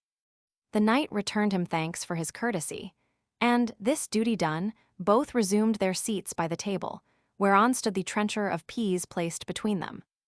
The hermit, after a long grace, which had once been Latin, but of which original language few traces remained, excepting here and there the long rolling termination of some word or phrase, set example to his guest, by modestly putting into a very large mouth, furnished with teeth which might have ranked with those of a boar both in sharpness and whiteness, some 3 or 4 dried peas, a miserable grist as it seemed for so large and able a meal.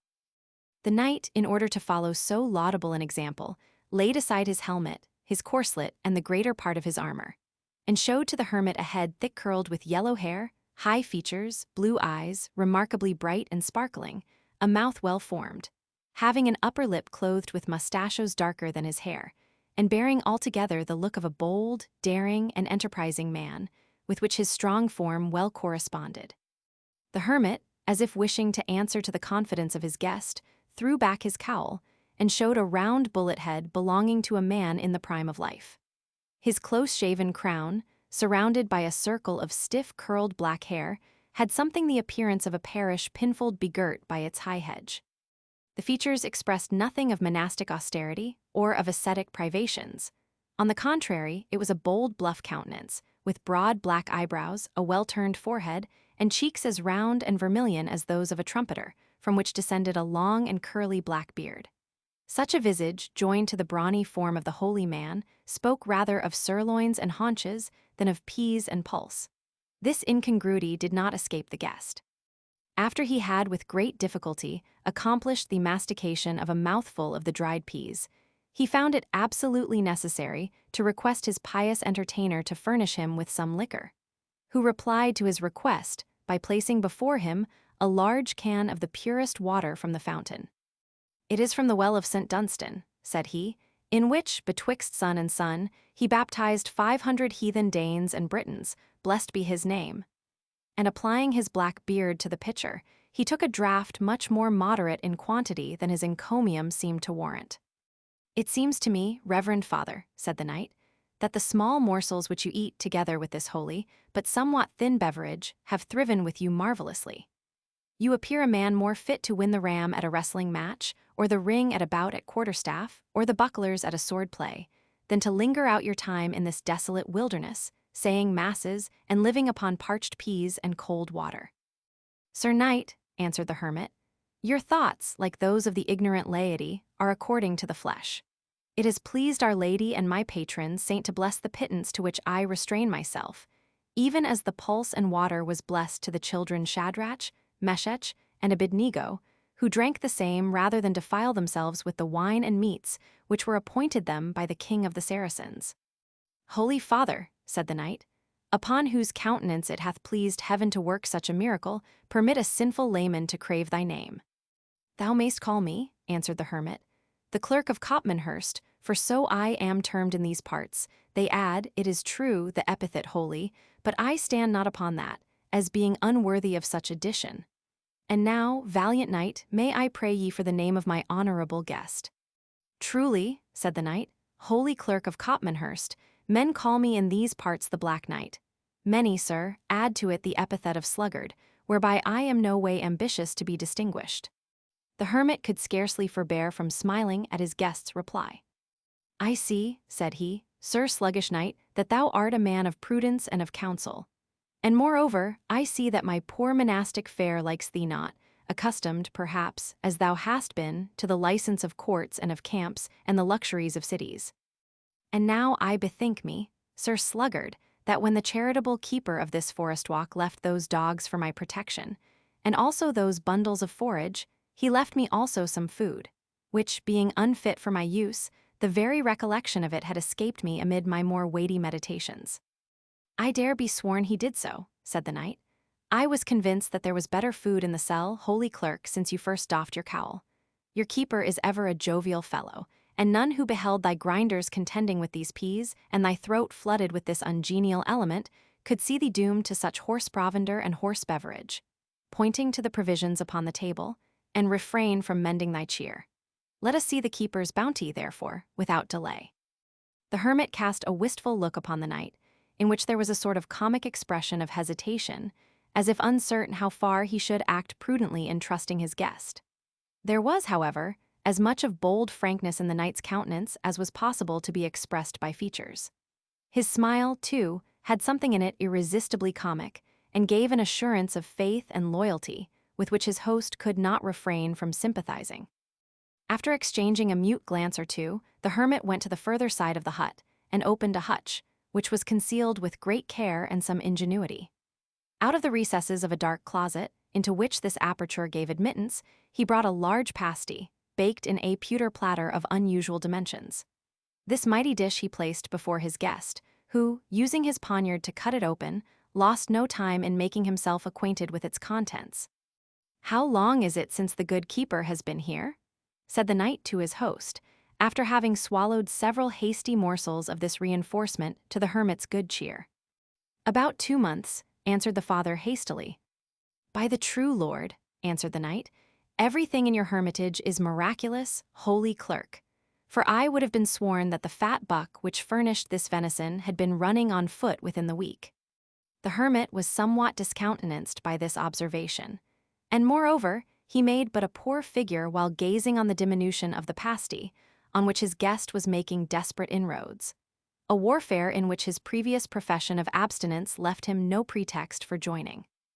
"I have been in Palestine, Sir Clerk," said the knight, stopping short of a sudden, And I bethink me it is a custom there, that every host who entertains a guest shall assure him of the wholesomeness of his food, by partaking of it along with him. Far be it from me to suspect so holy a man of aught inhospitable. Nevertheless, I will be highly bound to you would you comply with this Eastern custom. To ease your unnecessary scruples, Sir Knight, I will for once depart from my rule, replied the hermit. And as there were no forks in those days, his clutches were instantly in the bowels of the pasty. The ice of ceremony being once broken, it seemed matter of rivalry between the guest and the entertainer which should display the best appetite. And although the former had probably fasted longest, yet the hermit fairly surpassed him. Holy clerk, said the knight when his hunger was appeased, I would gage my good horse yonder against a zecchin, that same honest keeper to whom we are obliged for the venison has left the stoup of wine, or a runlet of canary, or some such trifle, by way of ally to this noble pasty. This would be a circumstance, doubtless, totally unworthy to dwell in the memory of so rigid an anchorite. Yet, I think, were you to search yonder crypt once more, you would find that I am right in my conjecture. The hermit only replied by a grin, and returning to the hutch, he produced a leathern bottle which might contain about 4 quarts. He also brought forth 2 large drinking cups, made out of the horn of the urus and whooped with silver. Having made this goodly provision for washing down the supper, he seemed to think no farther ceremonious scruple necessary on his part, but filling both cups and saying in the Saxon fashion, "Wheeze hail, Sir Sluggish Knight," he emptied his own at a draught. "Drink hail, holy clerk of Copmanhurst," answered the warrior, and did his host reason in a similar brimmer. "Holy clerk," said the stranger after the first cup was thus swallowed, "I cannot but marvel that a man possessed of such thews and sinews as thine, and who therewithal shows the talent of so goodly a trencherman, should think of abiding by himself in this wilderness. In my judgment, you are fitter to keep a castle or a fort, eating of the fat and drinking of the strong, than to live here upon pulse and water, or even upon the charity of the keeper. At least, were I as thou, I should find myself both disport and plenty out of the king's deer. There is many a goodly herd in these forests, and a buck will never be missed that goes to the use of St. Dunstan's chaplain." "Sir Sluggish Knight," replied the clerk, "these are dangerous words, and I pray you to forbear them. I am true hermit to the king and law, and were I to spoil my liege's game, I should be sure of the prison, and my gown saved me not, were in some peril of hanging. Nevertheless, were I as thou," said the knight, "I would take my walk by moonlight, when foresters and keepers were warm in bed, and ever and anon, as I pattered my prayers, I would let fly a shaft among the herds of dun deer that feed in the glades. Resolve me, holy clerk, hast thou never practiced such a pastime?" "Friend sluggard," answered the hermit, "thou hast seen all that can concern thee of my housekeeping, and something more than he deserves who takes up his quarters by violence. Credit me, it is better to enjoy the good which God sends thee, than to be impertinently curious how it comes. Fill thy cup, and welcome, and do not, I pray thee, by further impertinent inquiries, put me to show that thou couldst hardly have made good thy lodging had I been earnest to oppose thee." "By my faith," said the knight, "thou makest me more curious than ever. Thou art the most mysterious hermit I ever met, and I will no more of thee ere we part. As for thy threats, no, holy man, thou speakest to one whose trade it is to find out danger wherever it is to be met with." "Sir Sluggish Knight, I drink to thee," said the hermit, "respecting thy valor much, but deeming wondrous slightly of thy discretion. If thou wilt take equal arms with me, I will give thee, in all friendship and brotherly love, such sufficing penance and complete absolution, that thou shalt not for the next 12 months sin the sin of excess of curiosity." The knight pledged him, and desired him to name his weapons. "There is none," replied the hermit, "from the scissors of Delilah and the 10-penny nail of Yale to the scimitar of Goliath, at which I am not a match for thee. But, if I am to make the election, what sayst thou, good friend, to these trinkets?"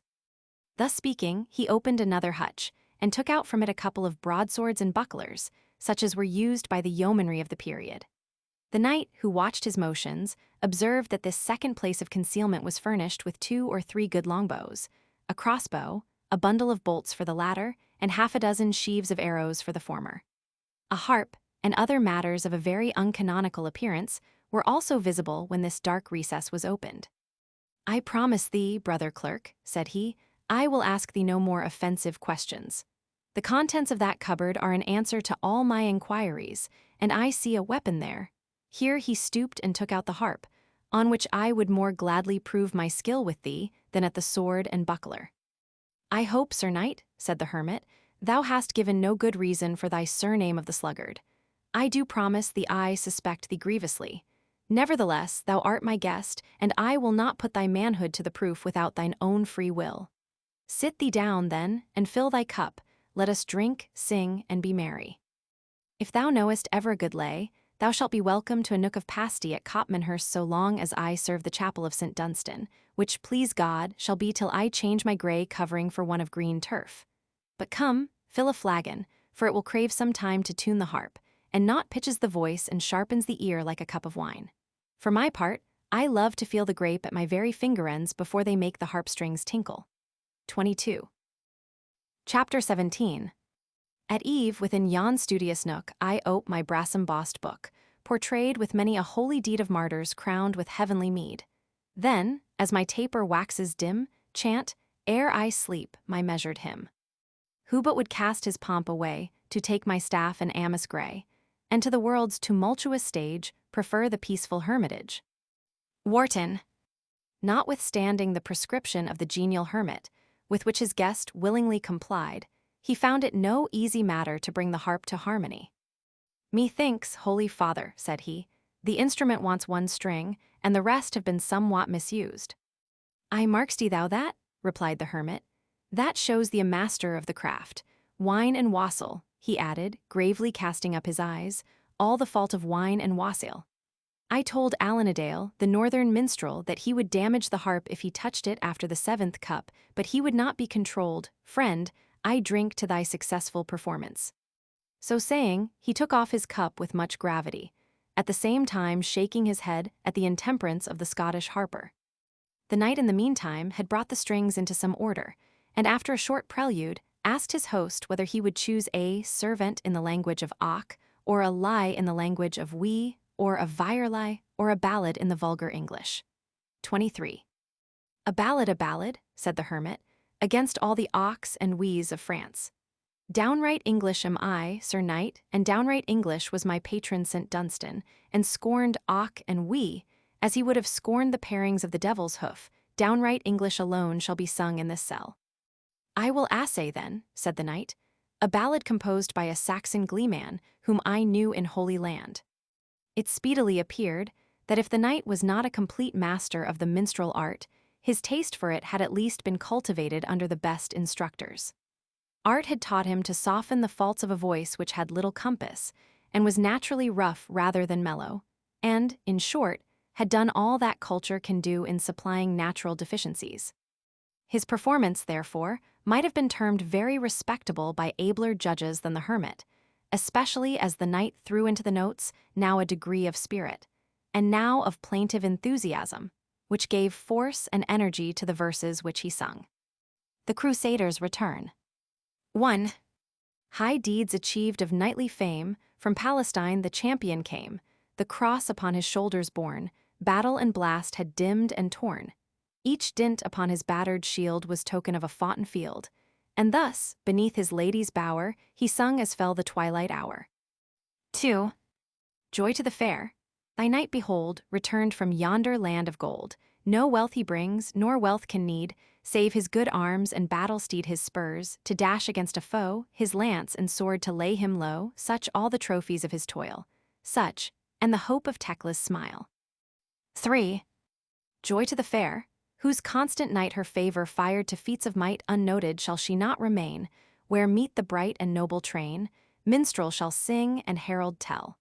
Mark yonder maid of beauty well, 'tis she for whose bright eyes were won the listed field at Ascalon. 4. Note well her smile, it edged the blade which 50 wives to widows made, when vain his strength and Mahound's spell, Conium's turbaned Soldan fell. Seest thou her locks, whose sunny glow half shows, half shades her neck of snow, twines not of them one golden thread, but for its sake a Paynim bled. 5. Joy to the fair, my name unknown each deed, and all its praise thine own then. Oh, unbar this churlish gate, the night dew falls, the hour is late. Inured to Syria's glowing breath, I feel the north breeze chill as death, let grateful love quell maiden shame, and grant him bliss who brings thee fame. During this performance, the hermit demeaned himself much like a first-rate critic of the present day at a new opera. He reclined back upon his seat, with his eyes half shut. Now, folding his hands and twisting his thumbs, he seemed absorbed in attention, and anon, balancing his expanded palms, he gently flourished them in time to the music. At one or two favorite cadences, he threw in a little assistance of his own, where the knight's voice seemed unable to carry the air so high as his worshipful taste approved. When the song was ended, the anchorite emphatically declared it a good one and well sung. "And yet," said he, "I think my Saxon countrymen had herded long enough with the Normans to fall into the tone of their melancholy ditties. What took the honest knight from home?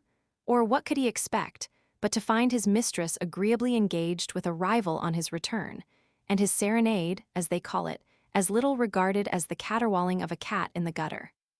Nevertheless, Sir Knight, I drink this cup to thee, to the success of all true lovers.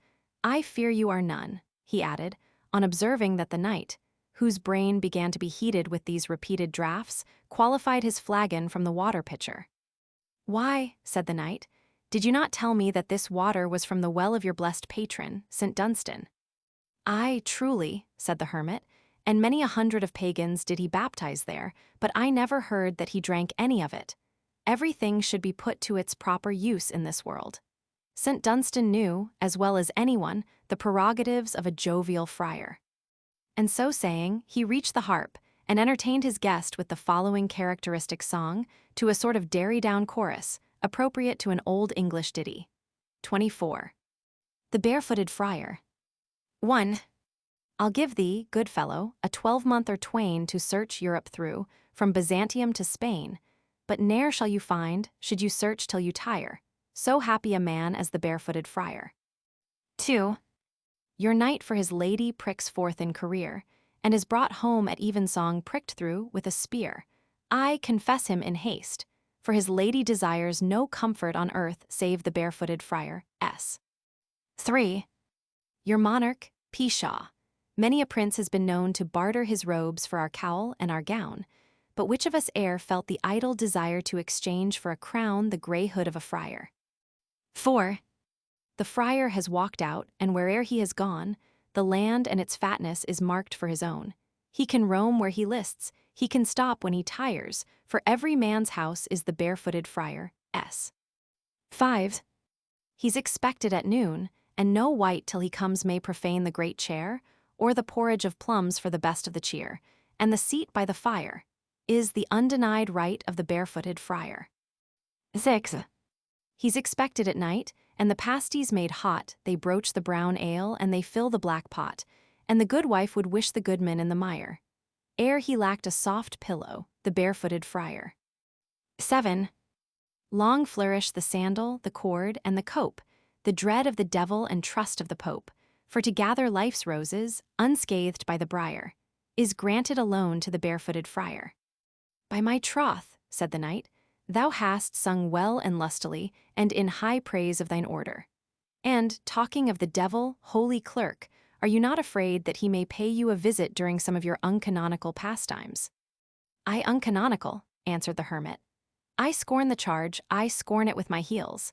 I serve the duty of my chapel duly and truly, 2 masses daily, morning and evening, primes, noons and vespers, aves, credos, paters. Excepting moonlight nights, when the venison is in season, said his guest. Exceptis excipiendes, replied the hermit, as our old abbot taught me to say, when impertinent laymen should ask me if I kept every punctilio of mine order. True, holy father, said the knight, but the devil is apt to keep an eye on such exceptions. He goes about, thou knowest, like a roaring lion. Let him roar here if he dares, said the friar. A touch of my cord will make him roar as loud as the tongs of St. Dunstan himself did. I never feared man, and I as little fear the devil and his imps. St. Dunstan, St. Dubric, St. Winibald, St. Winifred, St. Swibert, St. Willick, not forgetting St. Thomas a Kent, and my own poor merits to speed, I defy every devil of them, come cut and long tail. But to let you into a secret, I never speak upon such subjects, my friend, until after morning vespers.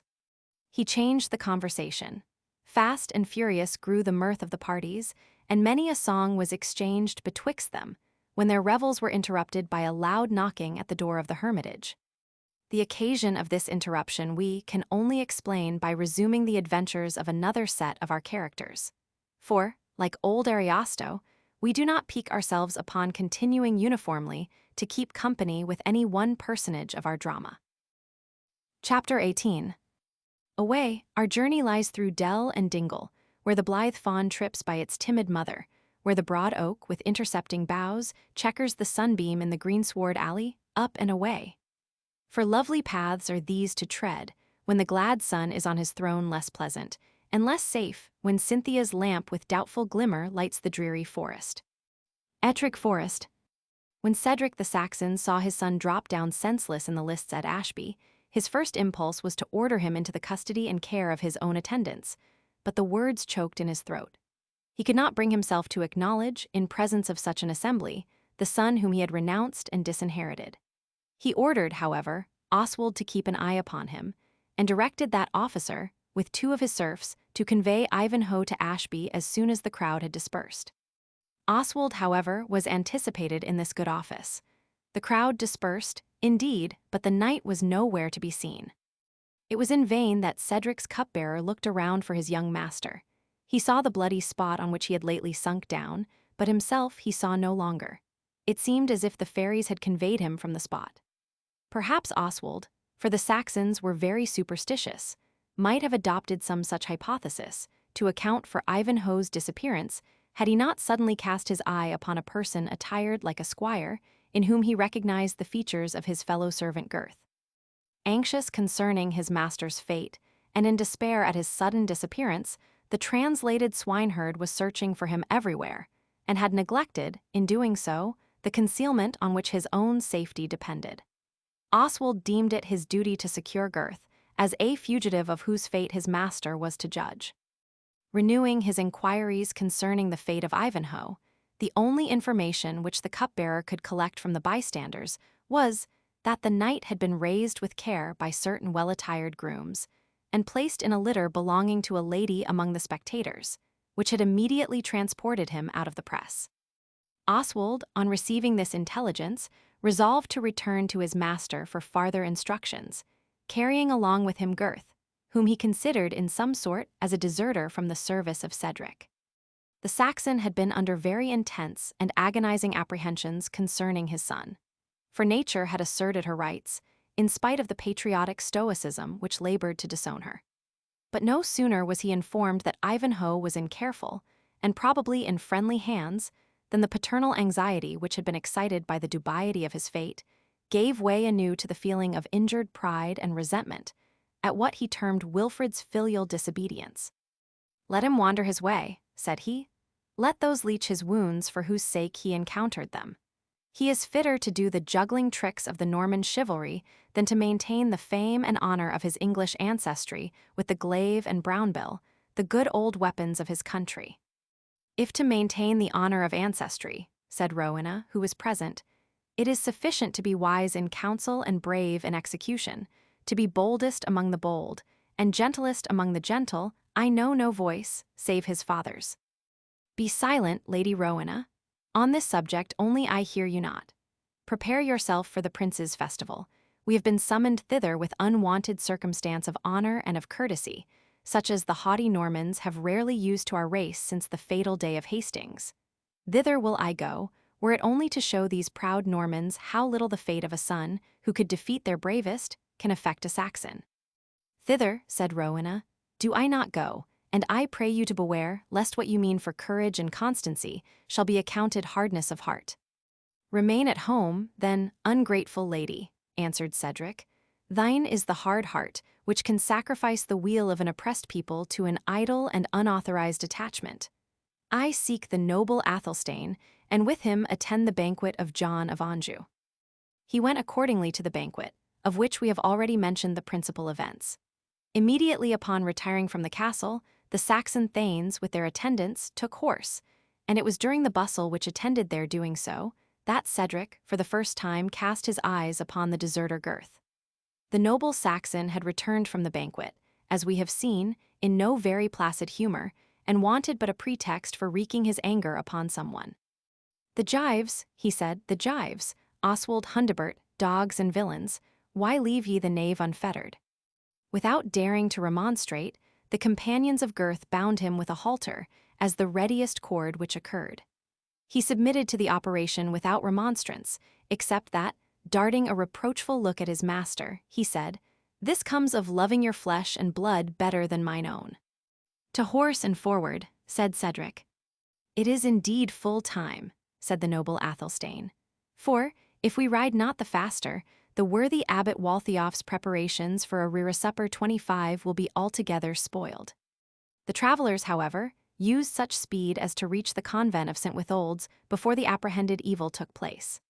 The abbot, himself of ancient Saxon descent, received the noble Saxons with the profuse and exuberant hospitality of their nation, wherein they indulged to a late, or rather an early hour.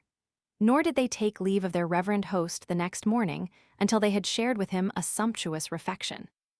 As the cavalcade left the court of the monastery, an incident happened somewhat alarming to the Saxons, who, of all people of Europe, were most addicted to a superstitious observance of omens, and to whose opinions can be traced most of those notions upon such subjects, still to be found among our popular antiquities. For the Normans, being a mixed race, and better informed according to the information of the times, had lost most of the superstitious prejudices which their ancestors had brought from Scandinavia, and piqued themselves upon thinking freely on such topics. In the present instance, the apprehension of impending evil was inspired by no less respectable a prophet than a large lean black dog, which, sitting upright, howled most piteously as the foremost riders left the gate, and presently afterwards, barking wildly and jumping to and fro, seemed bent upon attaching itself to the party. "I like not that music, Father Cedric," said Athelstane, for by this title of respect he was accustomed to address him. "Nor I either, uncle," said Wamba. "I greatly fear we shall have to pay the piper." "In my mind," said Athelstane, upon whose memory the abbot's good ale, for Burton was already famous for that genial liquor, had made a favourable impression, "in my mind we had better turn back and abide with the abbot until the afternoon. It is unlucky to travel where your path is crossed by a monk, a hare, or a howling dog, until you have eaten your next meal." "Away," said Cedric, impatiently. "The day is already too short for our journey. For the dog, I know it to be the cur of the runaway slave Gurth, a useless fugitive like its master." So saying, and rising at the same time in his stirrups, impatient at the interruption of his journey, he launched his javelin at poor Fangs, for Fangs it was, who, having traced his master thus far upon his stolen expedition, had here lost him, and was now, in his uncouth way, rejoicing at his reappearance. The javelin inflicted a wound upon the animal's shoulder, and narrowly missed pinning him to the earth, and Fangs fled howling from the presence of the enraged Thane. Gurth's heart swelled within him, for he felt this meditated slaughter of his faithful adherent in a degree much deeper than the harsh treatment he had himself received. Having in vain attempted to raise his hand to his eyes, he said to Wamba, who, seeing his master's ill humor, had prudently retreated to the rear, "I pray thee, do me the kindness to wipe my eyes with the skirt of thy mantle. The dust offends me, and these bonds will not let me help myself one way or another." Wamba did him the service he required, and they rode side by side for some time, during which Gurth maintained a moody silence. At length he could repress his feelings no longer. "Friend Wamba," said he, "of all those who are fools enough to serve Cedric, thou alone hast dexterity enough to make thy folly acceptable to him. Go to him, therefore, and tell him that neither for love nor fear will Gurth serve him longer. He may strike the head from me, he may scourge me, he may load me with irons, but henceforth he shall never compel me either to love or to obey him. Go to him, then, and tell him that Gurth the son of Beowulf renounces his service." "Assuredly," said Wamba, "fool as I am, I shall not do your fool's errand. Cedric hath another javelin stuck into his girdle, and thou knowest he does not always miss his mark." "I care not," replied Gurth, "how soon he makes a mark of me. Yesterday he left Wilfred my young master in his blood. Today he has striven to kill before my face the only other living creature that ever showed me kindness. By St. Edmund, St. Dunstan, St. Withold, St. Edward the Confessor, and every other Saxon saint in the calendar. for Cedric never swore by any that was not of Saxon lineage, and all his household had the same limited devotion. I will never forgive him. To my thinking now, said the jester, who was frequently wont to act as peacemaker in the family, our master did not propose to hurt Fangs, but only to affright him. For, if you observed, he rose in his stirrups, as thereby meaning to overcast the mark. And so he would have done, but Fangs, happening to bound up at the very moment, received a scratch, which I will be bound to heal with a penny's breadth of tar.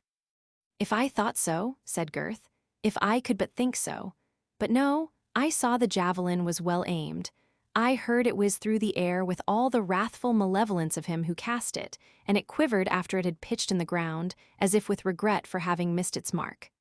By the hog dear to St. Anthony, I renounce him. And the indignant swineherd resumed his sullen silence, which no efforts of the jester could again induce him to break. Meanwhile Cedric and Athelstane, the leaders of the troop, conversed together on the state of the land, on the dissensions of the royal family, on the feuds and quarrels among the Norman nobles, and on the chance which there was that the oppressed Saxons might be able to free themselves from the yoke of the Normans, or at least to elevate themselves into national consequence and independence, during the civil convulsions which were likely to ensue. On this subject, Cedric was all animation. The restoration of the independence of his race was the idol of his heart, to which he had willingly sacrificed domestic happiness and the interests of his own son. But, in order to achieve this great revolution in favor of the native English, it was necessary that they should be united among themselves and act under an acknowledged head. The necessity of choosing their chief from the Saxon blood royal was not only evident in itself, but had been made a solemn condition by those whom Cedric had entrusted with his secret plans and hopes. Athelstane had this quality at least, and though he had few mental accomplishments or talents to recommend him as a leader, he had still a goodly person, was no coward, had been accustomed to martial exercises, and seemed willing to defer to the advice of counselors more wise than himself. Above all, he was known to be liberal and hospitable, and believed to be good-natured. But whatever pretensions Athelstane had to be considered as head of the Saxon Confederacy, many of that nation were disposed to prefer to the title of the Lady Rowena, who drew her descent from Alfred, and whose father having been a chief renowned for wisdom, courage, and generosity, his memory was highly honored by his oppressed countrymen. It would have been no difficult thing for Cedric, had he been so disposed, to have placed himself at the head of a third party, as formidable at least as any of the others. To counterbalance their royal descent, he had courage, activity, energy, and, above all, that devoted attachment to the cause which had procured him the epithet of the Saxon, and his birth was inferior to none, excepting only that of Athelstane and his ward. These qualities, however, were unalloyed by the slightest shade of selfishness, and, instead of dividing yet farther his weakened nation by forming a faction of his own, it was a leading part of Cedric's plan to extinguish that which already existed by promoting a marriage betwixt Rowena and Athelstane. An obstacle occurred to this, his favorite project, in the mutual attachment of his ward and his son, and hence the original cause of the banishment of Wilfred from the house of his father. This stern measure Cedric had adopted, in hopes that during Wilfred's absence Rowena might relinquish her preference, but in this hope he was disappointed, a disappointment which might be attributed in part to the mode in which his ward had been educated. Cedric, to whom the name of Alfred was as that of a deity, had treated the sole remaining scion of that great monarch with a degree of observance, such as, perhaps, was in those days scarce paid to an acknowledged princess. Rowena's will had been in almost all cases a law to his household, and Cedric himself, as if determined that her sovereignty should be fully acknowledged within that little circle at least, seemed to take a pride in acting as the first of her subjects. Thus trained in the exercise not only of free will, but despotic authority, Rowena was, by her previous education, disposed both to resist and to resent any attempt to control her affections or dispose of her hand contrary to her inclinations, and to assert her independence in a case in which even those females who have been trained up to obedience and subjection are not infrequently apt to dispute the authority of guardians and parents. The opinions which she felt strongly, she avowed boldly, and Cedric, who could not free himself from his habitual deference to her opinions, felt totally at a loss how to enforce his authority of guardian. It was in vain that he attempted to dazzle her with the prospect of a visionary throne. Rowena, who possessed strong sense, neither considered his plan as practicable, nor as desirable, so far as she was concerned, could it have been achieved. Without attempting to conceal her avowed preference of Wilfred of Ivanhoe, she declared that, were that favored knight out of question, she would rather take refuge in a convent than share a throne with Athelstane, whom, having always despised, she now began, on account of the trouble she received on his account, thoroughly to detest. Nevertheless, Cedric, whose opinions of women's constancy was far from strong, persisted in using every means in his power to bring about the proposed match, in which he conceived he was rendering an important service to the Saxon cause. The sudden and romantic appearance of his son in the lists at Ashby he had justly regarded as almost a death's blow to his hopes. His paternal affection, it is true, had for an instant gained the victory over pride and patriotism, but both had returned in full force, and under their joint operation, he was now bent upon making a determined effort for the union of Athelstane and Rowena, together with expediting those other measures which seemed necessary to forward the restoration of Saxon independence. On this last subject, he was now laboring with Athelstane, not without having reason, every now and then, to lament, like Hotspur, that he should have moved such a dish of skimmed milk to so honorable an action.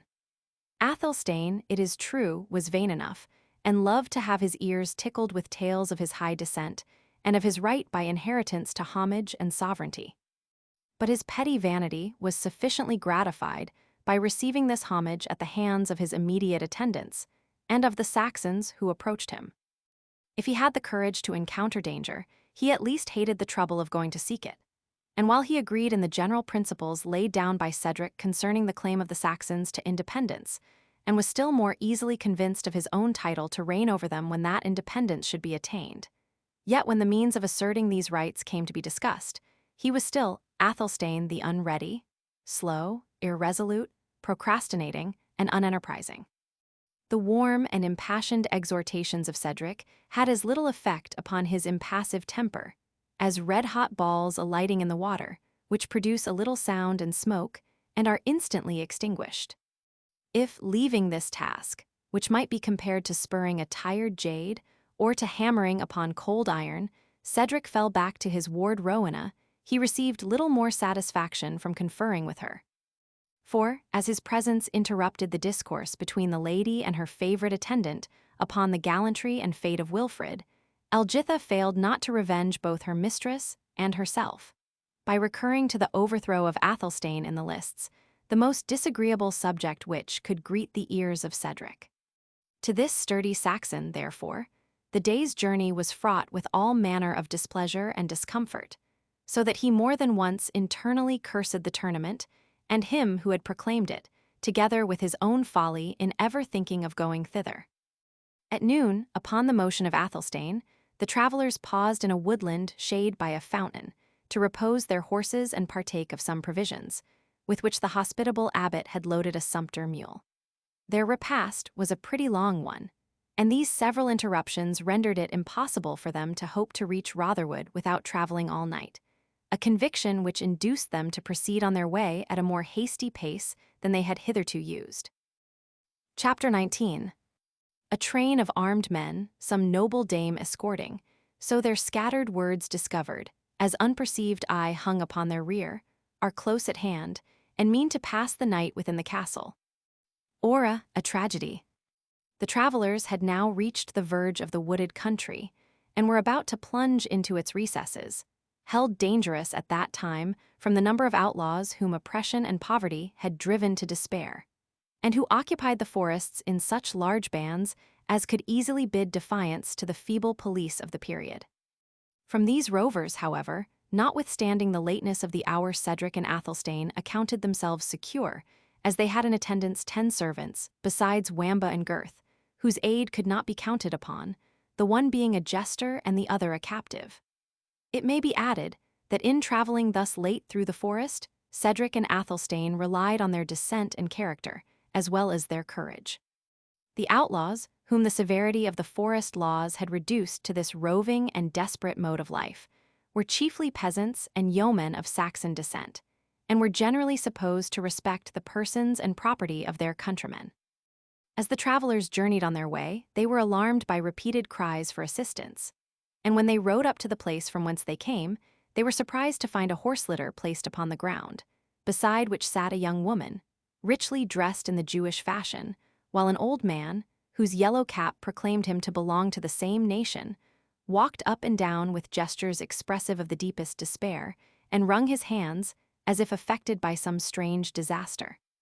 To the inquiries of Athelstane and Cedric, the old Jew could for some time only answer by invoking the protection of all the patriarchs of the Old Testament successively against the sons of Ishmael, who were coming to smite them, hip and thigh, with the edge of the sword.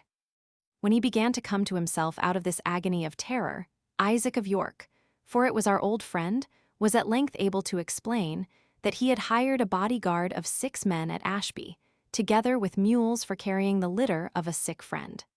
This party had undertaken to escort him as far as Doncaster. They had come thus far in safety, but having received information from a woodcutter that there was a strong band of outlaws lying in wait in the woods before them, Isaac's mercenaries had not only taken flight, but had carried off with them the horses which bore the litter and left the Jew and his daughter without the means either of defense or of retreat, to be plundered and probably murdered by the banditti, who they expected every moment would bring down upon them. "Would it but please your valors," added Isaac, in a tone of deep humiliation, "to permit the poor Jews to travel under your safeguard, I swear by the tables of our law that never has favor been conferred upon a child of Israel since the days of our captivity, which shall be more gratefully acknowledged." "Dog of a Jew," said Athelstane, whose memory was of that petty kind which stores up trifles of all kinds, but particularly trifling offences, "dost not remember how thou didst beard us in the gallery at the tilt-yard? Fight or flee, or compound with the outlaws as thou dost list, ask neither aid nor company from us. And if they rob only such as thee, who rob all the world, I, for mine own share, shall hold them right honest folk." Cedric did not assent to the severe proposal of his companion. "We shall do better," said he, "to leave them 2 of our attendants and 2 horses to convey them back to the next village. It will diminish our strength but little, and with your good sword, noble Athelstane, and the aid of those who remain, it will be light work for us to face 20 of those runagates." Rowena, somewhat alarmed by the mention of outlaws in force, and so near them, strongly seconded the proposal of her guardian. But Rebecca, suddenly quitting her dejected posture, and making her way through the attendants to the palfrey of the Saxon lady, knelt down, and, after the oriental fashion in addressing superiors, kissed the hem of Rowena's garment. Then rising, and throwing back her veil, she implored her in the great name of the God whom they both worshipped, and by that revelation of the law upon Mount Sinai, in which they both believed, that she would have compassion upon them, and suffer them to go forward under their safeguard. "It is not for myself that I pray this favor," said Rebecca, "nor is it even for that poor old man. I know that to wrong and to spoil our nation is a light fault, if not a merit, with the Christians, and what is it to us whether it be done in the city, in the desert, or in the field? But it is in the name of one dear to many, and dear even to you, that I beseech you to let this sick person be transported with care and tenderness under your protection. For, if evil chance him, the last moment of your life would be embittered with regret for denying that which I ask of you." The noble and solemn air with which Rebecca made this appeal gave it double weight with the fair Saxon. "The man is old and feeble," she said to her guardian, "the maiden young and beautiful, their friend sick and in peril of his life. Jews though they be, we cannot as Christians leave them in this extremity. Let them unload 2 of the sumpter mules, and put the baggage behind 2 of the serfs. The mules may transport the litter, and we have led horses for the old man and his daughter." Cedric readily assented to what she proposed, and Athelstane only added the condition that they should travel in the rear of the whole party, where Wamba, he said, might attend them with his shield of boar's brawn. "I have left my shield in the tilt-yard," answered the jester, "as has been the fate of many a better knight than myself." Athelstane colored deeply, for such had been his own fate on the last day of the tournament, while Rowena, who was pleased in the same proportion, as if to make amends for the brutal jest of her unfeeling suitor, requested Rebecca to ride by her side.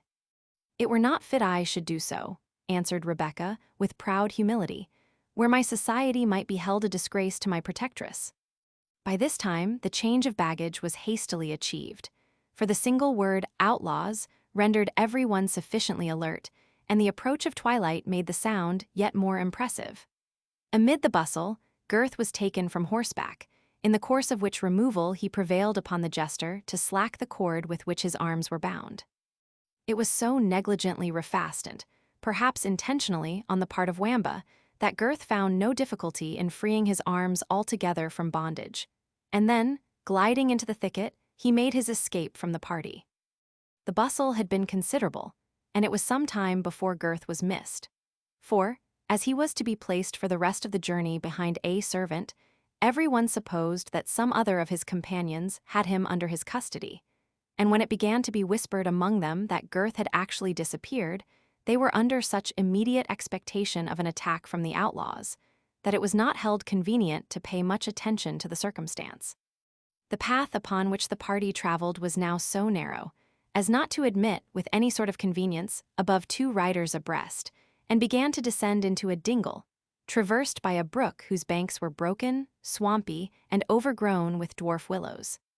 Cedric and Athelstane, who were at the head of their retinue, saw the risk of being attacked at this pass, but neither of them having had much practice in war, no better mode of preventing the danger occurred to them than that they should hasten through the defile as fast as possible.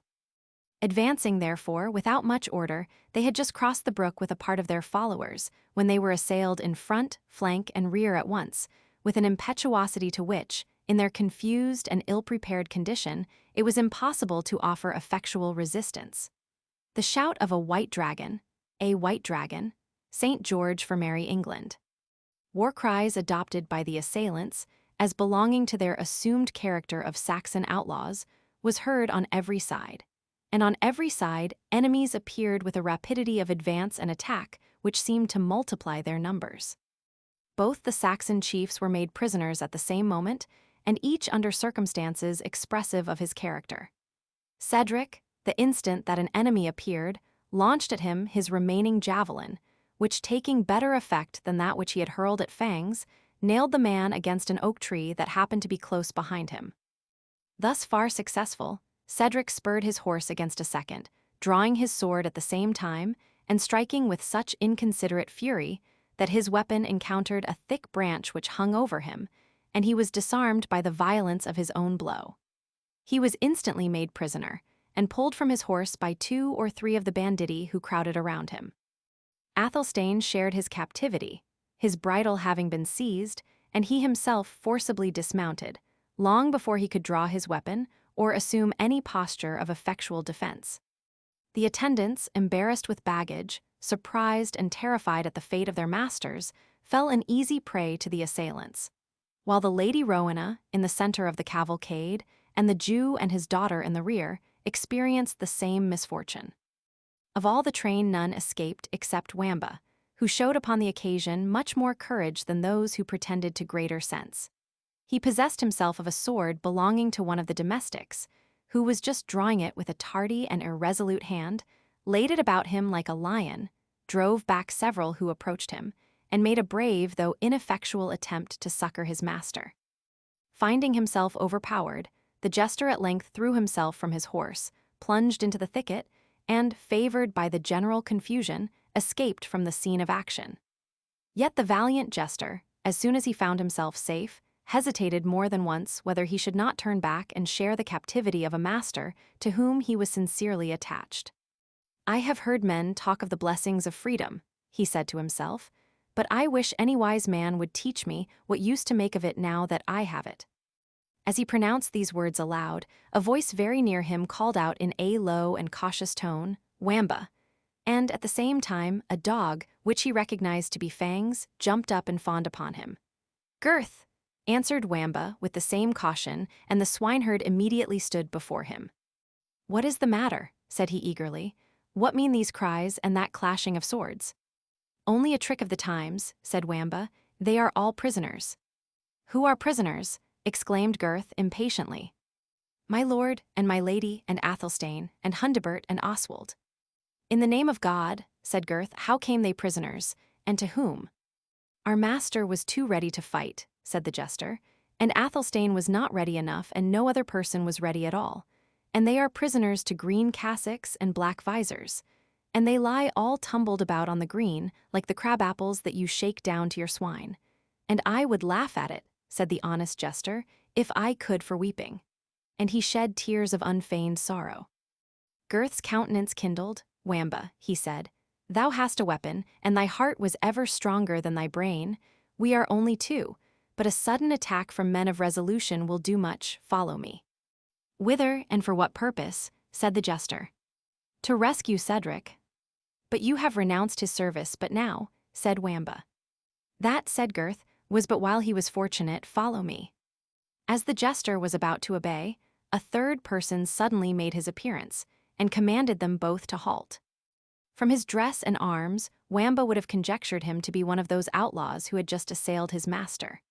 But besides that he wore no mask, the glittering baldric across his shoulder, with the rich bugle horn which it supported, as well as the calm and commanding expression of his voice and manner, made him, notwithstanding the twilight, recognize Locksley the yeoman, who had been victorious, under such disadvantageous circumstances, in the contest for the prize of archery.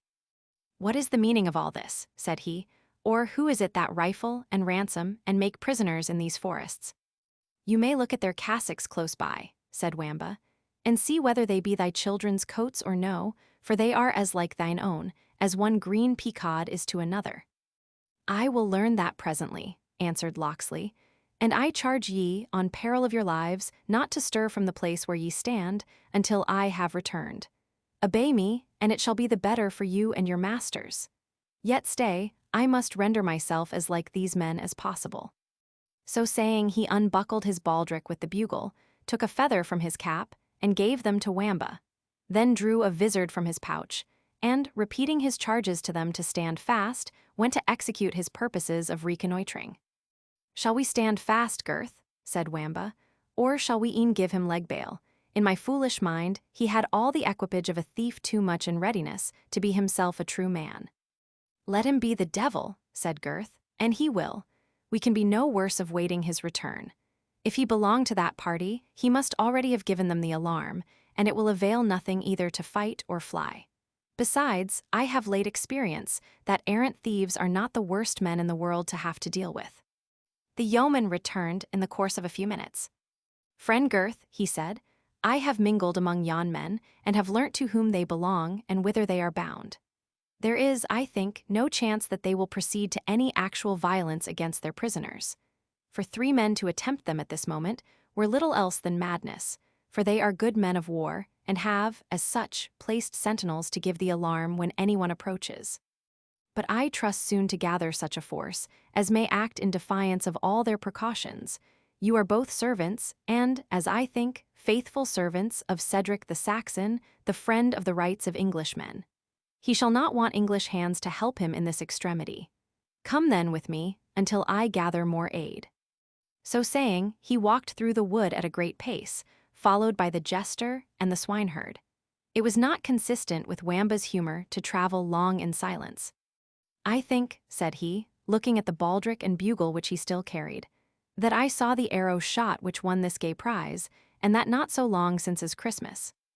And I," said Gurth, "could take it on my halidome that I have heard the voice of the good yeoman who won it, by night as well as by day, and that the moon is not 3 days older since I did so." "Mine honest friends," replied the yeoman, "who or what I am is little to the present purpose. Should I free your master, you will have reason to think me the best friend you have ever had in your lives. And whether I am known by one name or another, or whether I can draw a bow as well or better than a cowkeeper, or whether it is my pleasure to walk in sunshine or by moonlight, are matters which, as they do not concern you, so neither need ye busy yourselves respecting them." "Our heads are in the lion's mouth," said Wamba in a whisper to Gurth. "Get them out how we can." "Hush, be silent," said Gurth. "Offend him not by thy folly, and I trust sincerely that all will go well." Chapter 20.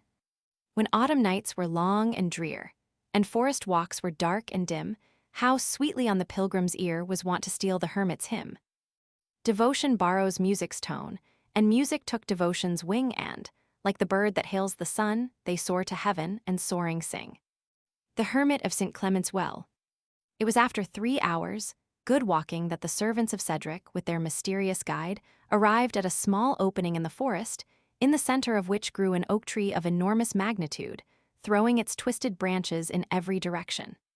Beneath this tree 4 or 5 yeomen lay stretched on the ground, while another, as sentinel, walked to and fro in the moonlight shade. Upon hearing the sound of feet approaching, the watch instantly gave the alarm, and the sleepers as suddenly started up and bent their bows. 6 arrows placed on the string were pointed towards the quarter from which the travelers approached, when their guide, being recognized, was welcomed with every token of respect and attachment, and all signs and fears of a rough reception at once subsided. "Where is the miller?" was his first question. "On the road towards Rotherham." "With how many?" demanded the leader, for such he seemed to be. "With 6 men, and good hope of booty, if it please St. Nicholas." "Devoutly spoken," said Locksley, "and where is Allenadale?" "Walked up towards the Waddling Street, to watch for the prior of Jorvolks." "That is well thought on also," replied the captain, "and where is the friar?" "In his cell." "Thither will I go," said Locksley.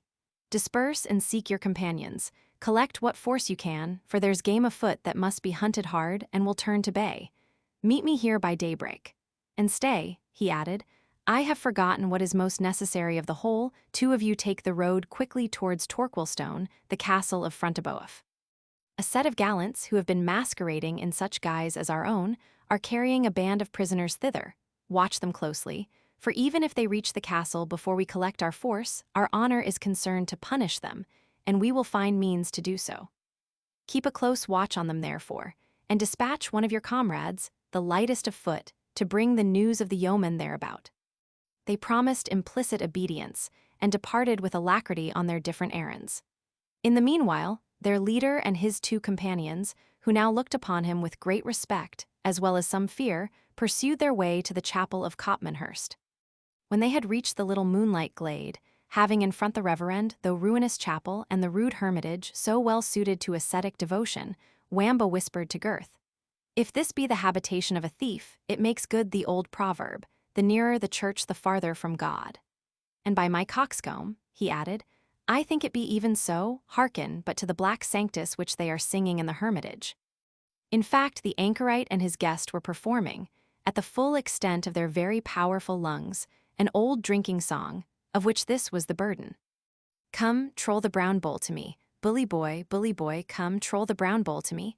Ho, jolly Jenkin, I spy a knave in drinking, come, troll the brown bowl to me."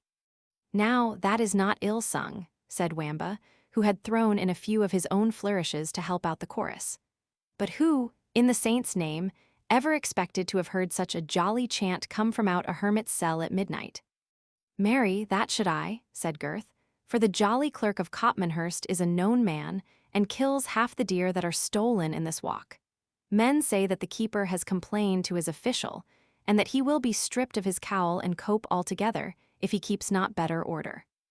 While they were thus speaking, Locksley's loud and repeated knocks had at length disturbed the anchorite and his guest. "By my beads," said the hermit, stopping short in a grand flourish, "here come more benighted guests. I would not for my cowl that they found us in this goodly exercise. All men have their enemies, good Sir Sluggard, and there be those malignant enough to construe the hospitable refreshment which I have been offering to you, a weary traveller, for the matter of 3 short hours, into sheer drunkenness and debauchery, vices alike alien to my profession and my disposition." "Base calumniators," replied the knight, "I would I had the chastising of them. Nevertheless, holy clerk, it is true that all have their enemies, and there be those in this very land whom I would rather speak to through the bars of my helmet than barefaced. Get thine iron pot on thy head then, friend Sluggard, as quickly as thy nature will permit," said the hermit, "while I remove these pewter flagons, whose late contents run strangely in mine own pate, and to drown the clatter, for, in faith, I feel somewhat unsteady, strike into the tune which thou hearest me sing. It is no matter for the words, I scarce know them myself." So saying, he struck up a thundering De Profundis Clamavi, under cover of which he removed the apparatus of their banquet. While the knight, laughing heartily and arming himself all the while, assisted his host with his voice from time to time as his mirth permitted. "What devil's matins are you after at this hour?" said a voice from without. "Heaven forgive you, sir traveller," said the hermit, whose own noise, and perhaps his nocturnal potations, prevented from recognizing accents which were tolerably familiar to him. "Wend on your way, in the name of God and Saint Dunstan, and disturb not the devotions of me and my holy brother." "Mad priest," answered the voice from without, "open to Locksley." "All's safe, all's right," said the hermit to his companion. "But who is he?" said the Black Knight. "It imports me much to know." "Who is he?" answered the hermit. "I tell thee he is a friend." "But what friend?" answered the knight, "for he may be friend to thee and none of mine." "What friend?" replied the hermit. "That now is one of the questions that is more easily asked than answered. What friend? Why, he is, now that I bethink me a little, the very same honest keeper I told thee of a while since." "I, as honest a keeper as thou art a pious hermit," replied the knight. "I doubt it not, but undo the door to him before he beat it from its hinges." The dogs, in the meantime, which had made a dreadful baying at the commencement of the disturbance, seemed now to recognize the voice of him who stood without. For, totally changing their manner, they scratched and whined at the door, as if interceding for his admission. The hermit speedily unbolted his portal, and admitted Locksley with his two companions. "Why, hermit," was the yeoman's first question as soon as he beheld the knight, "what boon companion hast thou here?" "A brother of our order," replied the friar, shaking his head. "We have been at our orisons all night." "He is a monk of the church militant, I think," answered Locksley, "and there be more of them abroad. I tell thee, friar, thou must lay down the rosary and take up the quarterstaff. We shall need every one of our merry men, whether clerk or layman. But," he added, taking him a step aside, "art thou mad? To give admittance to a knight thou dost not know? Hast thou forgot our articles?" "Not know him," replied the friar boldly. "I know him as well as the beggar knows his dish." "And what is his name, then?" demanded Locksley. "His name," said the hermit, "his name is Sir Anthony of Scrablestone, as if I would drink with a man and did not know his name." "Thou hast been drinking more than enough, friar," said the woodsman, "and, I fear, prating more than enough too." "Good yeoman," said the knight, coming forward, "be not wroth with my merry host. He did but afford me the hospitality which I would have compelled from him if he had refused it." "Thou compel," said the friar. "Wait but till have changed this grey gown for a green cassock, and if I make not a quarterstaff ring 12 upon thy pate, I am neither true clerk nor good woodsman." While he spoke thus, he stripped off his gown, and appeared in a close black buckram doublet and drawers, over which he speedily did on a cassock of green, and hose of the same colour. "I pray thee trust my points," said he to Wamba, "and thou shalt have a cup of sack for thy labour." "Gramercy for thy sack," said Wamba. "But think'st thou it is lawful for me to aid you to transmute thyself from a holy hermit into a sinful forester?" "Never fear," said the hermit. "I will but confess the sins of my green cloak to my Greyfriar's frock, and all shall be well again." "Amen," answered the jester. "A broadcloth penitent should have a sackcloth confessor, and your frock may absolve my motley doublet into the bargain." So saying, he accommodated the friar with his assistance in tying the endless number of points, as the laces which attached the hose to the doublet were then termed. While they were thus employed, Locksley led the knight a little apart, and addressed him thus: "Deny it not, Sir Knight, you are he who decided the victory to the advantage of the English against the strangers on the second day of the tournament at Ashby." "And what follows if you guess truly, good yeoman?" replied the knight. "I should in that case hold you," replied the yeoman, "a friend to the weaker party." "Such is the duty of a true knight at least," replied the black champion, "and I would not willingly that there were reason to think otherwise of me." "But for my purpose," said the yeoman, "thou shouldst be as well a good Englishman as a good knight. For that which I have to speak of concerns, indeed, the duty of every honest man, but is more especially that of a true-born native of England." "You can speak to no one," replied the knight, "to whom England and the life of every Englishman can be dearer than to me."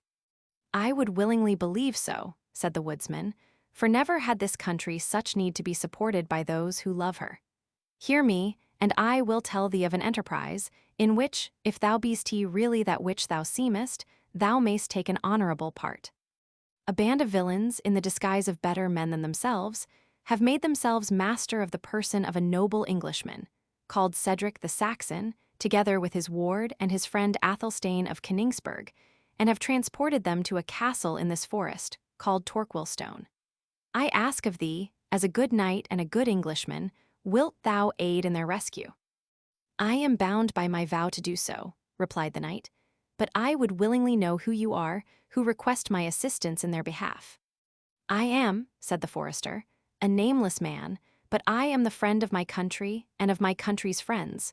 With this account of me, you must for the present remain satisfied, the more especially since you yourself desire to continue unknown. Believe, however, that my word, when pledged, is as inviolate as if I wore golden spurs. I willingly believe it, said the knight. I have been accustomed to study men's countenances, and I can read in thine honesty and resolution. I will, therefore, ask thee no further questions, but aid thee in setting at freedom these oppressed captives, which done, I trust we shall part better acquainted and well satisfied with each other. So, said Wamba to Gurth, for the friar being now fully equipped, the jester, having approached to the other side of the hut, had heard the conclusion of the conversation. So we have got a new ally. I trust the valor of the knight will be truer metal than the religion of the hermit or the honesty of the yeoman, for this Locksley looks like a born deer-stealer, and the priest like a lusty hypocrite. Hold thy peace, Wamba, said Gurth. It may all be as thou dost guess, but were the horned devil to rise and proffer me his assistance to set at liberty Cedric and the Lady Rowena, I fear I should hardly have religion enough to refuse the foul fiend's offer, and bid him get behind me. The friar was now completely accoutred as a yeoman, with sword and buckler, bow and quiver, and a strong partisan over his shoulder. He left his cell at the head of the party, and, having carefully locked the door, deposited the key under the threshold. Art thou in condition to do good service, friar, said Locksley, or does the brown bowl still run in thy head?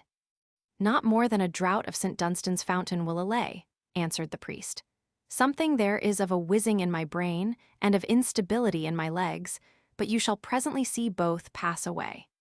So saying, he stepped to the stone basin, in which the waters of the fountain, as they fell, formed bubbles which danced in the white moonlight, and took so long a draught as if he had meant to exhaust the spring.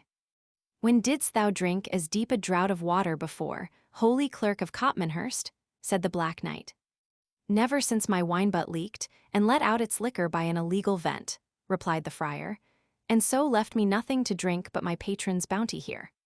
Then plunging his hands and head into the fountain, he washed from them all marks of the midnight revel. Thus refreshed and sobered, the jolly priest twirled his heavy partisan round his head with 3 fingers, as if he had been balancing a reed, exclaiming at the same time, Where be those false ravishers, who carry off wenches against their will? May the foul fiend fly off with me, if I am not man enough for a dozen of them. Swearest thou, holy clerk, said the Black Knight. Clerk me no clerks, replied the transformed priest. By St. George and the Dragon, I am no longer a shaveling than while my frock is on my back. When I am cased in my green cassock, I will drink, swear, and woo a lass with any blithe forester in the West Riding. Come on, Jack Priest, said Locksley, and be silent. Thou art as noisy as a whole convent on a holy eve when the Father Abbot has gone to bed. Come on you too, my masters, tarry not to talk of it. I say, come on, we must collect all our forces, and few enough we shall have, if we are to storm the castle of Reginald Front-de-Bœuf. What is it Front-de-Bœuf, said the Black Knight, who has stopped on the king's highway the king's liege subjects? Is he turned thief and oppressor? Oppressor he ever was, said Locksley. And for thief, said the priest, I doubt if ever he were even half so honest a man as many a thief of my acquaintance. Move on, priest, and be silent, said the yeoman. It were better you led the way to the place of rendezvous than say what should be left unsaid, both in decency and prudence. Chapter 21. Alas, how many hours and years have passed, since human forms have round this table sate, or lamp, or taper, on its surface gleamed, methinks, I hear the sound of time long past still murmuring o'er us, in the lofty void of these dark arches, like the lingering voices of those who long within their graves have slept. Ora, a tragedy. While these measures were taking in behalf of Cedric and his companions, The armed men by whom the latter had been seized hurried their captives along towards the place of security, where they intended to imprison them. But darkness came on fast, and the paths of the wood seemed but imperfectly known to the marauders. They were compelled to make several long halts, and once or twice to return on their road to resume the direction which they wished to pursue. The summer morn had dawned upon them ere they could travel in full assurance that they held the right path, but confidence returned with light, and the cavalcade now moved rapidly forward. Meanwhile, the following dialogue took place between the two leaders of the banditti. "It is time thou shouldst leave us, Sir Maurice," said the Templar to de Bracy, "in order to prepare the second part of thy mystery. Thou art next, thou knowest, to act the knight deliverer." "I have thought better of it," said de Bracy. "I will not leave thee till the prize is fairly deposited in Front de Boeuf's castle. There will I appear before the Lady Rowena in mine own shape, and trust that she will set down to the vehemence of my passion the violence of which I have been guilty." "And what has made thee change thy plan, de Bracy?" replied the Knight Templar. "That concerns thee nothing," answered his companion. "I would hope, however, Sir Knight," said the Templar, "that this alteration of measures arises from no suspicion of my honorable meaning, such as Fitzurse endeavored to instill into thee." "My thoughts are my own," answered de Bracy. "The fiend laughs, they say, when one thief robs another, and we know that were he to spit fire and brimstone instead, it would never prevent a Templar from following his bent." "Or the leader of a free company," answered the Templar, "from dreading at the hands of a comrade and friend the injustice he does to all mankind." "This is unprofitable and perilous recrimination," answered de Bracy. "Suffice it to say, I know the morals of the Temple order, and I will not give thee the power of cheating me out of the fair prey for which I have run such risks." "Pshaw," replied the Templar, "what hast thou to fear? Thou knowest the vows of our order." "Right well," said de Bracy, "and also how they are kept. Come, Sir Templar, the laws of gallantry have a liberal interpretation in Palestine, and this is a case in which I will trust nothing to your conscience." "Hear the truth, then," said the Templar. "I care not for your blue-eyed beauty. There is in that train one who will make me a better mate." "What, wouldst thou stoop to the waiting damsel?" said de Bracy. "No, Sir Knight," said the Templar haughtily. "To the waiting woman will I not stoop. I have a prize among the captives as lovely as thine own." "By the mass, thou meanest the fair Jewess," said de Bracy. "And if I do," said Boys Gilbert, "who shall gainsay me?" "No one that I know," said de Bracy, "unless it be your vow of celibacy or a check of conscience for an intrigue with a Jewess." "For my vow," said the Templar, "our Grand Master hath granted me a dispensation. And for my conscience, a man that has slain 300 Saracens need not reckon up every little failing, like a village girl at her first confession upon Good Friday Eve." "Thou knowest best thine own privileges," said de Bracy. "Yet I would have sworn thy thought had been more on the old usurer's money-bags than on the black eyes of the daughter." "I can admire both," answered the Templar. "Besides, the old Jew is but half prize. I must share his spoils with Front de Boeuf, who will not lend us the use of his castle for nothing. I must have something that I can term exclusively my own by this foray of ours, and I have fixed on the lovely Jewess as my peculiar prize. But now thou knowest my drift, thou wilt resume thine own original plan, wilt thou not? Thou hast nothing, thou seest, to fear from my interference." "No," replied de Bracy, "I will remain beside my prize. What thou sayst is passing true, but I like not the privileges acquired by the dispensation of the Grand Master, and the merit acquired by the slaughter of 300 Saracens. You have too good a right to a free pardon to render you very scrupulous about peccadilloes." While this dialogue was proceeding, Cedric was endeavoring to wring out of those who guarded him an avowal of their character and purpose. "You should be Englishmen," said he, "and yet, sacred heaven, you prey upon your countrymen as if you were very Normans. You should be my neighbors, and, if so, my friends, for which of my English neighbors have reason to be otherwise? I tell ye, yeomen, that even those among ye who have been branded with outlawry have had from me protection, for I have pitied their miseries and cursed the oppression of their tyrannic nobles. What, then, would you have of me? Or in what can this violence serve ye? Ye are worse than brute beasts in your actions, and will you imitate them in their very dumbness?" It was in vain that Cedric expostulated with his guards, who had too many good reasons for their silence to be induced to break it either by his wrath or his expostulations. They continued to hurry him along, traveling at a very rapid rate, until, at the end of an avenue of huge trees, arose Torquilstone, now the hoary and ancient castle of Reginald Front-de-Bœuf. It was a fortress of no great size, consisting of a donjon or large and high square tower, surrounded by buildings of inferior height, which were encircled by an inner courtyard. Around the exterior wall was a deep moat, supplied with water from a neighboring rivulet. Front-de-Bœuf, whose character placed him often at feud with his enemies, had made considerable additions to the strength of his castle by building towers upon the outward wall so as to flank it at every angle. The access, as usual in castles of the period, lay through an arched barbican, or outwork, which was terminated and defended by a small turret at each corner. Cedric no sooner saw the turrets of Front-de-Bœuf's castle raise their grey and moss-grown battlements, glimmering in the morning sun above the wood by which they were surrounded, than he instantly augured more truly concerning the cause of his misfortune.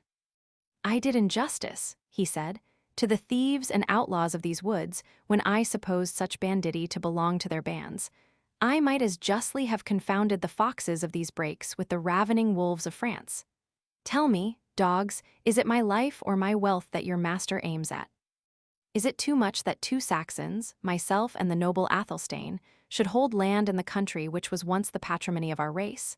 Put us then to death, and complete your tyranny by taking our lives, as you began with our liberties. If the Saxon Cedric cannot rescue England, he is willing to die for her. Tell your tyrannical master, I do only beseech him to dismiss the Lady Rowena in honor and safety. She is a woman, and he need not dread her, and with us will die all who dare fight in her cause." The attendants remained as mute to this address as to the former, and they now stood before the gate of the castle. De Bracy winded his horn 3 times, and the archers and crossbow-men, who had manned the wall upon seeing their approach, hastened to lower the drawbridge and admit them. The prisoners were compelled by their guards to alight, and were conducted to an apartment where a hasty repast was offered them, of which none but Athelstane felt any inclination to partake. Neither had the descendant of the confessor much time to do justice to the good cheer placed before them, for their guards gave him and Cedric to understand that they were to be imprisoned in a chamber apart from Rowena.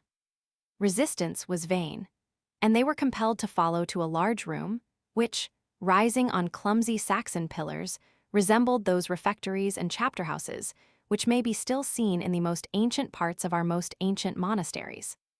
The Lady Rowena was next separated from her train, and conducted, with courtesy indeed, but still without consulting her inclination, to a distant apartment. The same alarming distinction was conferred on Rebecca, in spite of her father's entreaties, who offered even money in this extremity of distress, that she might be permitted to abide with him. "Base unbeliever," answered one of his guards, "when thou hast seen thy lair, thou wilt not wish thy daughter to partake it." And without farther discussion, the old Jew was forcibly dragged off in a different direction from the other prisoners. The domestics, after being carefully searched and disarmed, were confined in another part of the castle, and Rowena was refused even the comfort she might have derived from the attendance of her handmaiden Elgitha. The apartment in which the Saxon chiefs were confined, for to them we turn our first attention, although at present used as a sort of guard-room, had formerly been the great hall of the castle. It was now abandoned to meaner purposes, because the present lord, among other additions to the convenience, security, and beauty of his baronial residence, had erected a new and noble hall, whose vaulted roof was supported by lighter and more elegant pillars, and fitted up with that higher degree of ornament which the Normans had already introduced into architecture. Cedric paced the apartment, filled with indignant reflections on the past and on the present, while the apathy of his companions served, instead of patience and philosophy, to defend him against everything save the inconvenience of the present moment. And so little did he feel even this last, that he was only from time to time roused to a reply by Cedric's animated and impassioned appeal to him. "Yes," said Cedric, half speaking to himself, and half addressing himself to Athelstane, "it was in this very hall that my father feasted with Torquil Wolfganger, when he entertained the valiant and unfortunate Harold, then advancing against the Norwegians, who had united themselves to the rebel Tosti. It was in this hall that Harold returned the magnanimous answer to the ambassador of his rebel brother. Oft have I heard my father kindle as he told the tale. The envoy of Tosti was admitted, when this ample room could scarce contain the crowd of noble Saxon leaders, who were quaffing the blood-red wine around their monarch. "I hope," said Athelstane, somewhat moved by this part of his friend's discourse, "they will not forget to send us some wine and refactions at noon.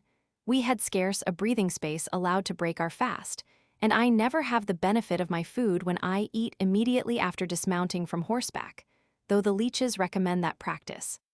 Cedric went on with his story, without noticing this interjectional observation of his friend.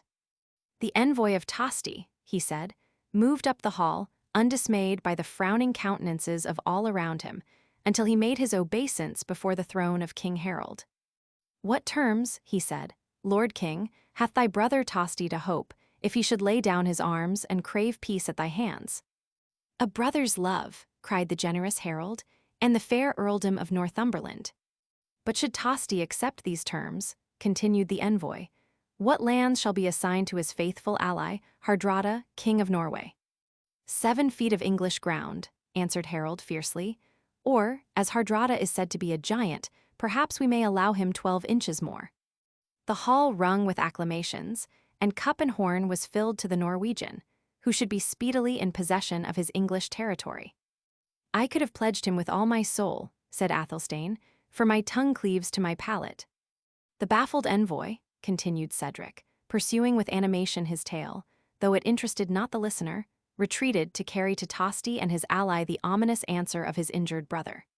It was then that the distant towers of York and the bloody streams of the Derwent, 26 beheld that direful conflict, in which, after displaying the most undaunted valor, the King of Norway and Tosti both fell, with 10,000 of their bravest followers.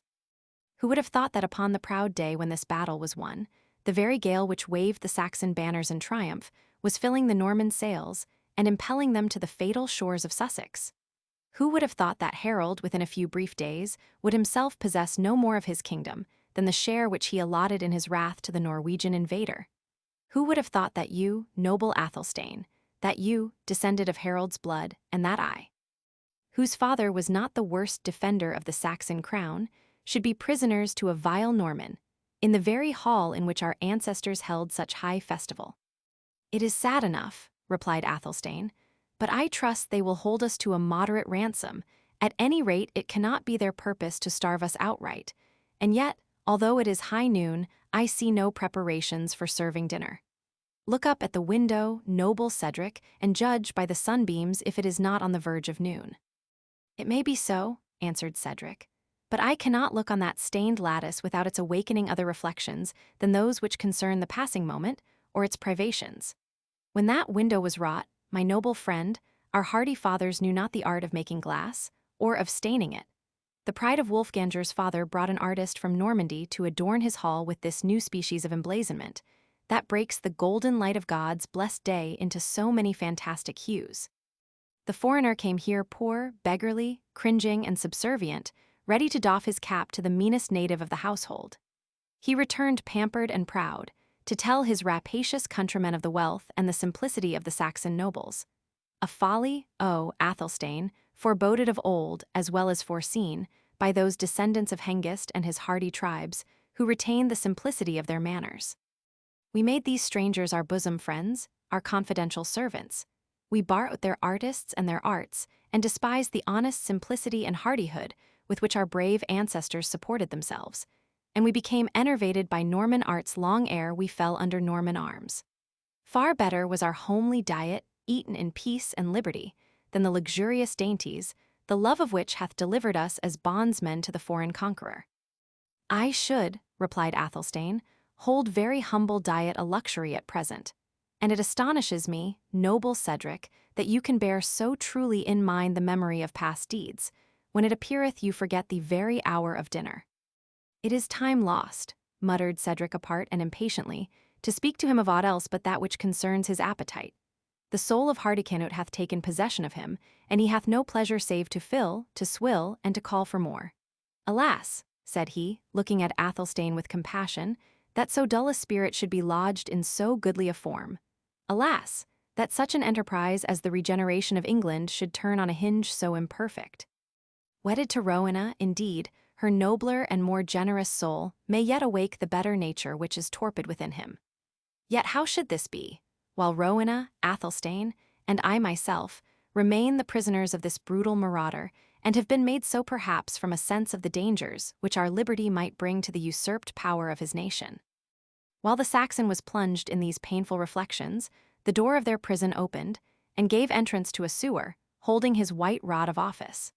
This important person advanced into the chamber with a grave pace, followed by 4 attendants, bearing in a table covered with dishes, the sight and smell of which seemed to be an instant compensation to Athelstane for all the inconvenience he had undergone. The persons who attended on the feast were masked and cloaked. "What mummery is this?" said Cedric. "Think you that we are ignorant whose prisoners we are, when we are in the castle of your master? Tell him," he continued, willing to use this opportunity to open a negotiation for his freedom. "Tell your master, Reginald Front-de-Bœuf, that we know no reason he can have for withholding our liberty, excepting his unlawful desire to enrich himself at our expense. Tell him that we yield to his rapacity, as in similar circumstances we should do to that of a literal robber. Let him name the ransom at which he rates our liberty, and it shall be paid, providing the exaction is suited to our means." The sewer made no answer, but bowed his head. "And tell Sir Reginald Front-de-Bœuf," said Athelstane, "that I send him my mortal defiance, and challenge him to combat with me, on foot or horseback at any secure place, within 8 days after our liberation, which, if he be a true knight, he will not, under these circumstances, venture to refuse or to delay." "I shall deliver to the knight your defiance," answered the sewer. "Meanwhile I leave you to your food." The challenge of Athelstane was delivered with no good grace. For a large mouthful, which required the exercise of both jaws at once, added to a natural hesitation, considerably damped the effect of the bold defiance it contained. Still, however, his speech was hailed by Cedric as an incontestable token of reviving spirit in his companion, whose previous indifference had begun, notwithstanding his respect for Athelstane's descent, to wear out his patience. But he now cordially shook hands with him in token of his approbation, and was somewhat grieved when Athelstane observed that he would fight a dozen such men as Front-de-Bœuf, if, by so doing, he could hasten his departure from a dungeon where they put so much garlic into their pottage. Notwithstanding this intimation of a relapse into the apathy of sensuality, Cedric placed himself opposite to Athelstane, and soon showed that if the distresses of his country could banish the recollection of food while the table was uncovered, yet no sooner were the victuals put there than he proved that the appetite of his Saxon ancestors had descended to him along with their other qualities. The captives had not long enjoyed their refreshment, however, ere their attention was disturbed even from this most serious occupation by the blast of a horn winded before the gate. It was repeated 3 times, with as much violence as if it had been blown before an enchanted castle by the destined knight, at whose summons halls and towers, barbican and battlement were to roll off like a morning vapor. The Saxons started from the table and hastened to the window. But their curiosity was disappointed, for these outlets only looked upon the court of the castle, and the sound came from beyond its precincts. The summons, however, seemed of importance, for a considerable degree of bustle instantly took place in the castle.